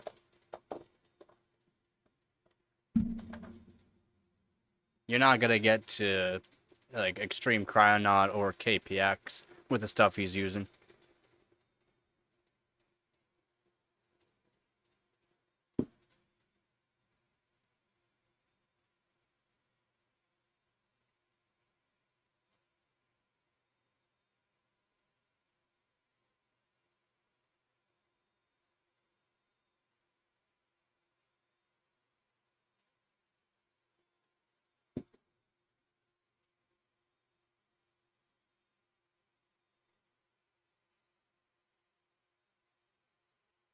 Oh, the silicone oil. Basically out of this now, it's really thick.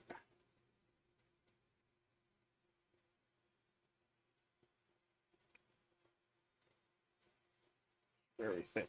Very thick.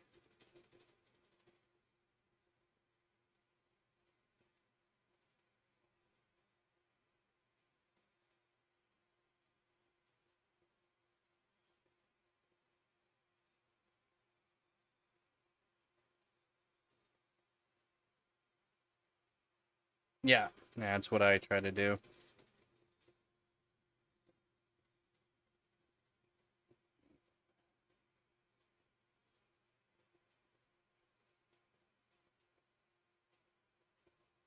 It's actually usable.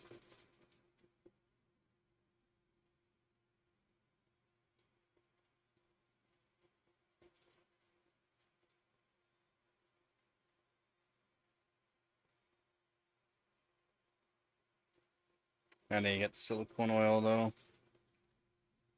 And then you get silicone oil and you get a bunch of stuff to remake thermal paste. Because it did perform pretty good. It performed pretty good. Just I accidentally left this on the side and the silicone oil, when it separated, it came out. That's why it's good to put them in tubes, but it's fine. But yep.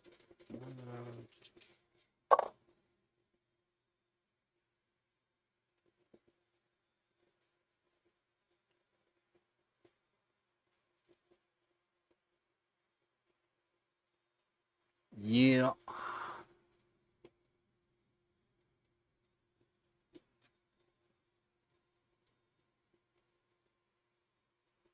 Oh yeah.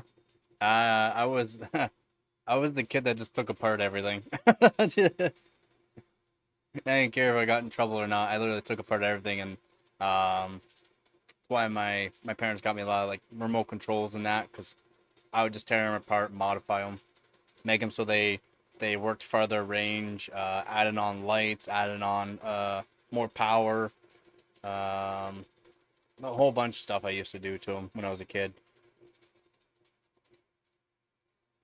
And then I did like in sketchbooks, did like the layout of how I wanted it to look afterwards, what I wanted to do to them.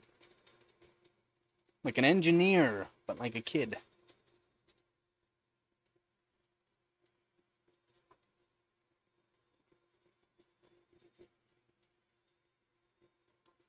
Yeah,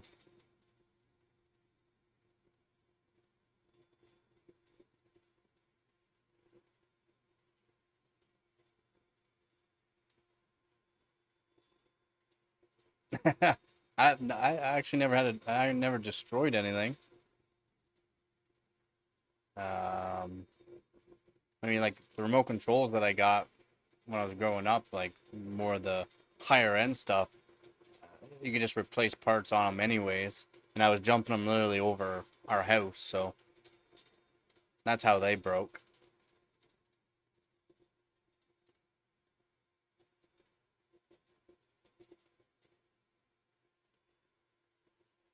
That's how they broke.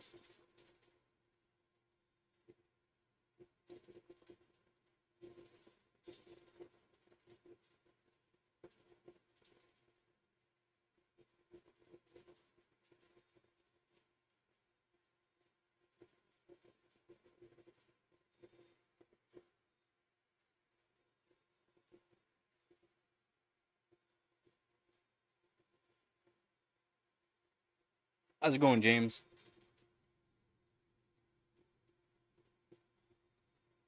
A miracle coming from me. Hey, as long as it works right, that's the main thing.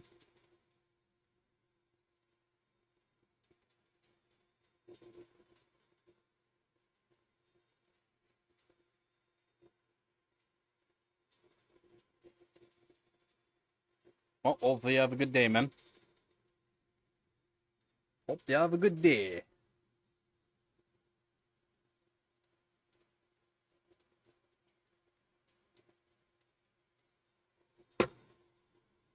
Peace.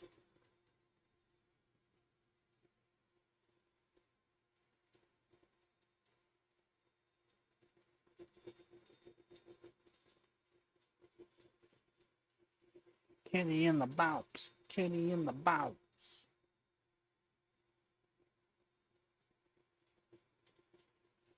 Well, thank you for stopping by, man.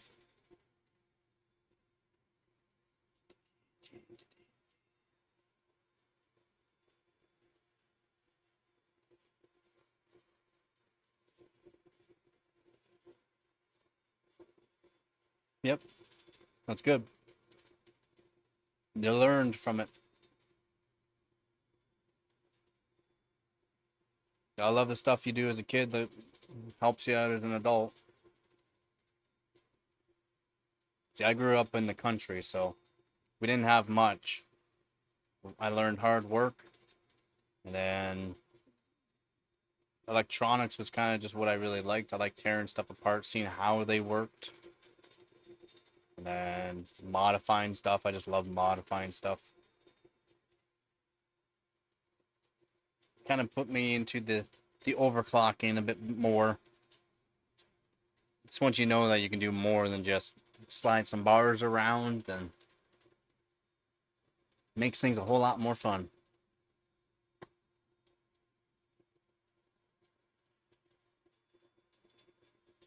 See, that's nice. That's nice.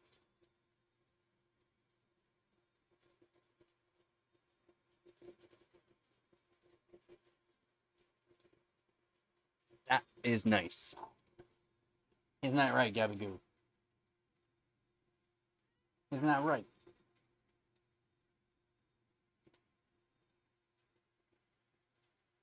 What you doing? Hi.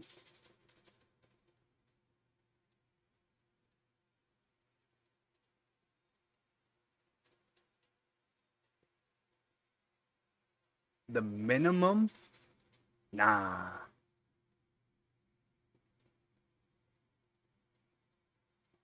Oh, CPU? You mean CPU?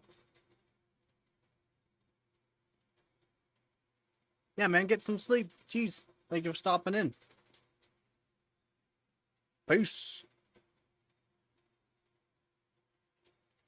You mean CPU space? Do you mean CPU?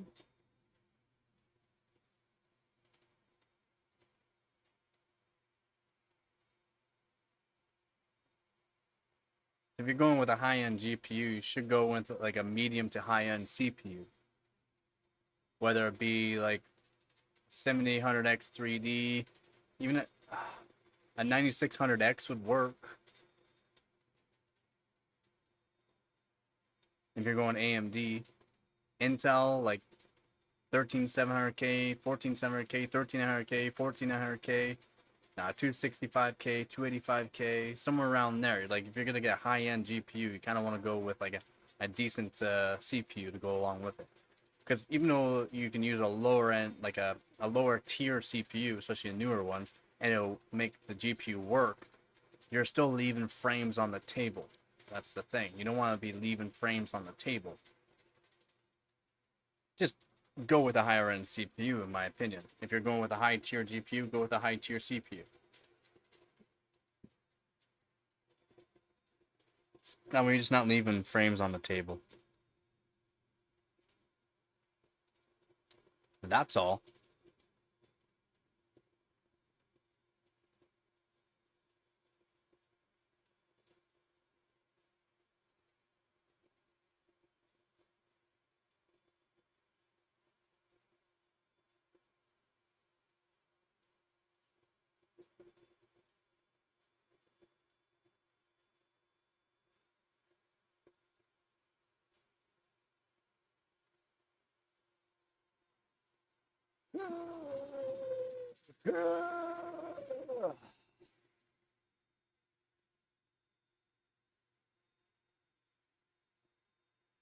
Huh. I should do... Man, I should have thrown the 1080 Ti in the system before it started. You gotta wait like at least another hour. At least another hour. Hate me all you want. I know you can make it. I know you can make it. Come on. Come on. No. You're not gonna get me to go over there. I'm sorry. Ba-ba-bow. Ba-bow.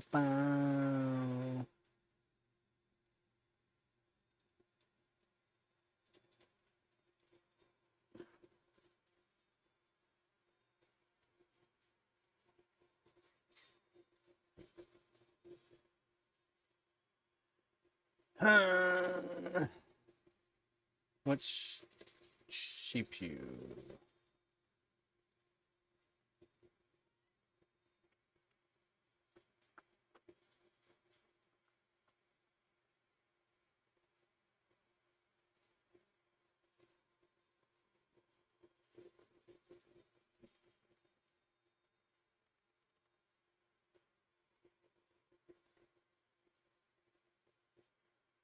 Ivy Bridge. Yeah. What they get? They got i7 2700K.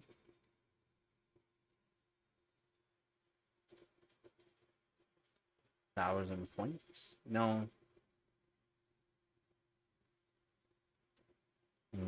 What did I get?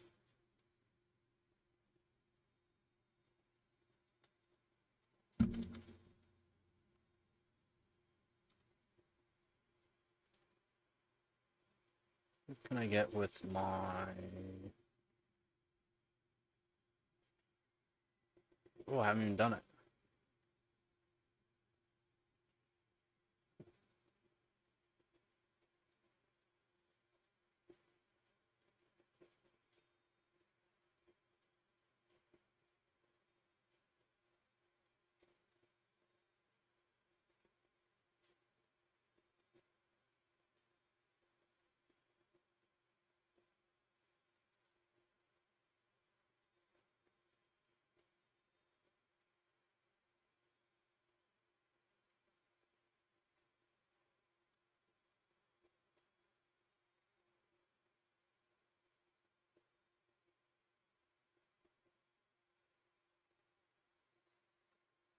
Could do with 3770K and see what I can hit right now. Temp we looking at. Where's Dave? 26 degrees. Not the greatest. Could put up a score for us.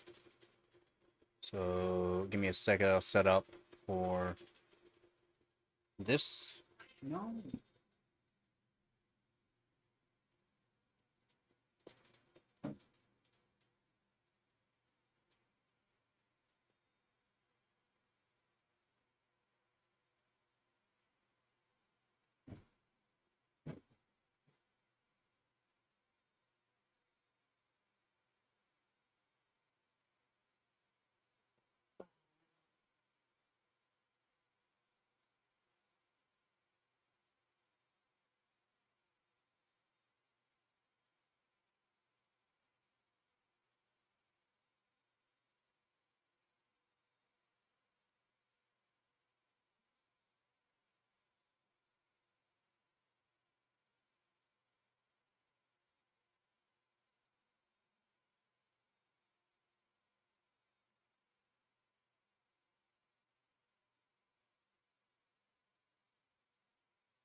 Okay, so I need this, properties, need that, yes.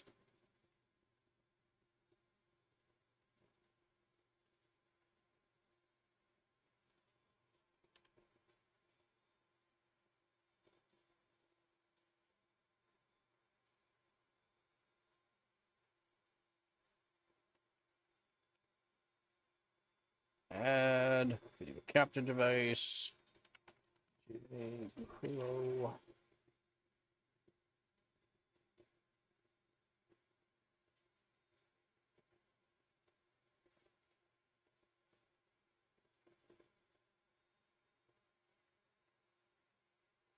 There we go.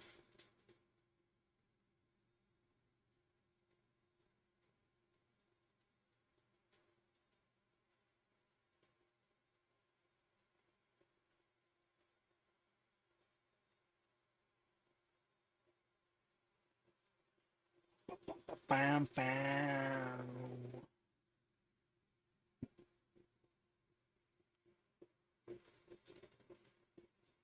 Goats.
Why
do you do this to me?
Okay.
Just wanted another. All right. Cool. Cool. All right. You just wanted that. All right.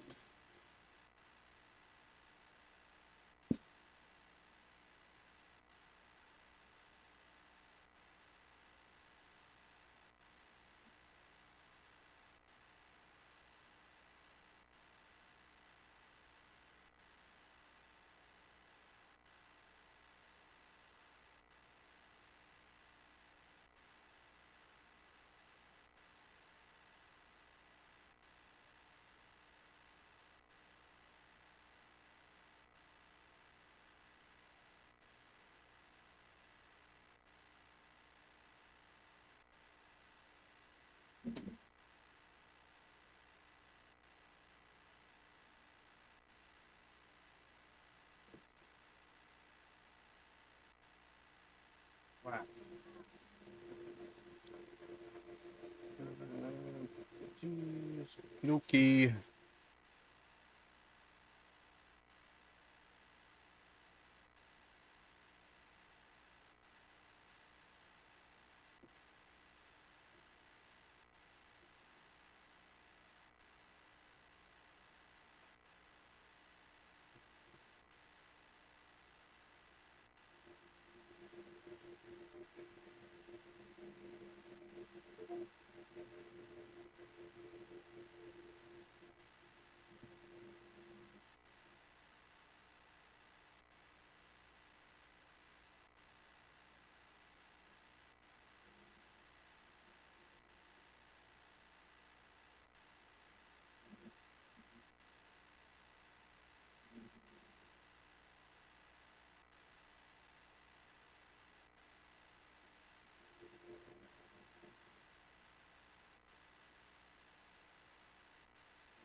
See if this works.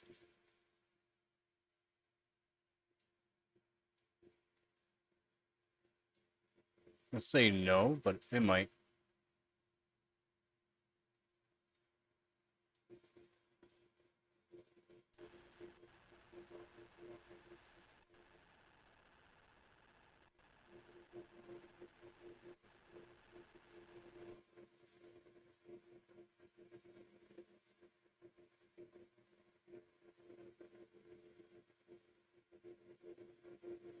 Nope.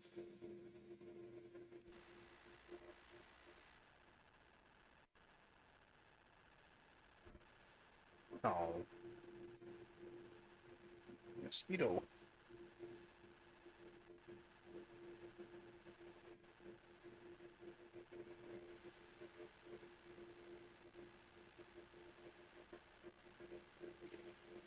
Yeah. Kind of figured that was gonna happen. I'm gonna put 4.8.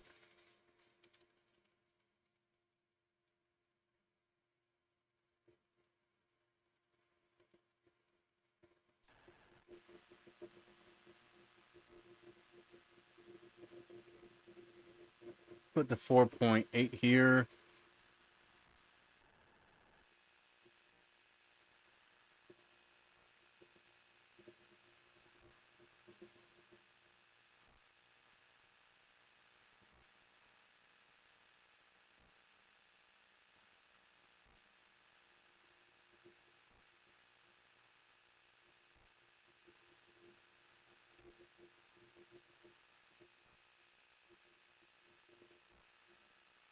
Make sure that looks fine. That's fine.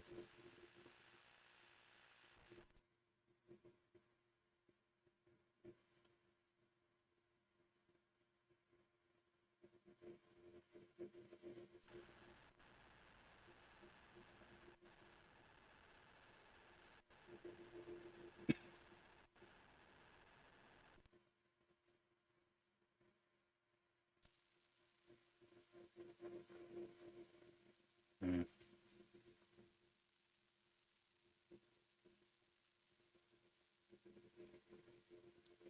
You want to do 4 point? It is a little warm still. So that kind of sucks.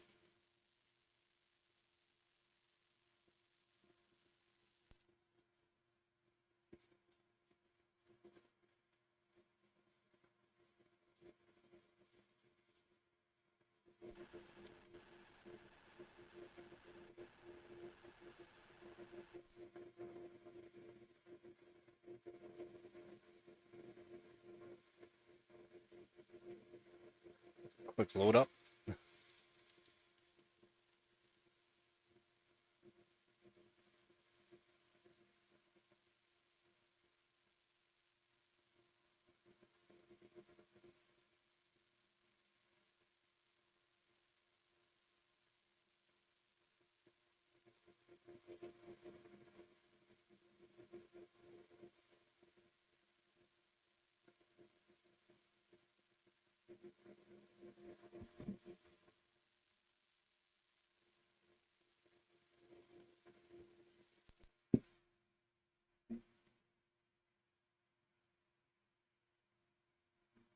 Let's hit the restart. Make things a little easier on me.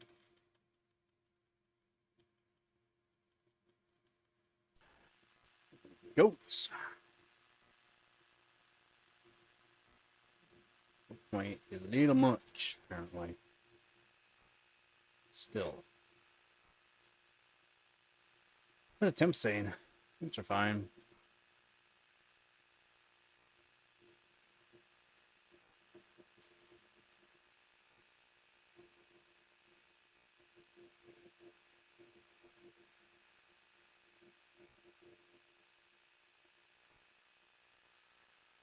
I guess I'll do 4-7.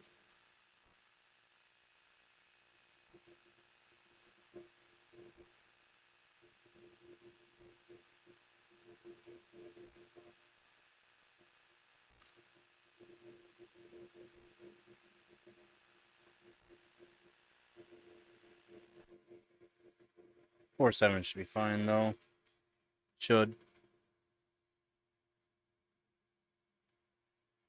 Still like 29 degrees in here.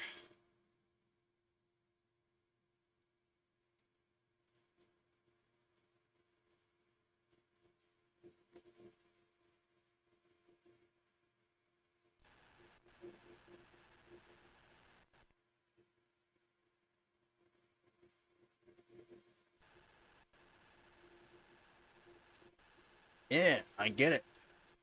I had to restart a couple times. I get it.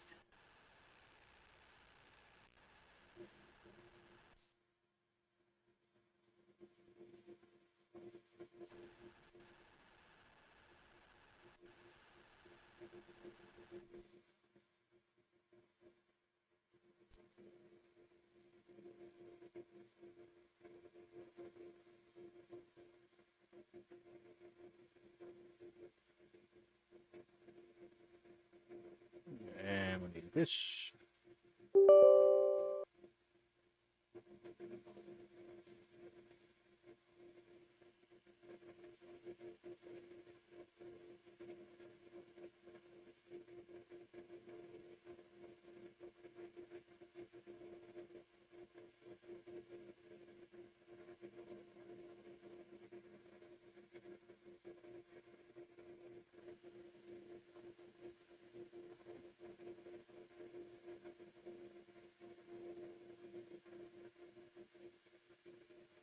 Boom.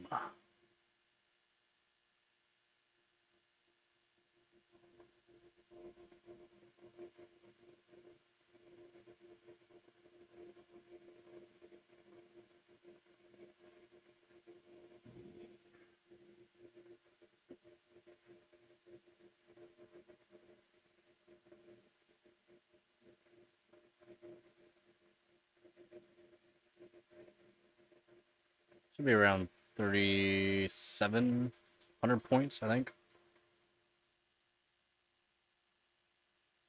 Should be around there.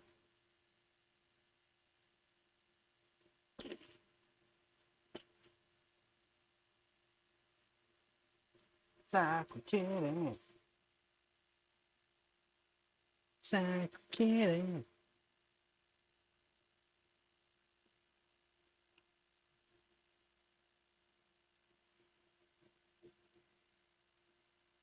I'm pretty sure it's not single core I have to do. Might be single. I'm just gonna double check.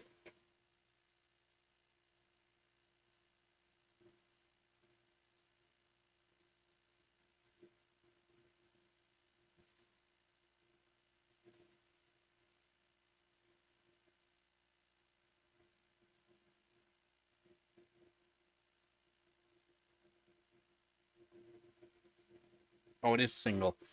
Yeah. Dang. So this single I'm supposed to be doing. Oops.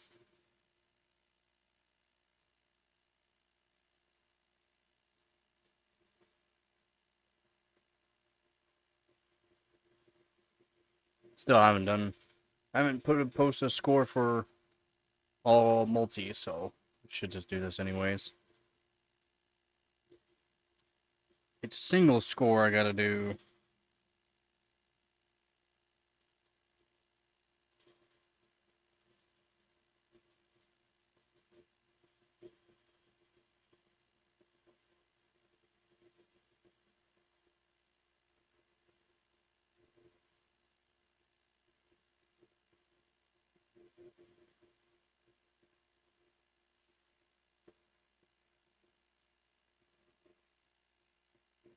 Oopsie.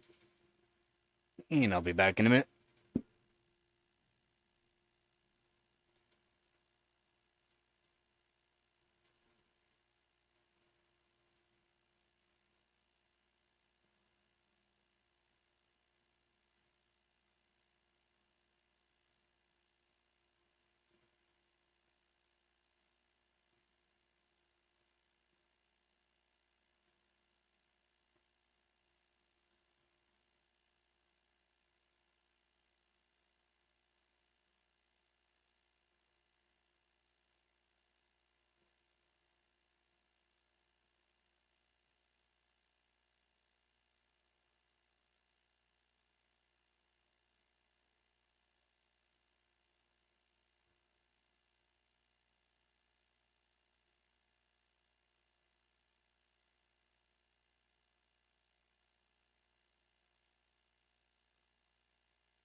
Yeah, I said around 37, so it's a pretty good call on that, actually. Okay, so I kind of wanted to see what the single core score is going to be. This is going to be a weight and a half. This one takes a while. So sit back and relax. Enjoy the show. And we'll see if I can find another USB-C here.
Oh, maybe around 800 and something points.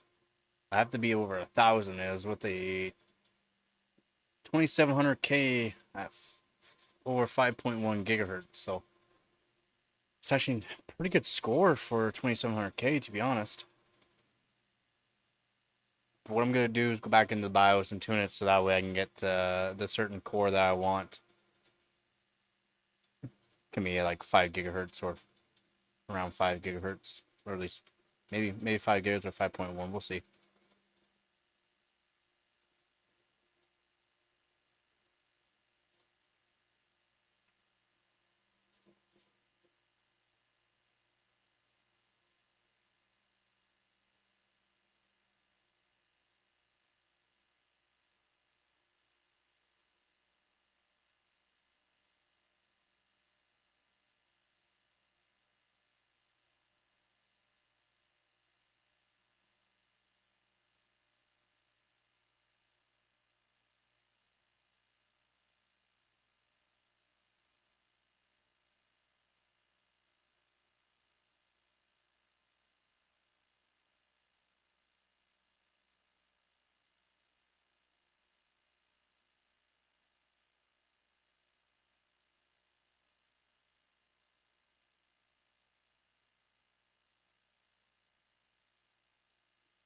Bum, bum, bum.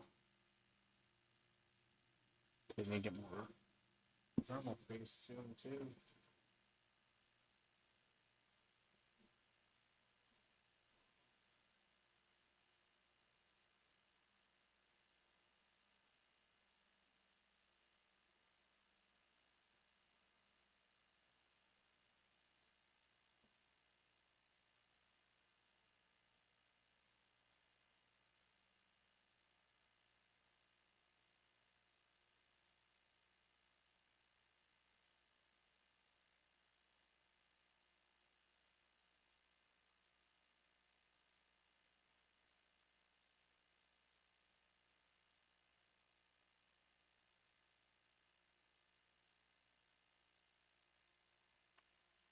I'm strong.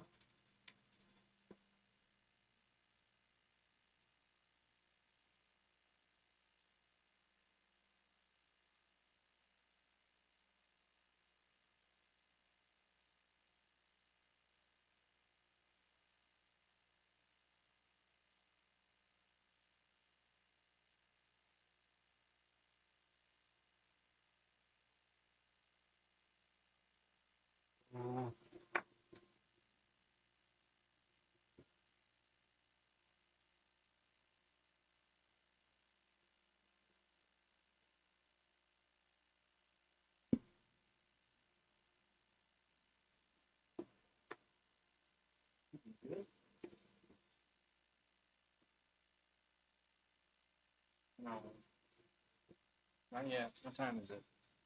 Soon. Soon.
Bum, bum, bum, bum, bum, bum, bum, bum.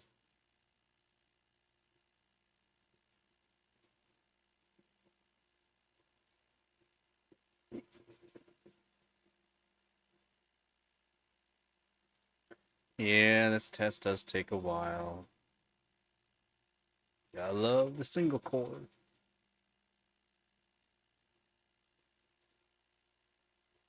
I love the single core.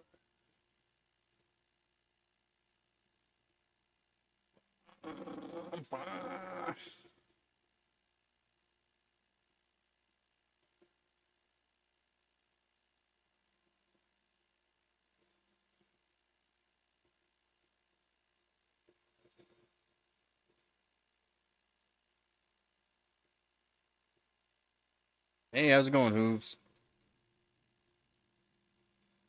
How's it going, Hooves?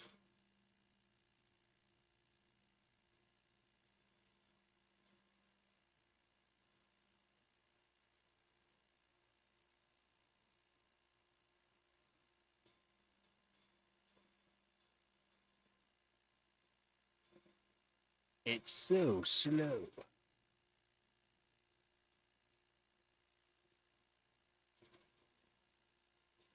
Hopefully, it gets cooler. Checking the weather, it's not really supposed to get cooler.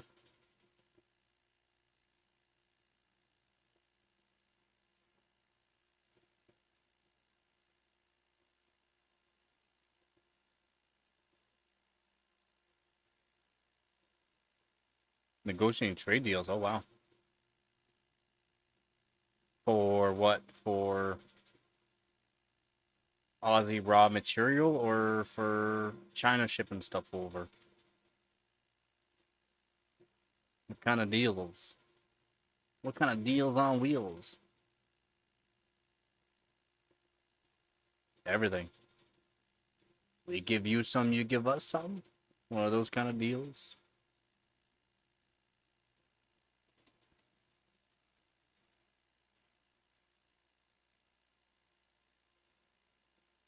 Well, yeah, apparently Trump's trying to do some more tariffs up to 35%. Pretty wild.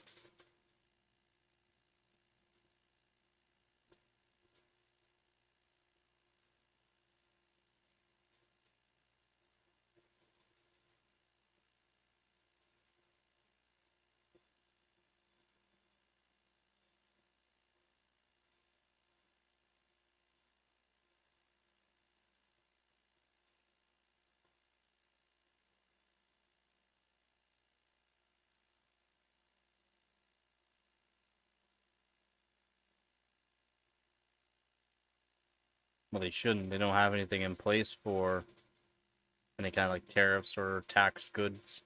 At least none that I'm aware of.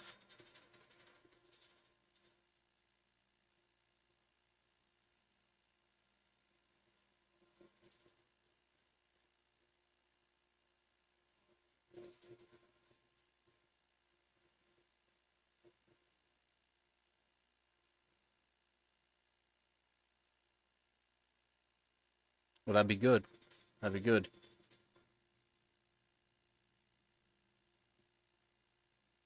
Even trade's the way to go, not free trade.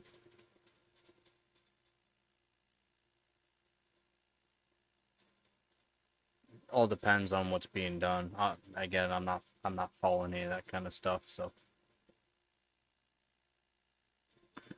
even trade is the way to go.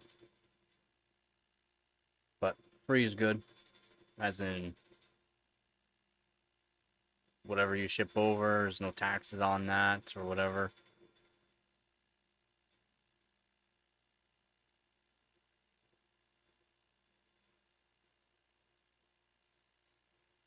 Because there's shipping costs. You have to put in the shipping cost, right?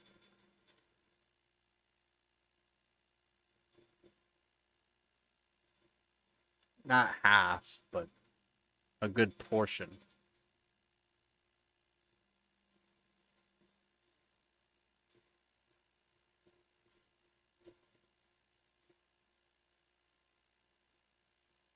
How's it going, Glenn? Nah, news is wrong. It's not half. It's a lot, but not half.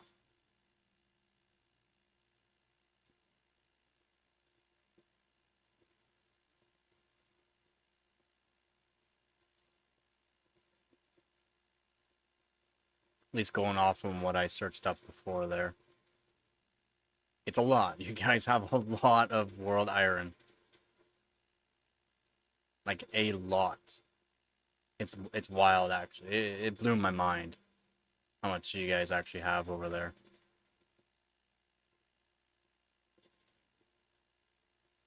How goes everyone's day or night? Early morning for me now.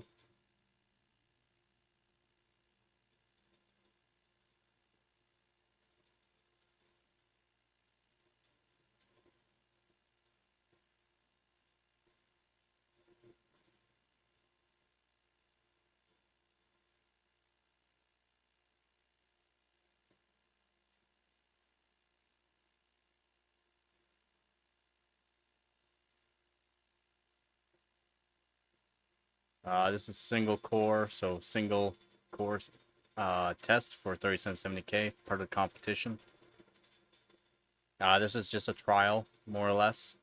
Multi-core was alright. It's at 4.7 right now, but I'm going to be tuning it so single core boosts up to 5 gigahertz, around 5 gigahertz.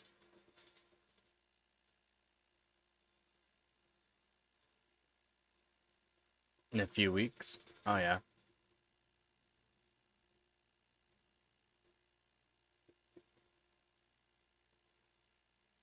Was that help out? What exactly does that do?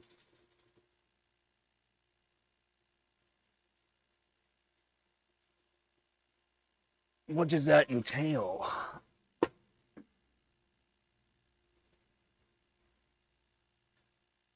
Huh?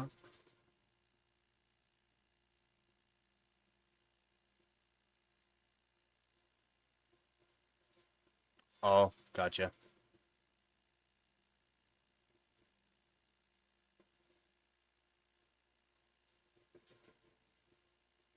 Is that actually like both PMs, basically? Or is that like a trade deal negotiator type person that's just gonna go over there?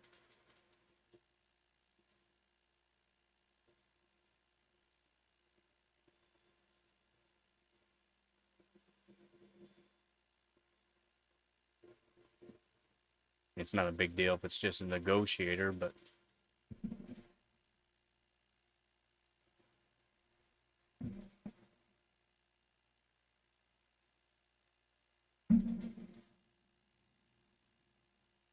I don't know what that means. Help explain.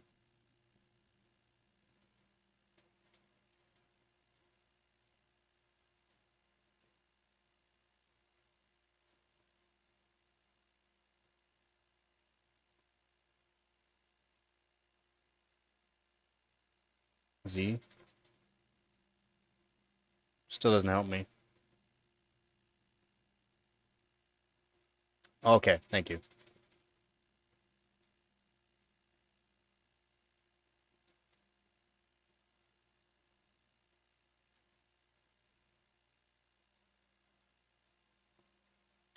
Oh, the third, not number 3.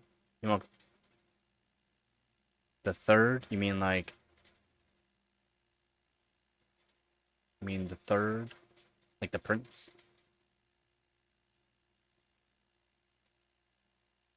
Oh, third in line. Oh, I mean, 777. I mean, that's pretty. Isn't that supposed to be a lucky number? It's not as high as I wanted, though. That's for sure.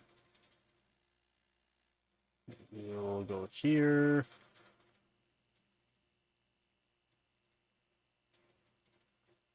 We gotta open up a bunch of these. 1, 2, 3. I'll put a 4. 4 of them. Minimize. I'll do this. Display settings. We'll put it up to that. Good. I'll do 100% there. That should make it so I can fit everything in. Do this.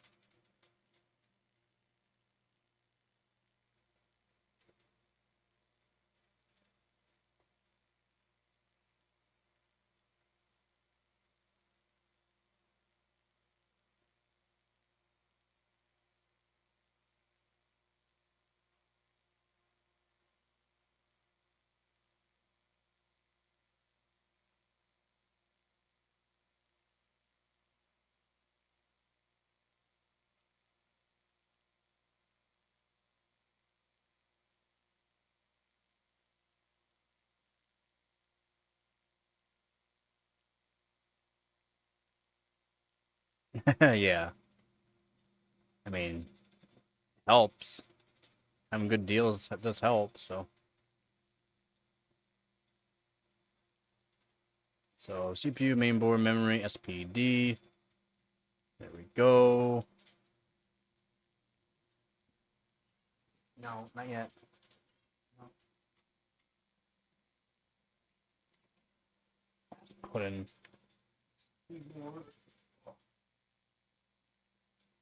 Take a screenshot so that way I have my own screenshot for this.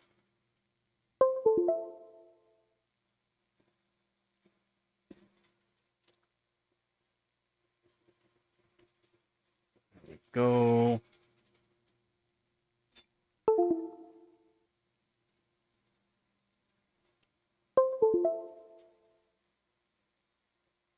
There we go. So now we can do this. Go save. Save.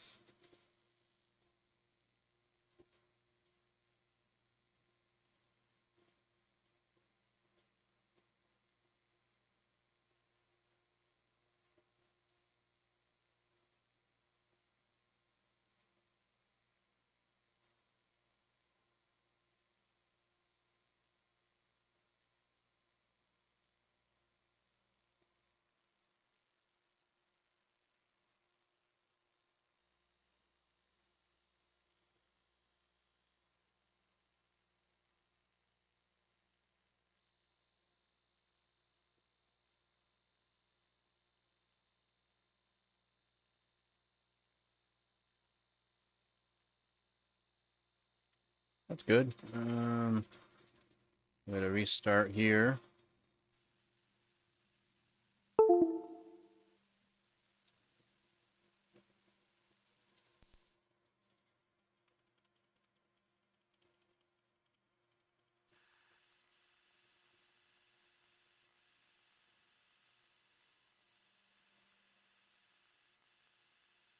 Really? Why? That doesn't make sense why it wouldn't. Why did we... My God, it reset? You're joking. That's why the score is so bad. Ugh. Ugh. Ugh. Ugh. Ugh.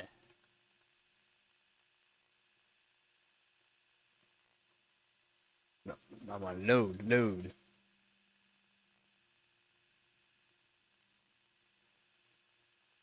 Oh, I just ruined it. Just after we started all. After we started all. Using the EVGA XR1, XR1 Pro. Yeah, the color in the BIOS on the older hardware, it's green, and then once I have his driver, it's good. On the newer hardware, it doesn't have this issue. I'm not sure why it does this. You don't need to tell me. I don't know. I've tried everything, literally everything. It does. On the older hardware, it just does this for some reason.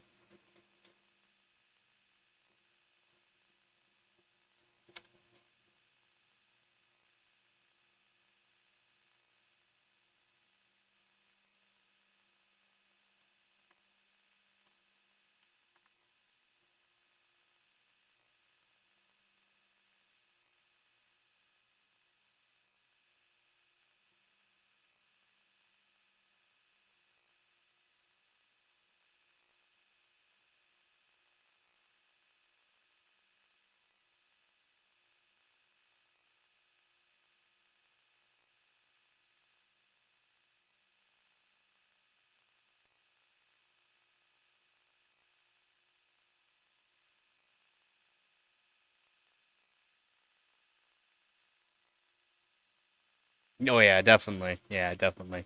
It's a lot nicer when I'm on the newer hardware because the BIOS looks correct. I mean, you can still see everything just fine. Um, I'll leave RAM where it is right now. All of this needs to be rechanged though, which really sucks. I'll put it to extreme because that's just fine. I generally don't put it to extreme, but it's alright. Power phase control, extreme. Extreme, that's good. Response, we want it to be ultra fast. Don't care about iGPU, don't care about it. DRAM, we're gonna want that later on, so I'll just save that. DRAM voltage frequency, we'll do the 300, which is fine. I mean, yeah, 300 is fine for now. DRAM power phase control, put it to extreme, because I want that later on. Thermal control, we're gonna just up the thermal control. This helps overclockability anyways.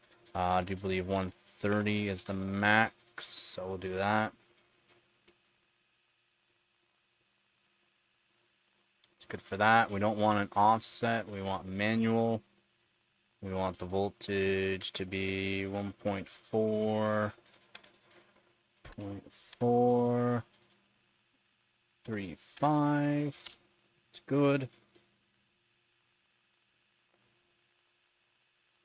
We don't care about iGPU. We'll set that to manual. Let's let it do whatever it wants though. RAM, we're just gonna allow RAM to do whatever it wants for now. VCSA is fine. PCH voltage is fine. Enable, go advanced. CPU config, all looks good. Yep. CPU ratio, just allow it to do what it wants there. It's fine. Turbo mode's good. Alright, cool. And we'll scroll back up and see what we got here. Check things over. So we should be hitting 5 gigahertz.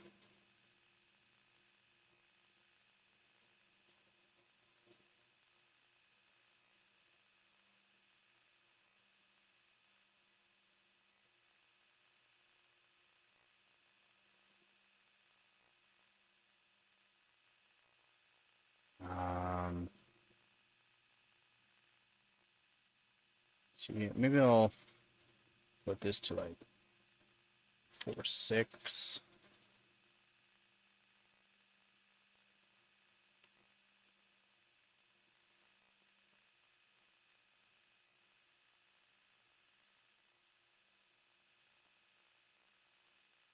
One. Let's put it to 2,000. And put the DRAM voltage to 1.8. It's plenty. We'll just allow it to do whatever it wants. It's fine. It's not like it's going to be a big issue for it. VCCSA at 1.2 should be fine for 2000. Should be easily able to handle it. And then we'll save this profile to profile 2. Let's save the profile 2.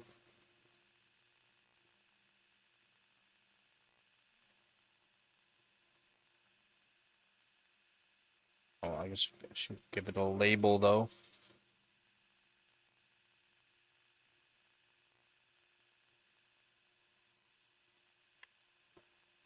Comp test. Down, make sure we save that. So we got comp test there. There we go. Save changes, reset, and hopefully this works. Should be fine.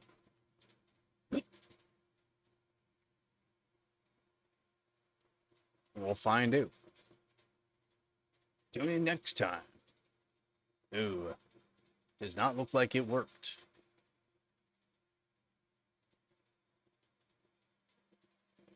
We'll do 3 resets. See whether or not it's cool with it.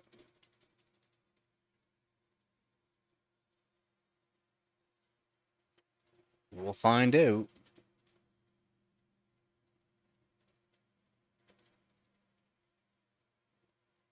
I don't think it liked it.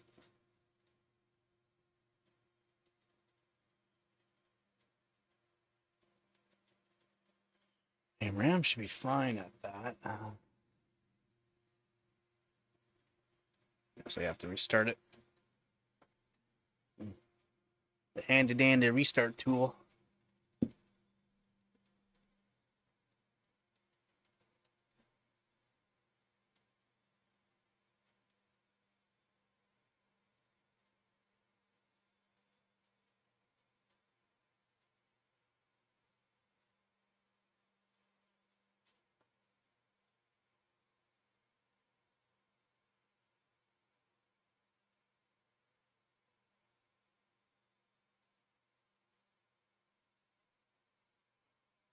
There we go.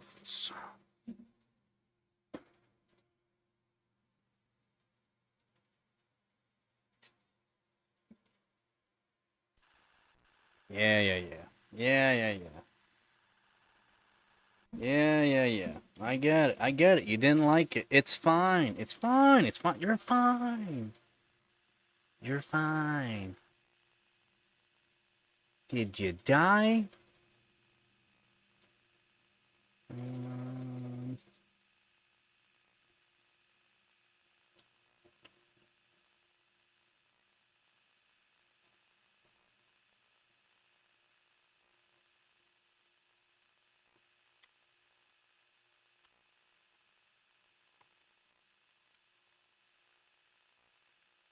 Try that.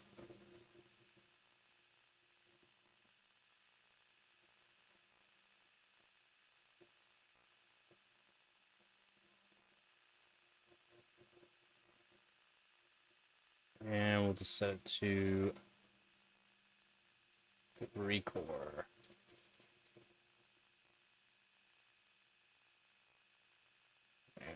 And disable hyperthreading.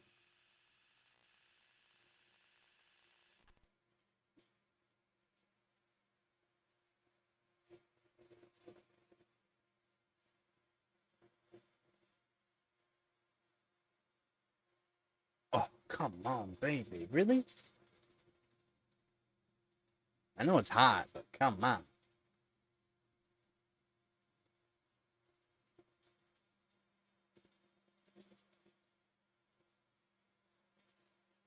Oh.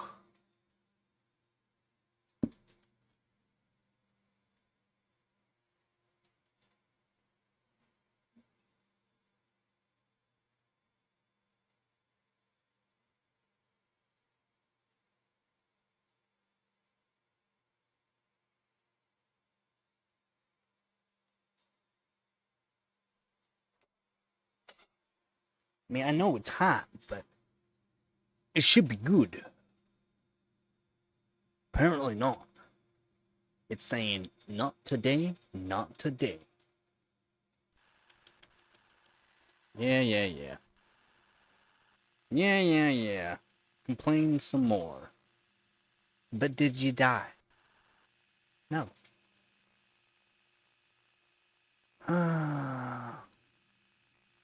Oh, why is it on sync?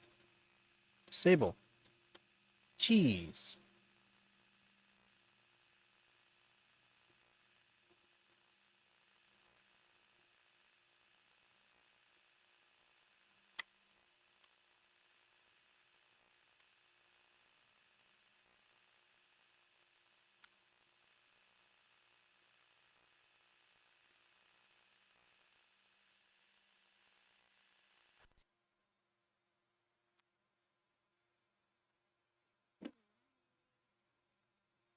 Really?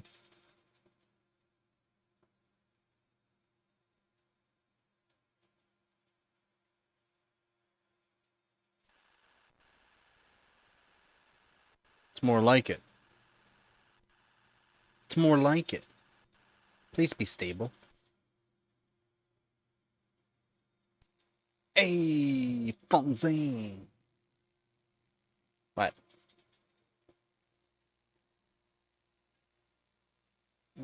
All right.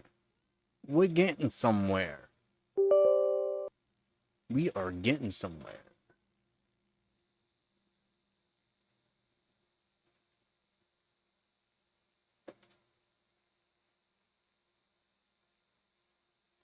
to infinity, single thread to thread 2.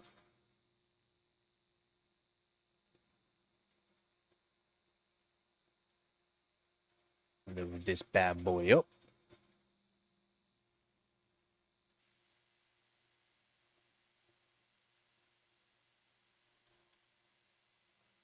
And we'll just give it a second here.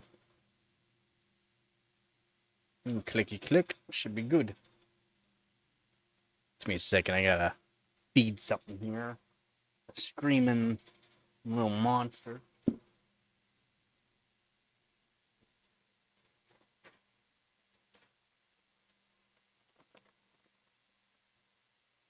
Oh, okay. Hold on.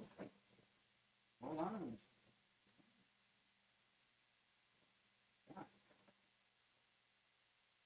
Yeah.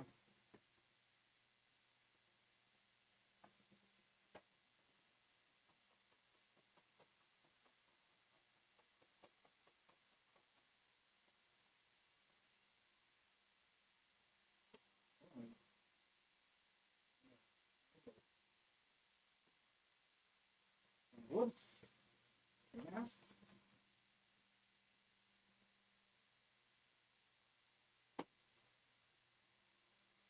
Oh, I didn't want multi.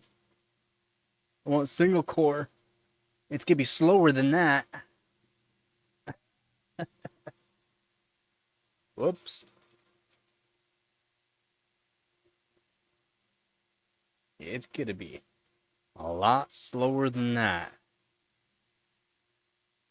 I'm hoping for around 1,000 points at this frequency.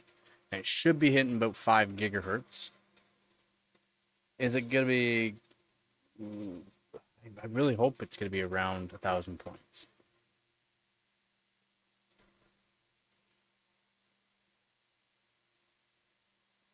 It's pretty good. It'll be pretty good. Pretty good.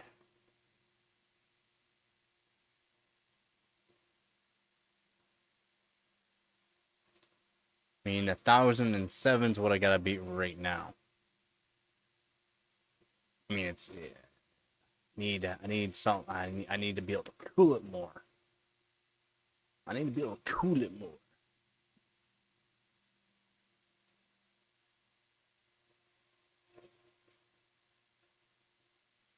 Mm, mm, mm, mm, mm.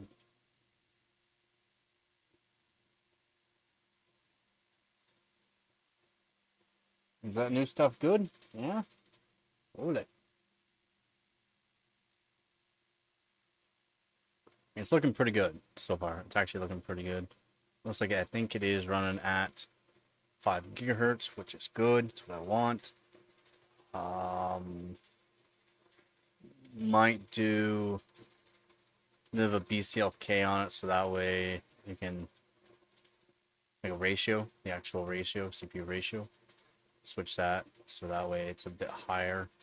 Then I'll tune the RAM for a lower cast latency. I might put it up to 2400, which it's not much points gains, but a couple extra points is what we need. When you're doing competitions, every point counts. And this is just testing. This is just testing. Make sure I have a profile set for when I'm doing harder runs. That way I have something base set. That's what you want to do. You want to have some base sets for this kind of stuff.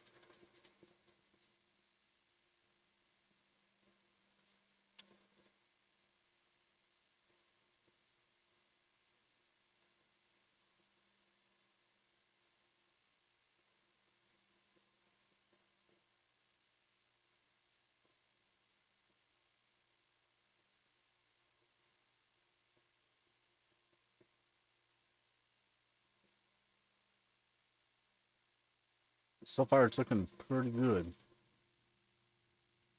I like it. I like it a lot.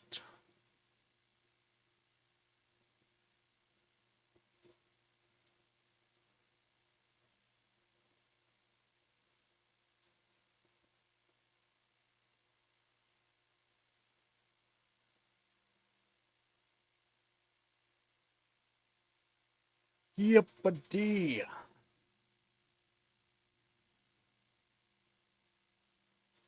Sucks having a single cord test on old stuff. It just takes so long.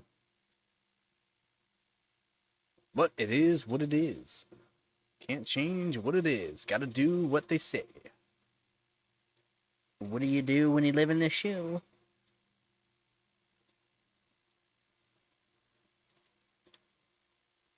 I mean, it's looking pretty good.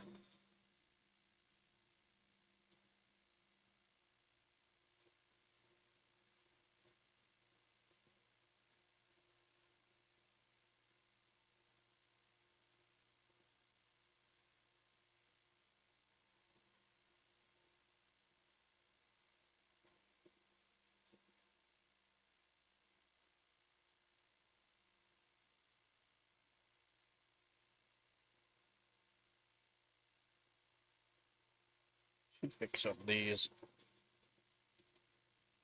tweezers though, so that way they work good for soldering. I have another pair of these tweezers anyways for soldering. Same one. I got straights as well.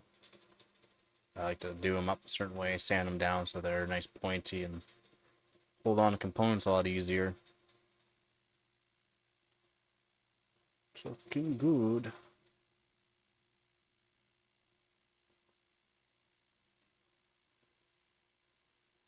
Is that good?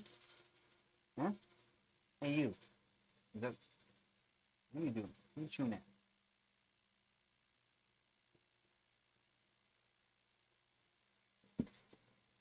Let's see.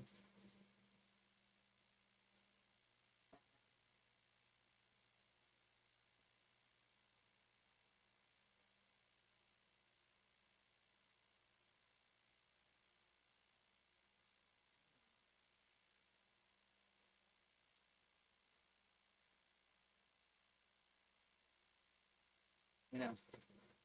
Yeah.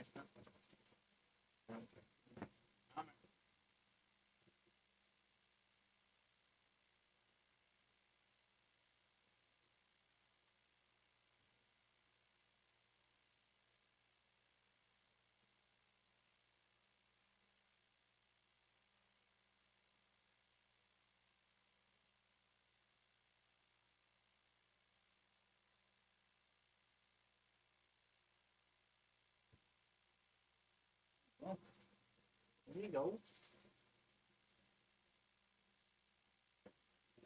Trimmer. Kitty claw.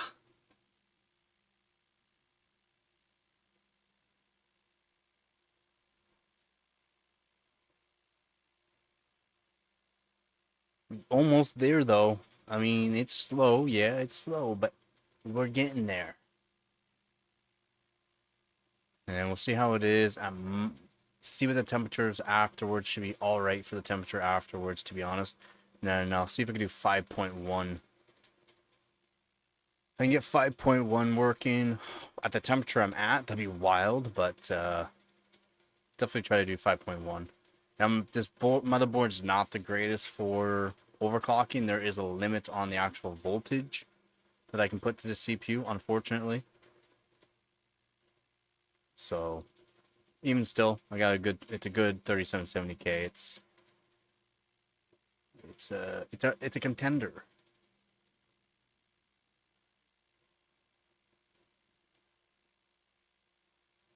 What cooler are you on? On a custom water loop. Amazon's cheapest CPU block. If you've not checked out that video, it cools a 13900K within 2 degrees of a $600 cooler, so it works good. I do need to lap it, like actually lap it. I've done a flattening job onto it. It's pretty flat, but I need to lap it. Yeah. But yeah, Amazon's cheapest CPU block on a custom water loop. Just a 240 mil. More than enough, though. More than enough. Yeah, custom water loop, Amazon's cheapest CPU block. There's video on it showing it's literally within 2 degrees of a $600 block, and this CPU block is $20. I mean, it doesn't look like a $20 one. I mean, the price of it went up since I did the review. I think it's like $30 now. But for the price of it, you can't beat the performance. It's really good. I was very surprised. And I said within 2 degrees of a $600 block. Well, the custom mono block now you can get for 400, but it's still a $400 versus a $30 CPU block within 2 degrees. It's good. Yeah, it is. It's wild. But the mono block's also cool in the VRMs and chokes, so it's not like the same. It's just the price difference is different. It's a lot better. Yeah. Yeah. I was impressed. I'm impressed by it. Works great. So I use it. Probably will take it apart and see if I can make it a little bit better. Like, tighten the grooves on it. Maybe add more grooves to it, make them a little bit deeper so it's closer to the actual die. Because the closer you can get the water to the actual die is better. CPU has been lapped. The IHS has been lapped. The cooler's been flattened, not lapped yet. Soon I'll lap it though. You know, perform better just by that. I'll see if I can make it a little bit better.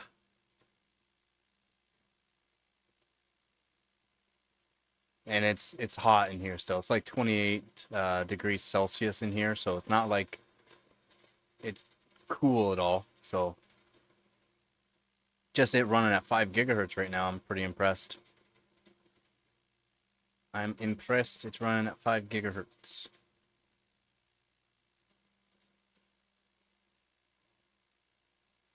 If I can do 5.1, I'll be happy. Definitely will be able to beat the 2700K. That's at 5.138, I think it said.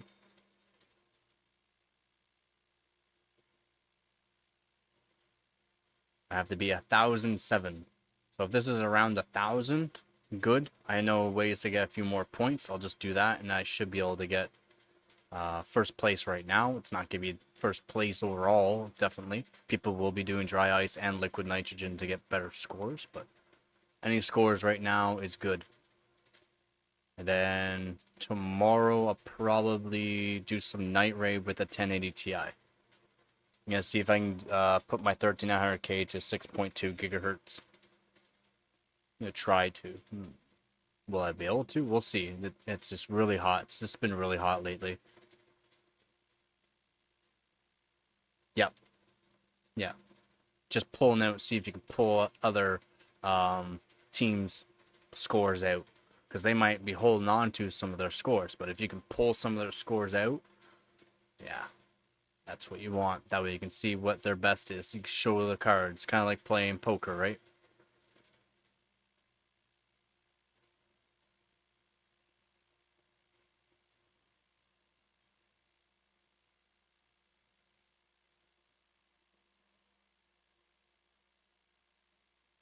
And then I know Sebi and I think it's Exabears are gonna be doing a meet together and then doing a bunch of overclocking with LN2.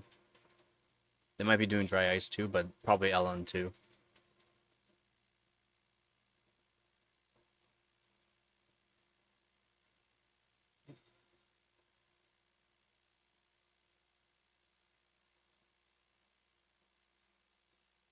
It's looking good.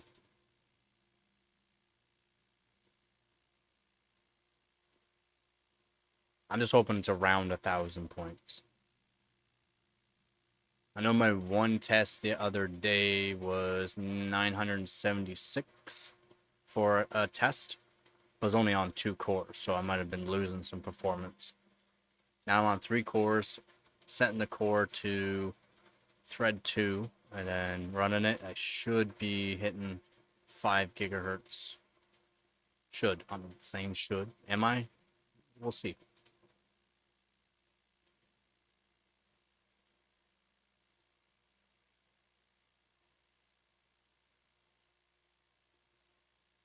I know I've done tests in the past doing 5.1 gigahertz, so. Hey, how's it going, Nova? How goes your morning or night? How you doing, man? How you doing? Oh, we're almost done. Yep, change the logo. Just a little change.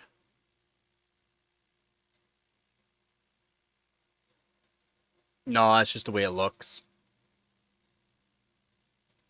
It's just the way it looks with the design. Still OCPC.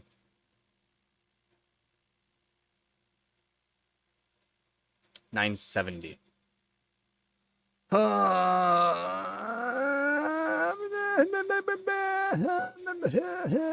I'm crying. No. 4.988. Oh man. Oh my god. Oh my god. All that work. Oh wait, I want to see what the temp's at. Yeah, it's just the way it looks. I don't care whatsoever.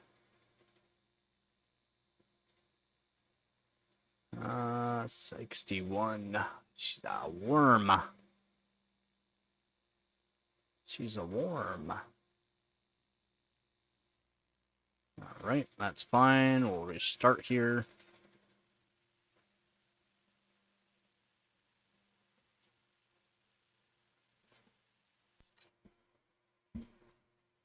Oh, no. No. Maybe I'll switch this over fast enough. Yeah. Alright.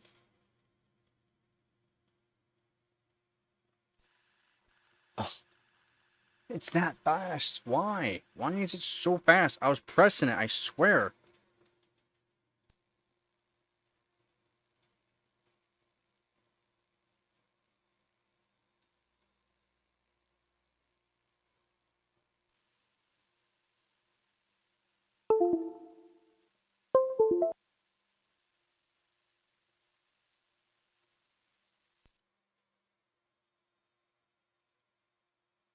Probably lower the cast lane, so it'll help the score a bit too. What I'm gonna do is just do ratio to 101. Put me over 5 gigahertz. See what I get.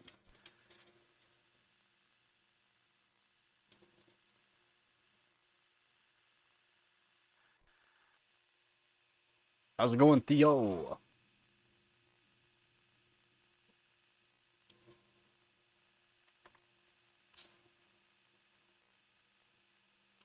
Yeah, it is what it is, man. I'm early. Hopefully this works. Must be up over 5 gigahertz. Be happy if it worked. That'll change the voltage. By the looks of it, it did not like that. Oh, I'm glad he got more sleep, man. Oh, by the looks of it, it did not like that. You have to add more voltage. You poor, poor thing. Alright, give me 1 sec. Yeah, go press a button.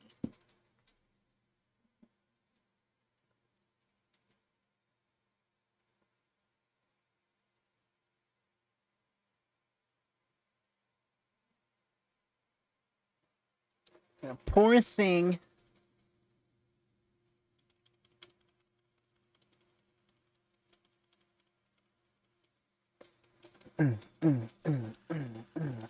Yeah. Let's go. Let's check it out. See what it's saying. It's fine. Oh, that's fine. That's fine. What? I think it's implementing my brother the 2029 is a problem with PC now going by RAM because we don't know what the issue is. Oh, well, hopefully you guys can figure out the issue.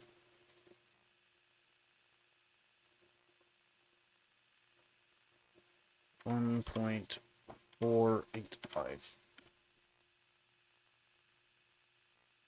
Let's scroll down to here.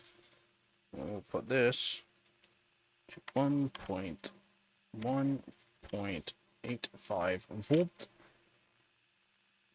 Voila. And hopefully it's happy.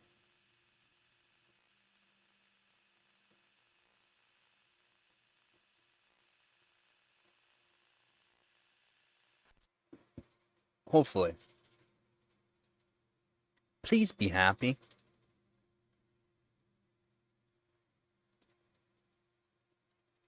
Still did not like that? Still did not like that? You're joking. You're joking. Why does it have to do this to me? Why? Gameplay Apex Legends keep crashing, that's what we knew. Oh. You guys should use like a hardware monitor to check out temperatures while it's playing it.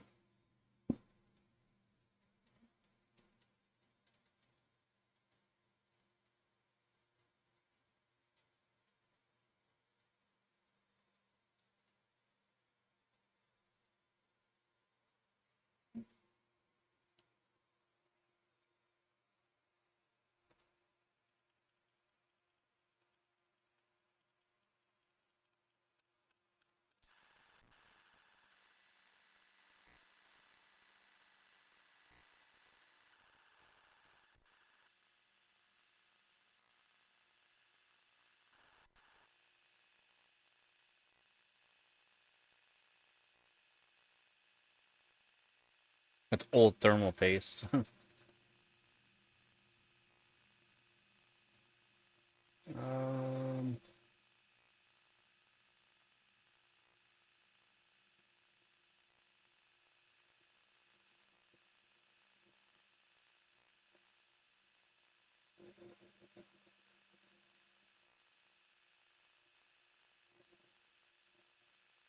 I don't think I can go much higher than that.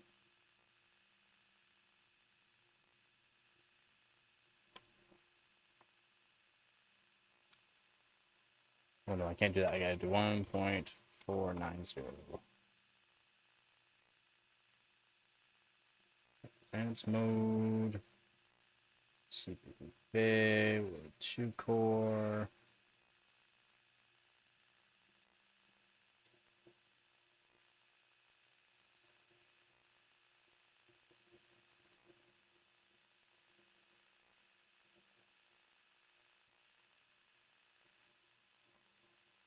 Yeah, you do have to get some thermal paste then by the sounds of it.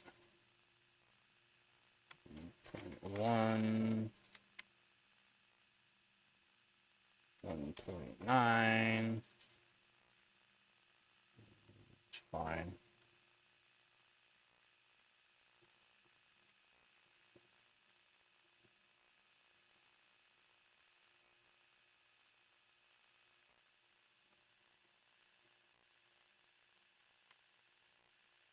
Please. Come on, baby. I know it's a little warm, so it probably won't work for this. Nah. It's not liking me.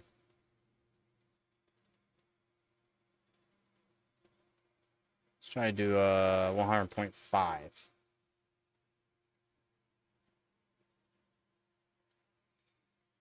Oh.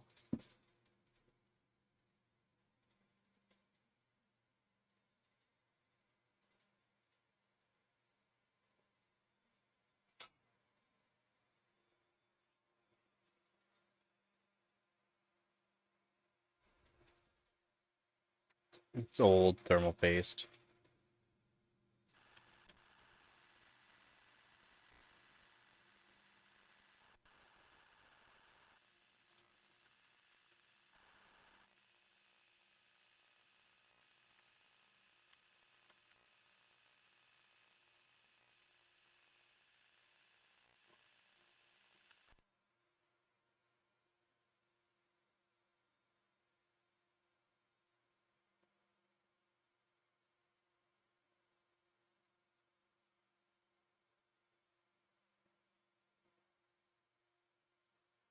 I wonder if it's trying to put itself through an off.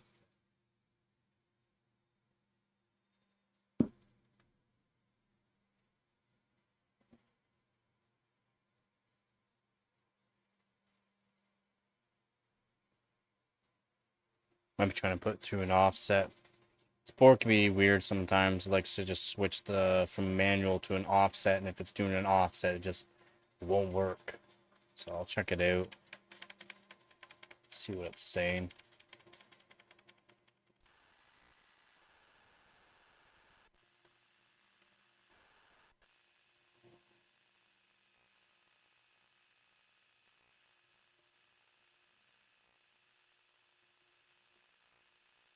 No, it's manual. 1.9. Could just be RAM right now saying it. So we'll see if that helps.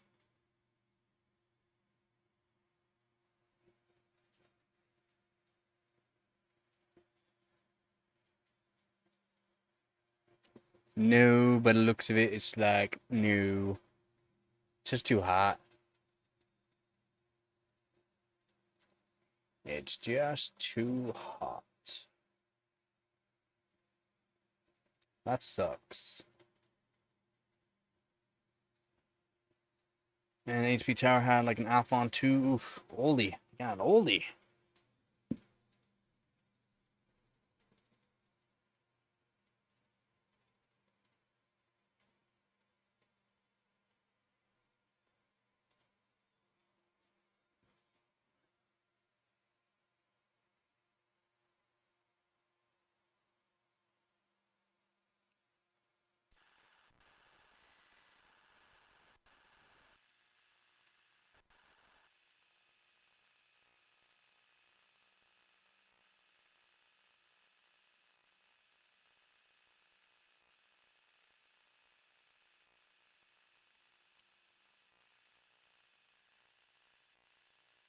It's not telling me to hit the voltage limit, so I'll put it down just in case. That's why I need a better LJ1155 board.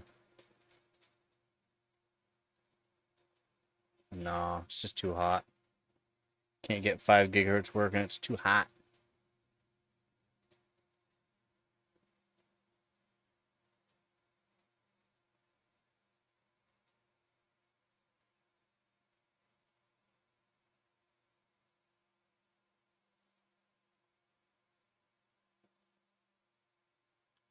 Dang.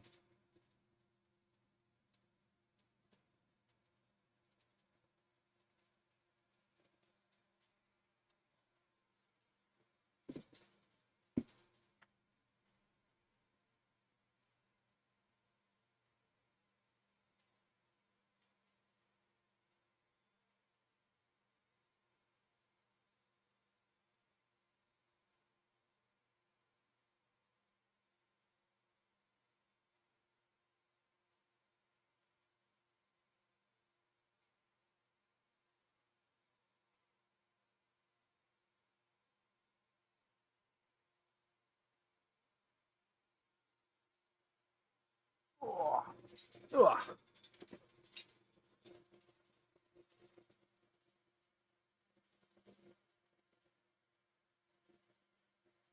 Oh, I thought I pressed the button. Apparently not.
I don't care about iGPU.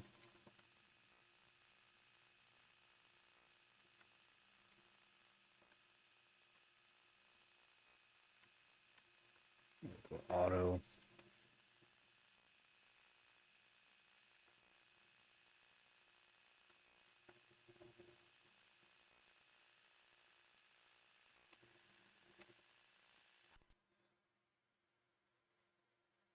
All right, sounds good, man. Oh, thank you very much, man.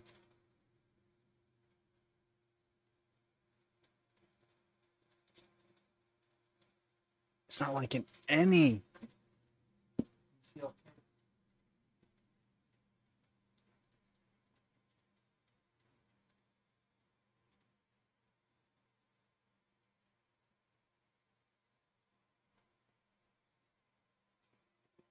It's not liking any kind of.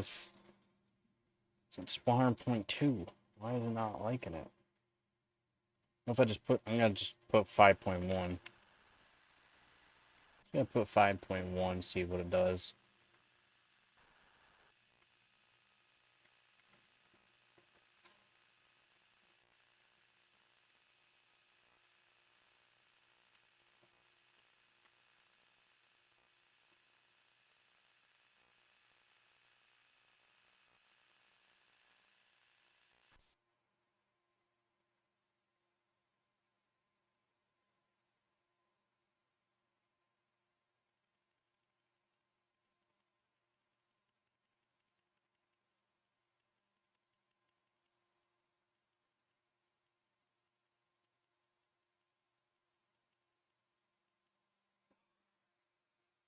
What a pain.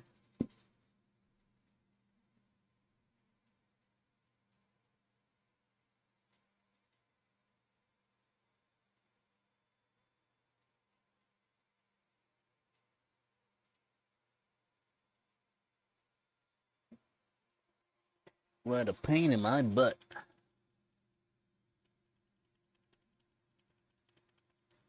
Board loves to do this sometimes. I don't get it though.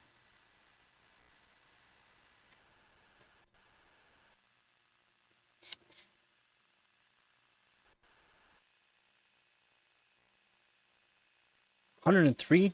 That's too hot. They have a 95 degrees Celsius max, I believe.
Doesn't matter if it's not dry.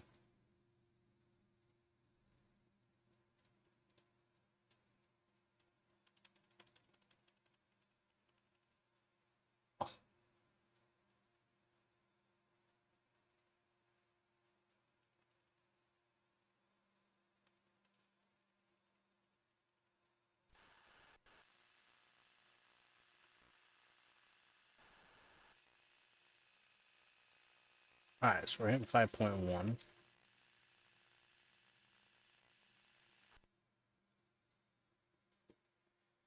We are hitting 5.1 right now, so that's good.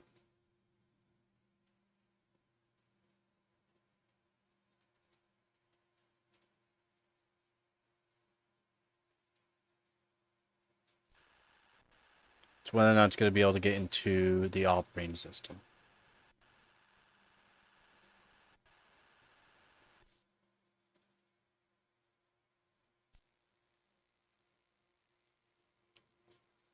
Does look like we are working. We are up and running.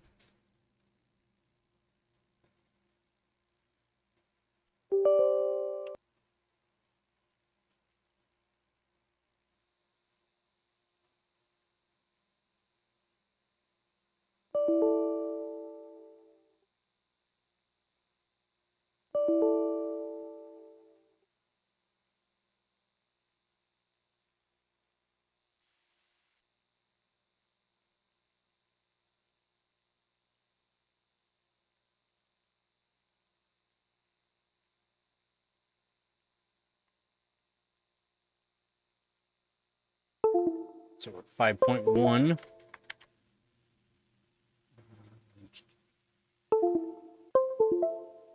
We are at 5.1. I'll get rid of everything that I don't want.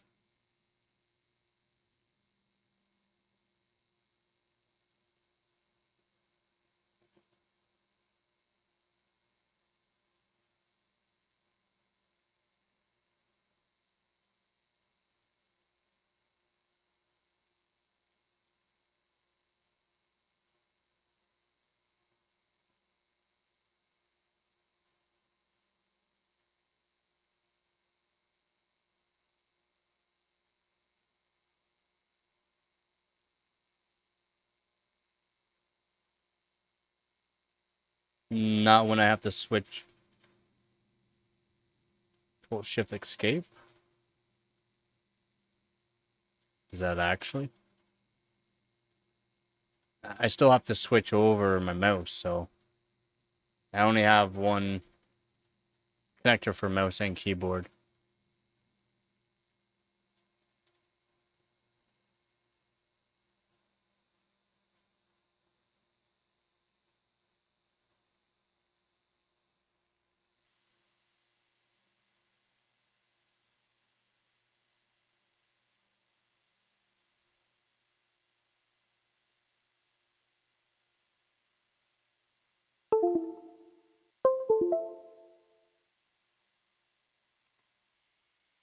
Ah. I can only have so many processes right now. It's just gonna exit it out on me. I mean, I still have to switch stuff over, so.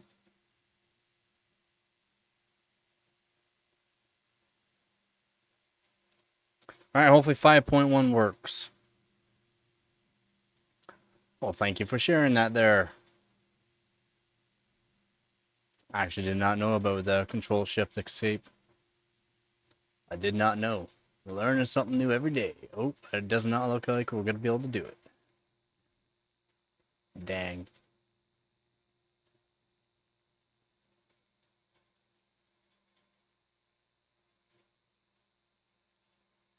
And we'll try it again.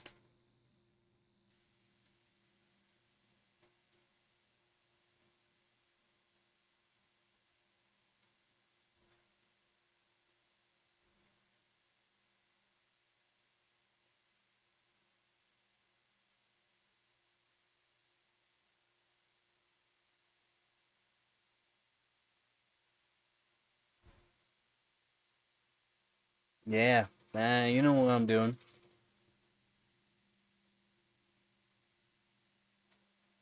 Come on, baby. Might be just too hot for 5.1.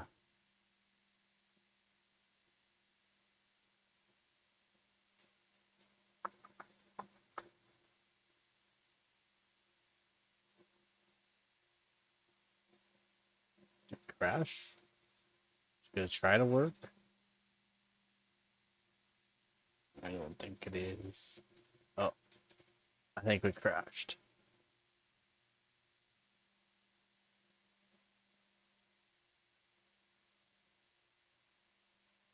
I mean, every time you come in here, I try to put my head against the wall. Is that good enough for concussive tuning?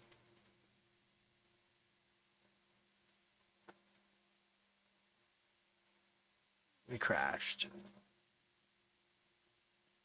5.1 is too much. I mean, I could put up the voltage a bit more.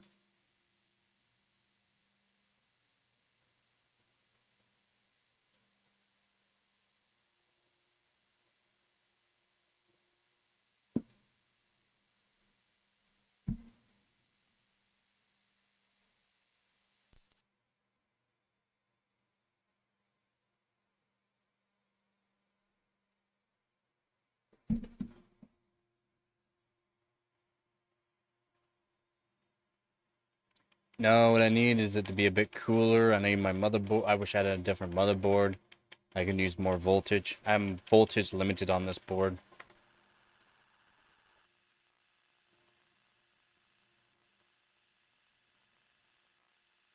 No, 18A is not bad.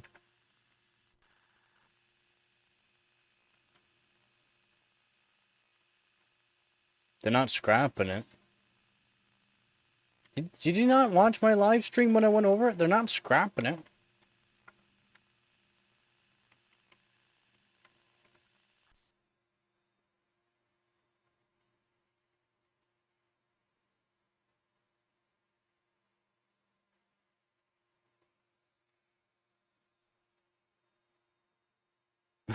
I'm not sponsored by anybody except for Dubby. But yeah, no, they're not scrapping it. They're just not allowing, not gonna be putting into like having people, buy it, use it. They'll be using it in their own systems. 18A is good. It's pretty good. It could be better. Oh yeah, it could be better. That's why they're not pushing the 18A to like big time onto consumers and that. They're working now on 1.4 nanometer. They want to be able to crush AMD. They want to be able to crush TSMC. It's not even about AMD. It's TSMC. They want to be able to beat TSMC. And TSMC can only go down to 2 nanometer. So if they can do 1.4 nanometer on their chips and keep the way that they redid the power delivery,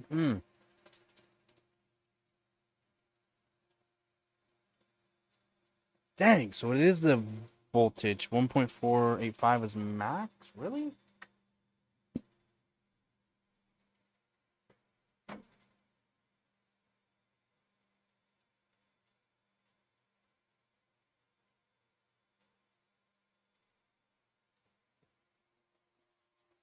Apparently 1.45 is the max this board can do. Well, what would I have to do?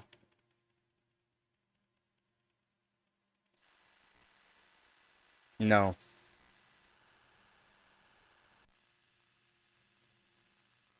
2 nanometer is not denser 1.8 nanometer. Actually, they're not even a true 2 nanometer. Oh, not what I wanted.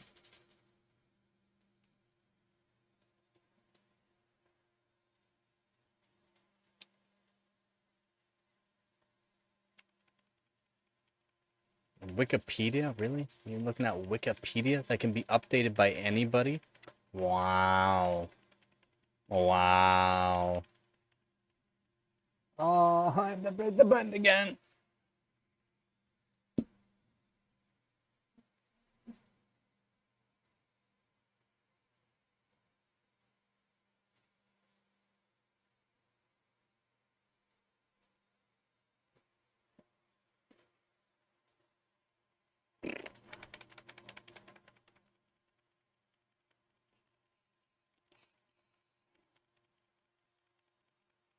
Come on, I just want 5.1 working.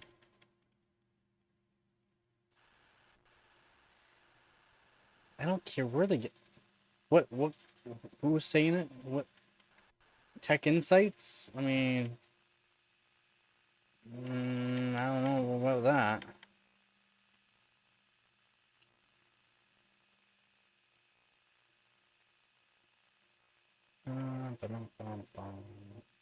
Wow, changed it. Of course it changed. Why would it not change it? Fuck, would it not just hold on to the information that I give it? Oh my god, man. Oh my god. Why does it do this? Why does it do this? You stupid piece of shit.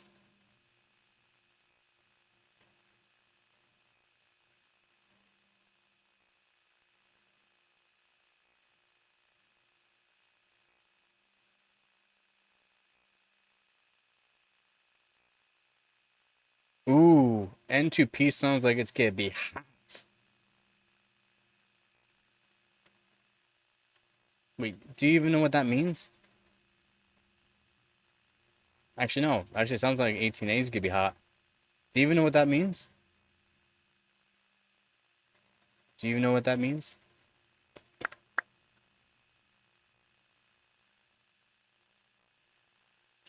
No, it sounds like the 18A is gonna be hot. Gonna need a decent cooler. Uh-huh.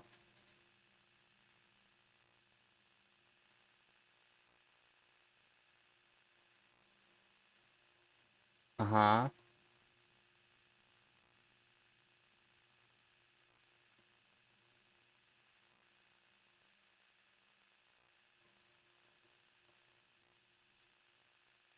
So, do you know the die size of 18A? Do you know the die size of N2P? Yes? No? Maybe so?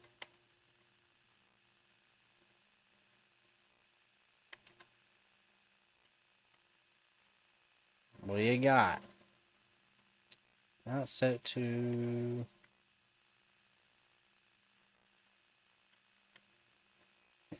Okay. Manual, it's fine. 9, 1.485. Let's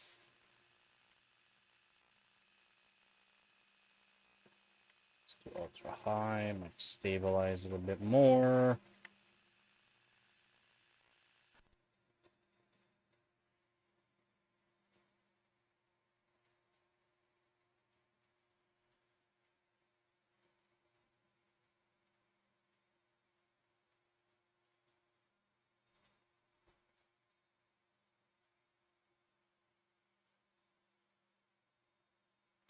It's just too hot for 5.1. Dang. That sucks.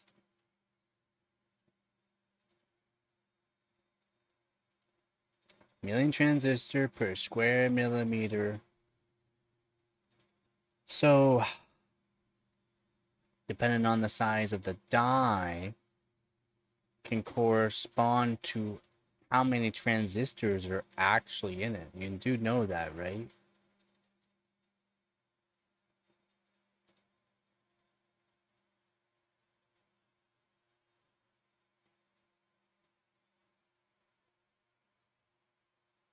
What about N2X? Do they say anything about N2X on there?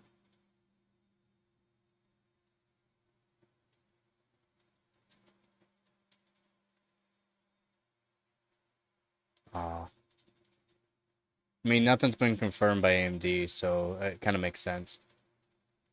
Ooh, sounds like you're having fun there, Theo. I can't do 5.1.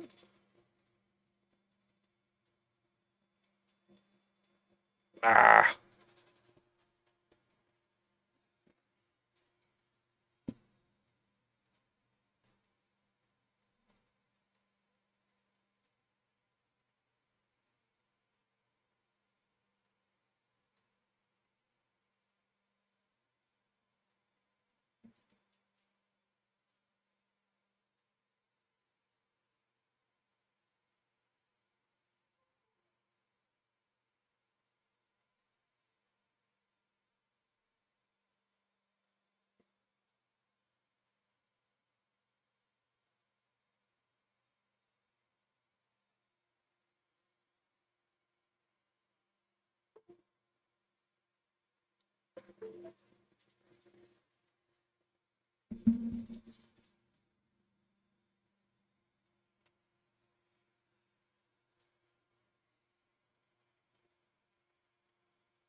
Did you not see the price? Did you not? Do you not know about the price that AMD Zen 6 is going to be?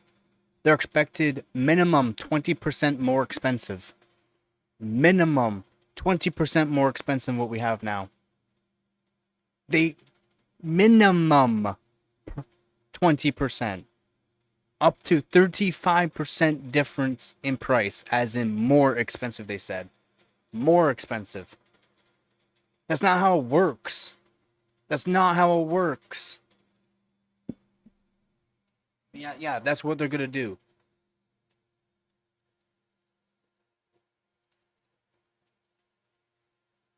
Say less per core, more per trim level. Not necessarily. Maybe, but it's still. I mean, the cost of it should not be going up that much. That doesn't correlate to the amount of extra cores you're getting. They're not doing a 32 core. Some people are still saying 32 core. AMD confirmed they're not going to be doing 32 core until Zen 7 now. So I don't get that. You will have. They said guaranteed. They might do a weird 13. They might.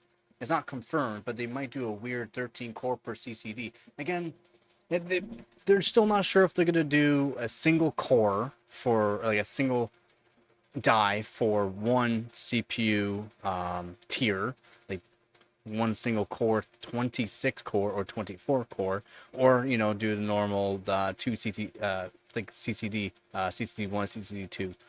Again, that's in the works still. There's no confirmation on that, but from what I've been reading on the other night there, they might actually do a 26 core CPU. But yeah, no, your minimum price that you're seeing right now over MSRP of the AMD CPUs, 20% minimum increase in price. That's just wild. 20% more? It doesn't make sense.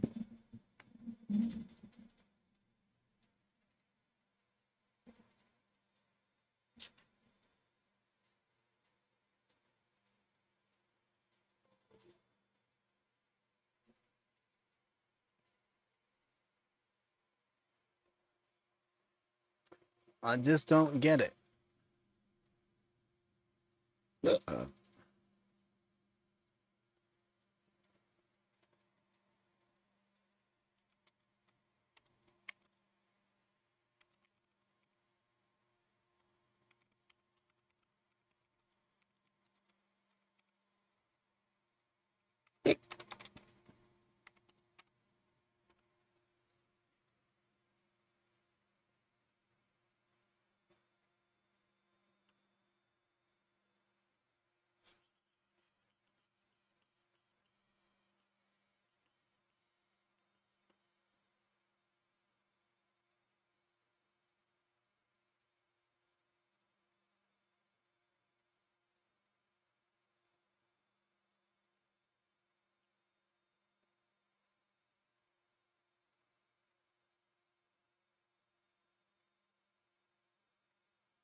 Yeah, how are you getting 25% more cores?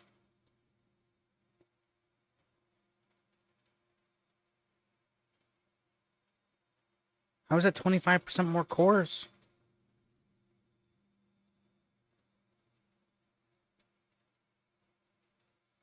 That's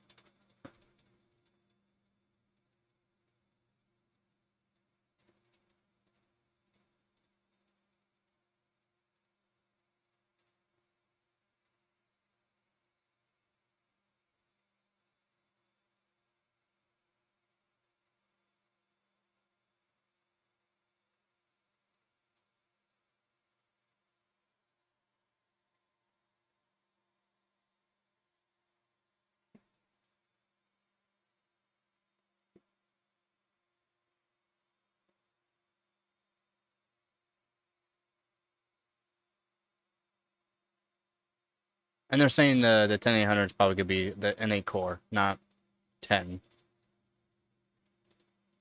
And they're not even sure about the name of the scheme of it yet. 2 extra cores to 10 though doesn't make sense for 25% still, because you'd go off the 10, not the 8 technically, would you? So it'd be 20% more cores.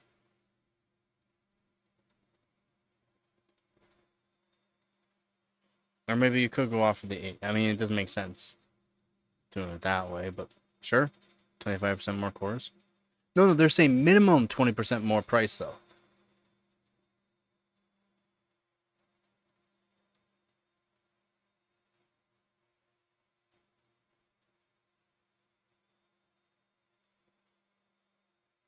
Yeah, and I would still say just 20% more cores, not technically 25. In the way I would do it.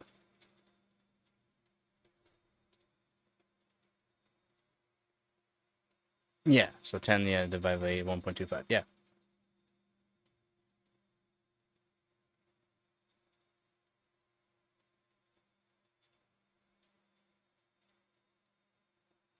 So 20, yeah, okay, yeah, sure, okay, 25% still. If you want to say that, but no, I wouldn't say that. 25% more cores, technically. But from what I'm seeing, the 900X, or the 10800, if you want to call it the 10800 X3D or 10800, isn't going to have 10 core. That will be like their again, we're not sure the naming scheme of it still. That would be their like higher end CPU, and it's not confirmed whether or not they're gonna be doing I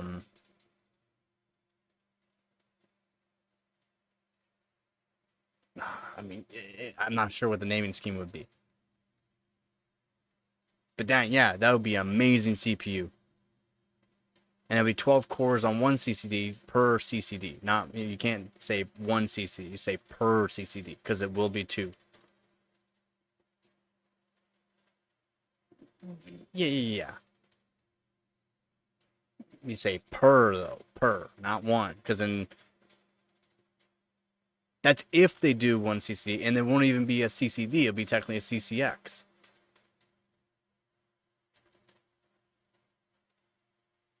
Nah, see, they're still not sure what they're doing there.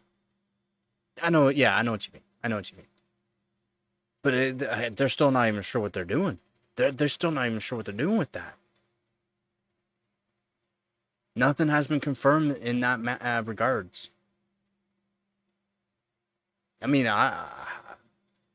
in my opinion, doing that 10800 or something like that, it's gonna screw stuff around.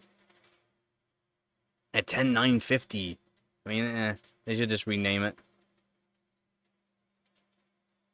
I think they should just rename it, or maybe they will do the 1000, the 10,000 series, and then with the Zen 7 with a different, a different platform, they'll rename it. I think they should rename it though. I don't like the naming scheme of the 10,000. I mean, yeah, 10,000 sounds good, but the way it's gonna sound with all these weird numbers, yeah. Horizon 10-second mortgage, yeah. Once I get more information, like not these couple of people rumored information, because these people that are rumoring this stuff literally have no connections to AMD, no connections whatsoever. It's just rumored stuff, and it's so many weird things that just don't make sense to what AMD has already confirmed to what they're saying. It's like, no, you gotta take what AMD's confirmed and what they're saying and do a leak, as in expect this, could do this, not just confirmed. Did you not see Moore's Law is Dead's newest video? Confirmed. It's not confirmed. It's still in the works. They're still not even sure what they're going to call it. They're still not sure whether or not they're going to do a single monolithic die. They're still not sure if they're going to do 2 CCDs still. They're still not sure if it's going to do 6.4 gigahertz. That's just what's in the works. They're not sure if they're going to release something that does 6.4 gigahertz. So it's still in the works. And then they're still saying, oh no, but they're still targeting 7 gigahertz. It's confirmed 6.4. That's not confirmed, and that's still what they're saying that they're working on. It's what they're working on. No, they didn't confirm going out of business. Yeah, confirmed 10 gigahertz. It's not confirmed. Nothing's confirmed. But yeah, they're saying confirmed. It's wild. And if you go read other people's, like, actual people, like, these big websites that actually have people that, you know, talk to AMD more and stuff like that, they're even going like, these rumors are not even leaks, they're rumors. They're not by a couple of people, word of the mouth, that these people literally have no clue what they're talking about. Yeah, they've been right along the past, but they've also been wrong a lot. A lot. I would love, trust me, I would love to see these things from AMD. Said nothing but good stuff on the 9000 series, although the price could have been a little bit better. I did call the price, though. I did say it was going to be more expensive. It's going to be around this end, but if it is around, you know, $100 cheaper than what I'm speculating, they would sell way more.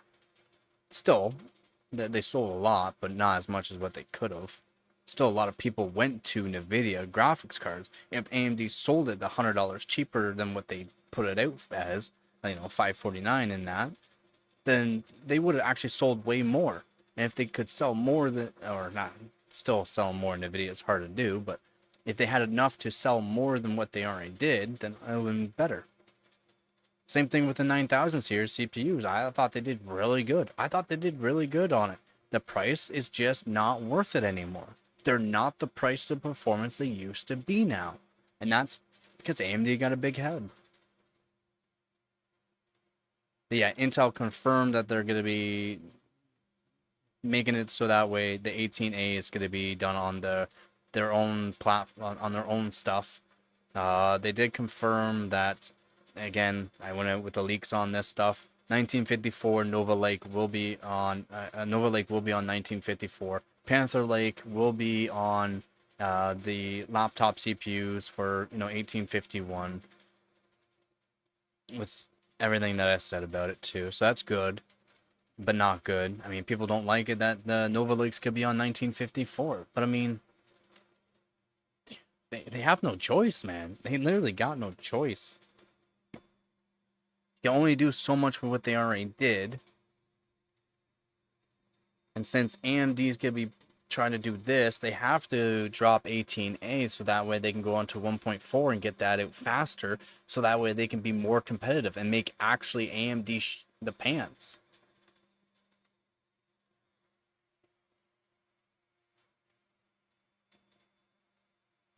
They gotta. They got no choice, man. They have to make AMD worry.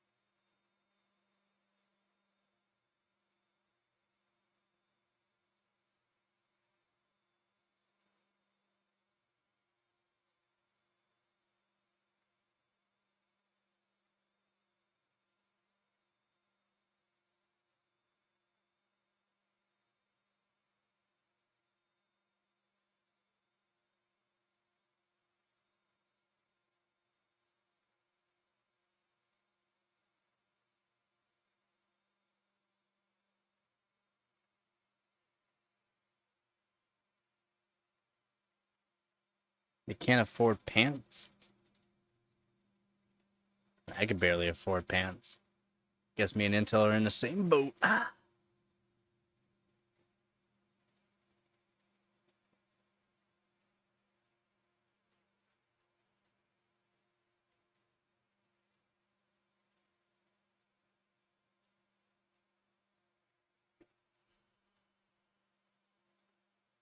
Why? Just give me a weird color, not black. It's supposed to be black. How is that not? How is that black?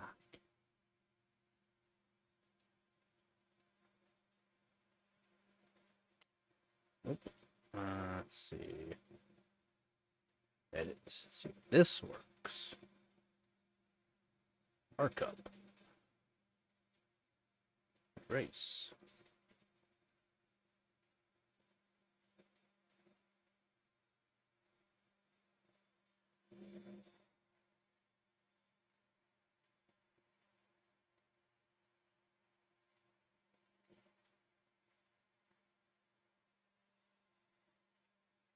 Hey.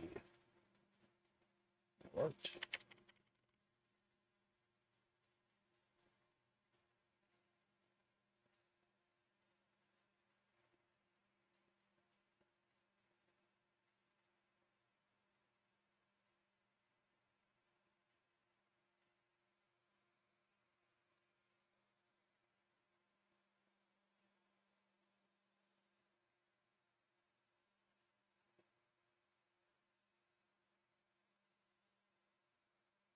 It is. It is really hard. You're optimistic about the ML350 now? Really? What? From what I read was good. But yeah, Nvidia dominance is just $4 trillion company now.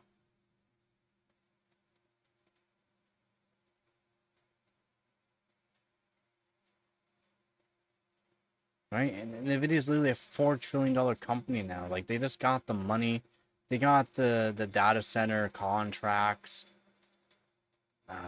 If AMD was able to keep the data center contracts, they would probably be doing better than what they are right now, even though they're doing pretty good.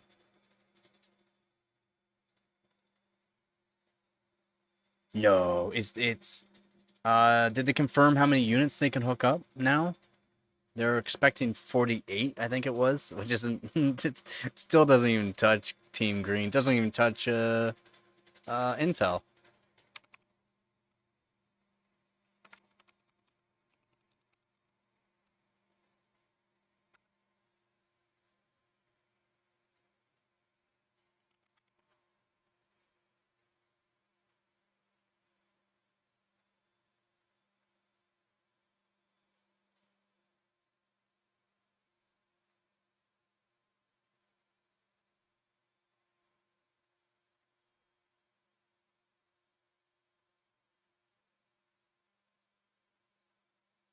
Still just 8? What? Nah.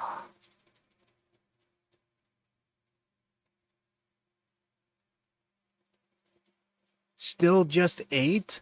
Is that what I'm reading? Literally still just 8? There's no way. Ah,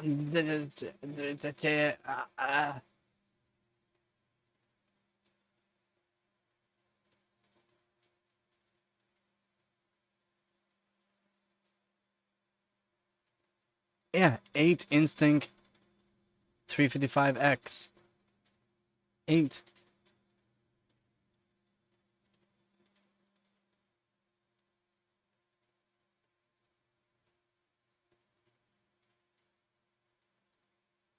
That's nowhere near what they said they were going to do. That's literally nowhere near what they said they were going to do. They said they were going to try to do up to 48, which would have gave them a good lead. Maybe not even a lead, but I mean a good performance boost compared to the 8 that they already had. That's the max that they had before. They said they're going to do more.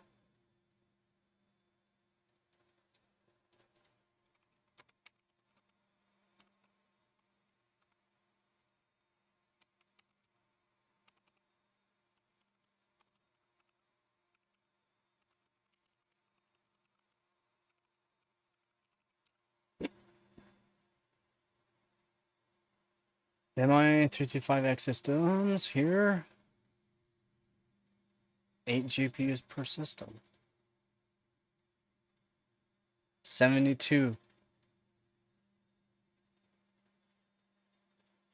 72 in total. 8 per rack, 72 total. How are you supposed to beat Nvidia that can do 1,000? How? How are you supposed to get close to that? Who's gonna buy that? Who's gonna invest their money into that? They're saying up to 48 GPUs per rack. Now they're saying 8. Sorry, 8 per system. 72 now linked up. And they were saying up to 48 before for how many per rack.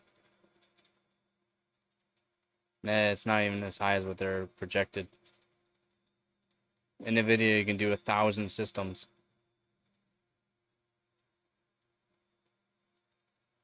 So how are you supposed to compete with that? Like, literally, how are you supposed to compete?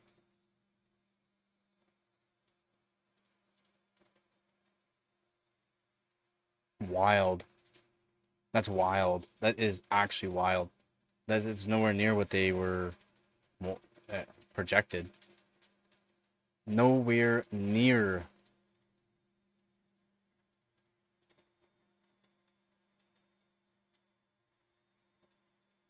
If God is aware.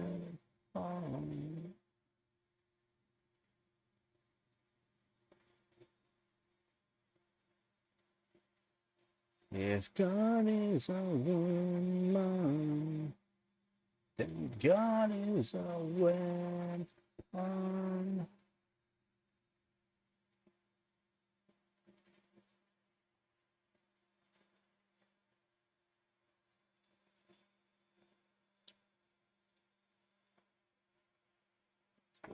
Yes.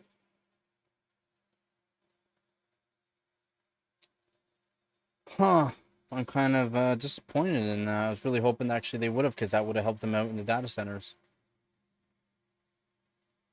And any other company that wanted to do AI or LLMs, llama, LLMs.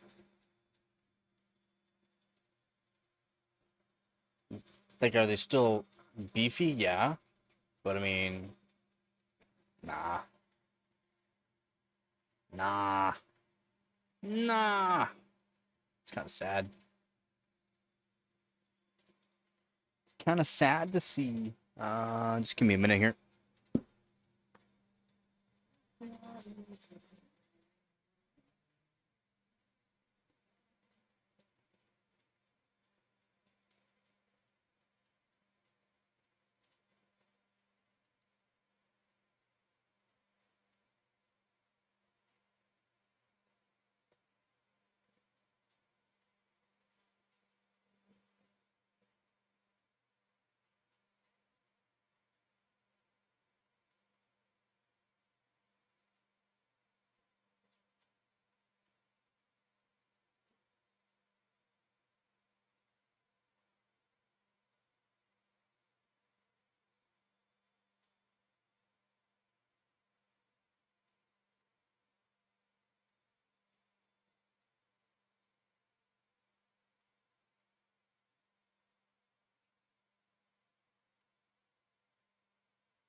No, they won't be touching Team Green on that.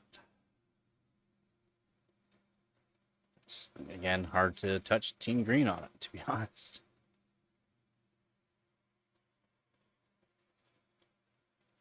What they got going right now is insane.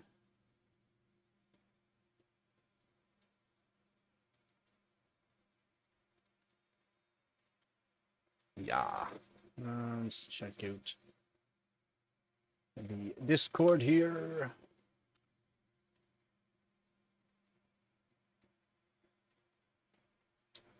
See if anyone said anything different on the spreadsheet. Oh. That's not what I want. I want the spreadsheet. Sheet. No. Yeah, it looks like...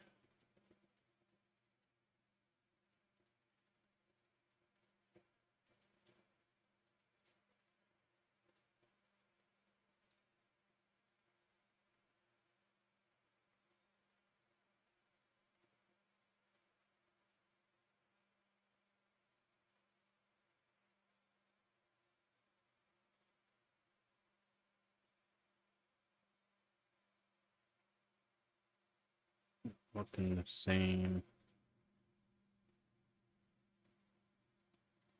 Looking the same for that. Unfortunate. Hmm.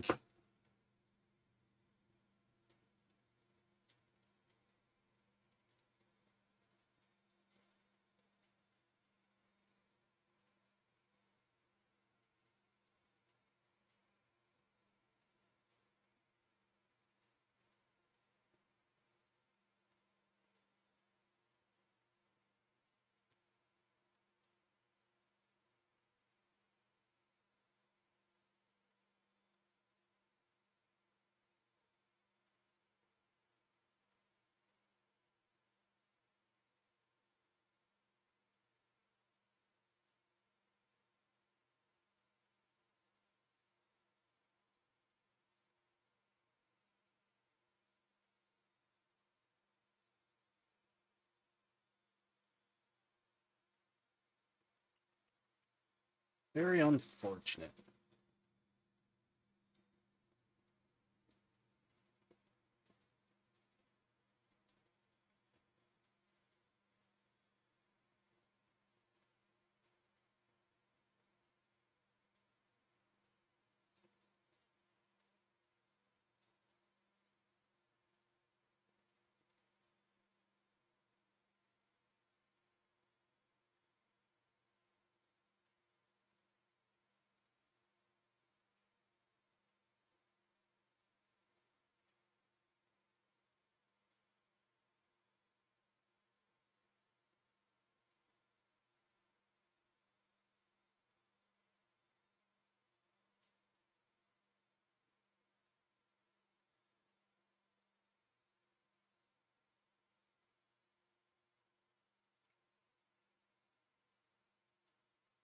Hmm.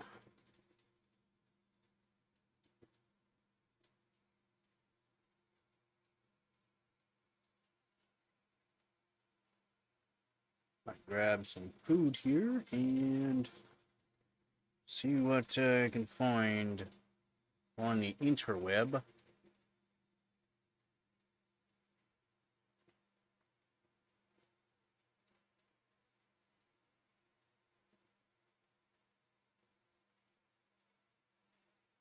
$30 TB hard drive now? What?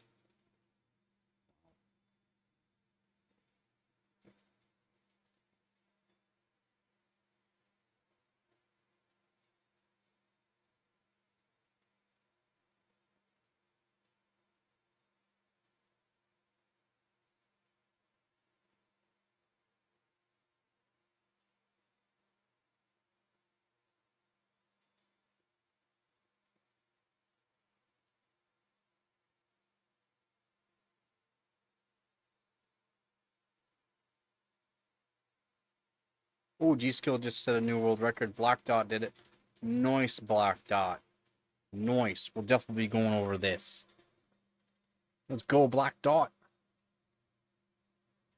Let's go. Oh, how's it going, man? How's it going? Well, that sucks. Hopefully you're having a good day, though.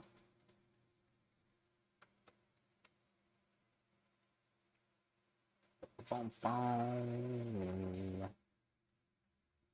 Bam. Bam. Let's go, Black Dot. You just set a new world record. Let's go, Black Dot. Insane. Absolutely insane. Let's go. Let's go.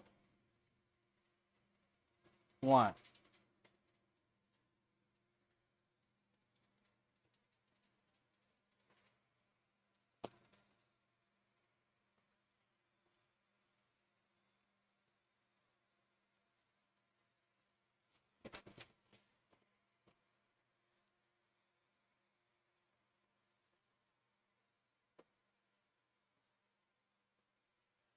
We're back to grab a quick food.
All right, let's go over this.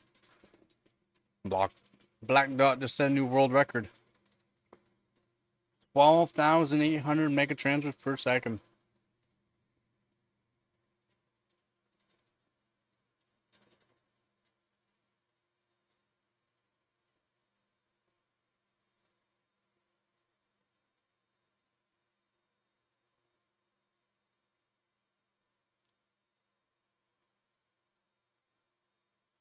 So was with G Skills Trent Z, SK Hynix, ICs, cooled with liquid nitrogen, of course. He did on Corsair Apex board, Intel Core Ultra 9 285K processor. And Seal 68, 127, 127, 127, command rate 2. What?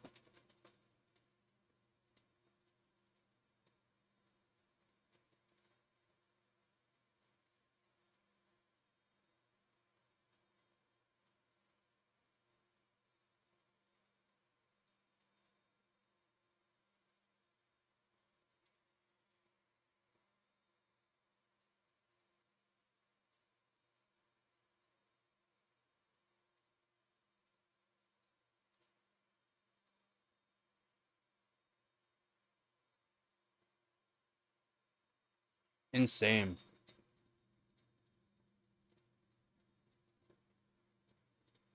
Yep, 24 gigabyte module.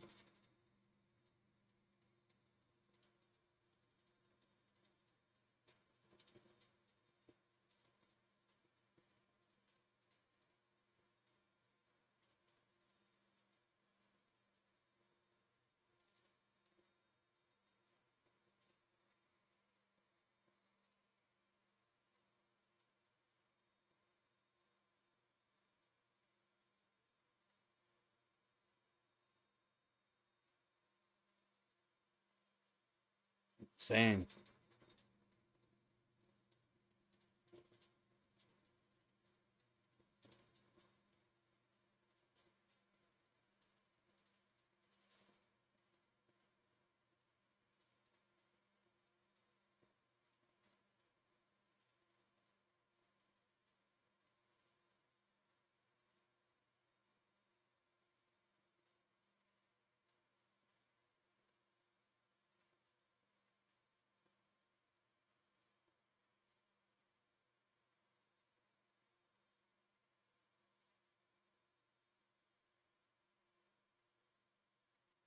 Rob love.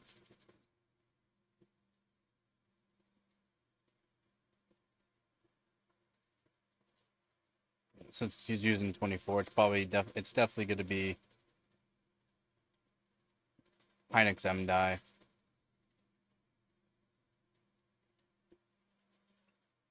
Seal 68. 127, 127, 127. Command rate of 2.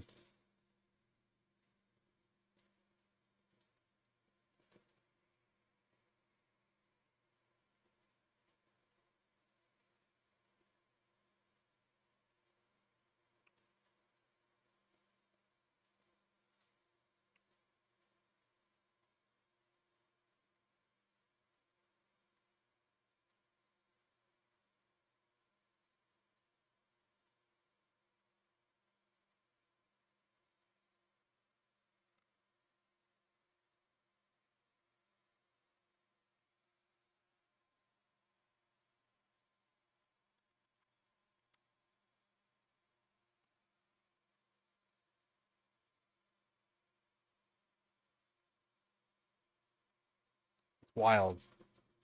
That's wild.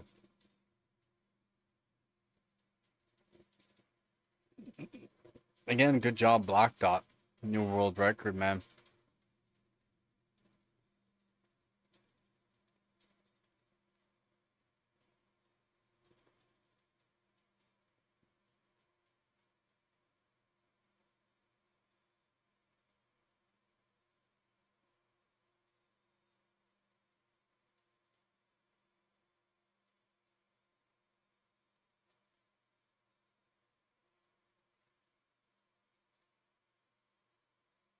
Insane. Love it. Love it. Let's go.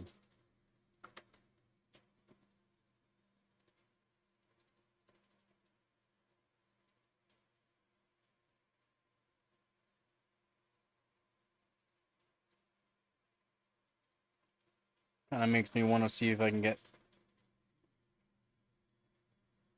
my highest frequency. I'm using a 4-dim board though. I don't have a ROG. If I had a ROG, then I can get my frequency higher, but it's fine. It's fine. Everything's fine.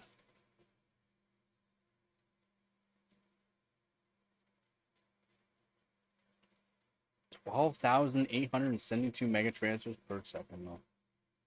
Insane.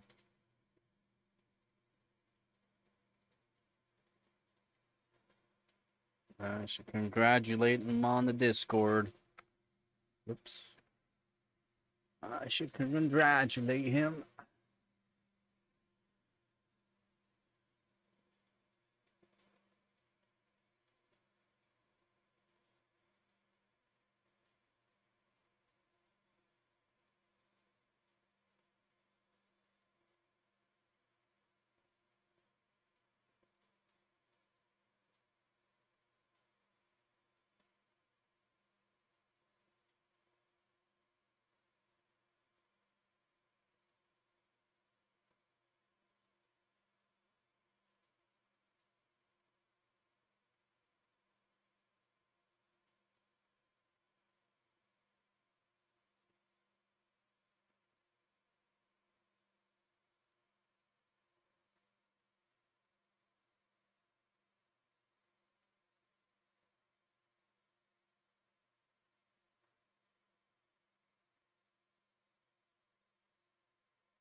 Good shit.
should start putting some scores in just so that way we stay first place right now for the competition. I should just throw some scores in. I mean, we are in first right now for the competition, but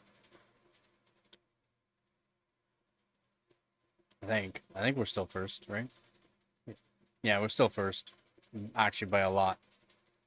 But what should we do?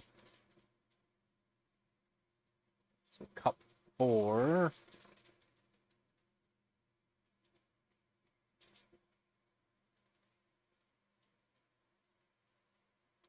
For night raid.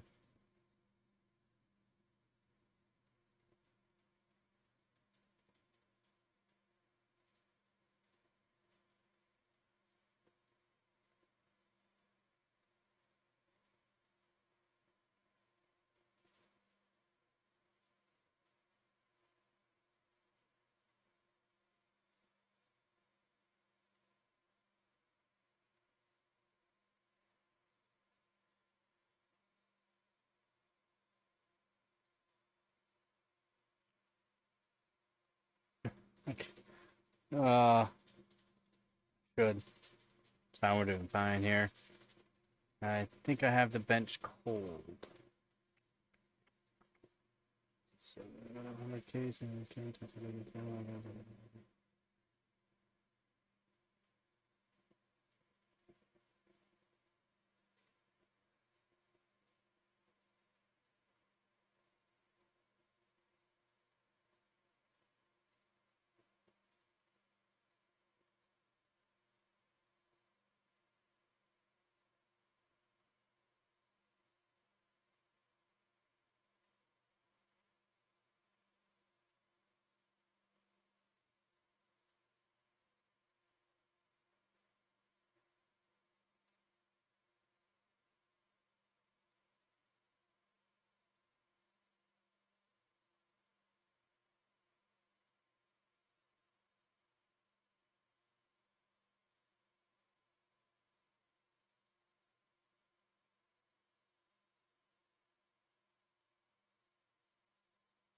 what?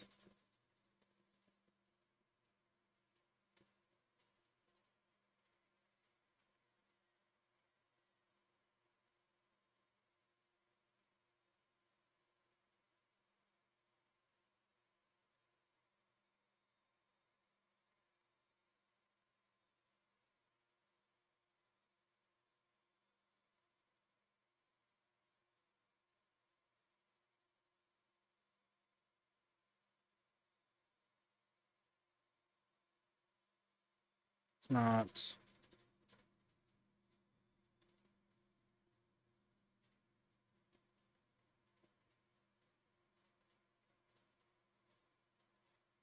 Maybe I should throw in my 56, 67 here. Not sure why you did dry I-78 70.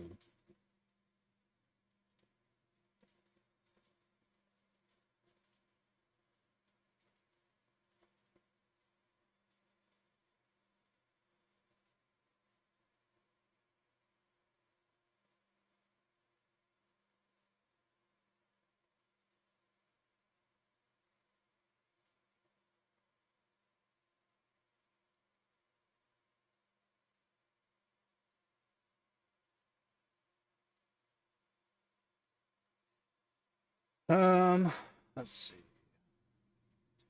Just don't get why you did that.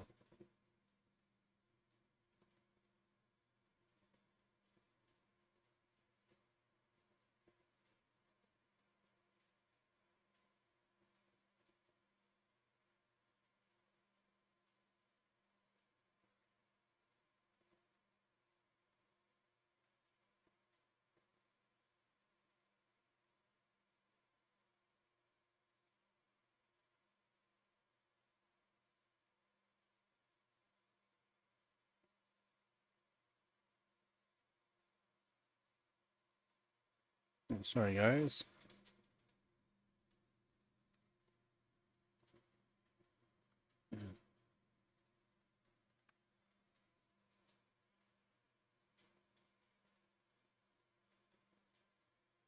Hmm.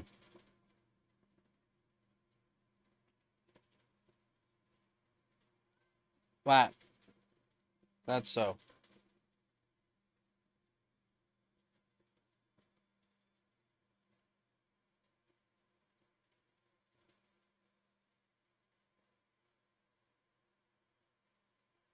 I'm gonna end the stream here, to be honest. Not sure. Probably should.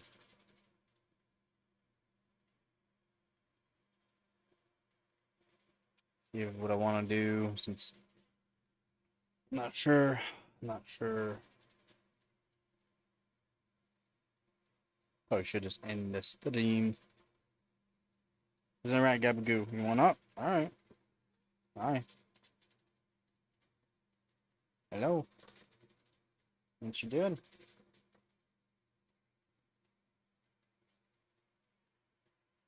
Don't fall.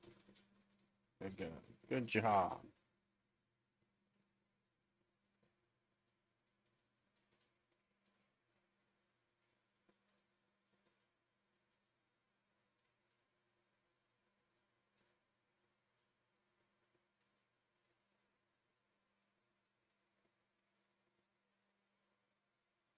Nugget, I want to make a coffee.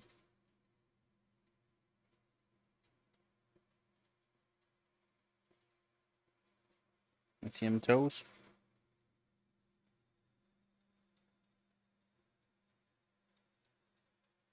Yeah, my bad. Come on, Nugget. I wanna make a coffee. Okay. Alright. Not allowed to move. I got you. I got you. Alright.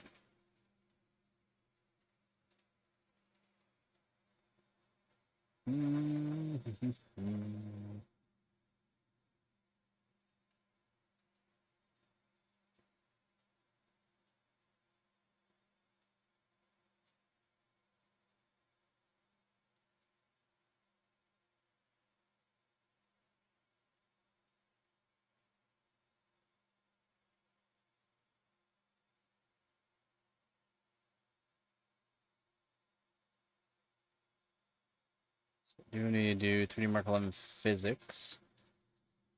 Should get a bunch of stuff set up so I can do some, just throw in some scores and go over what I really want to do.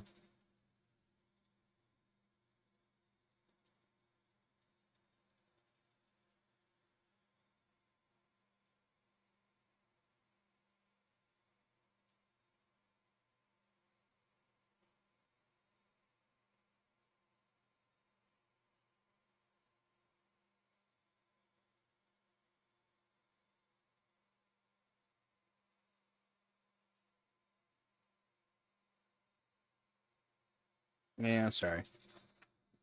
That feels a bit better.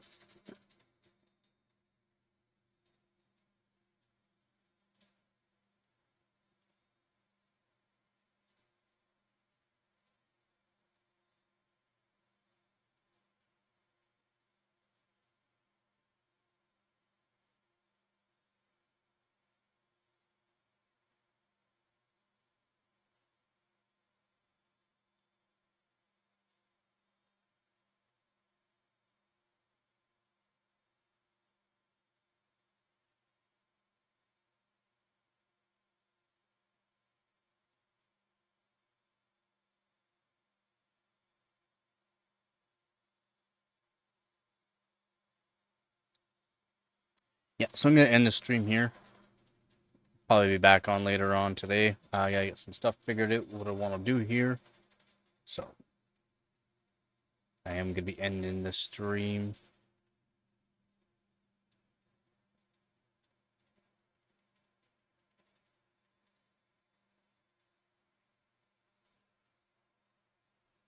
So if anyone that's just joining, you'll be ending the stream. My apologies.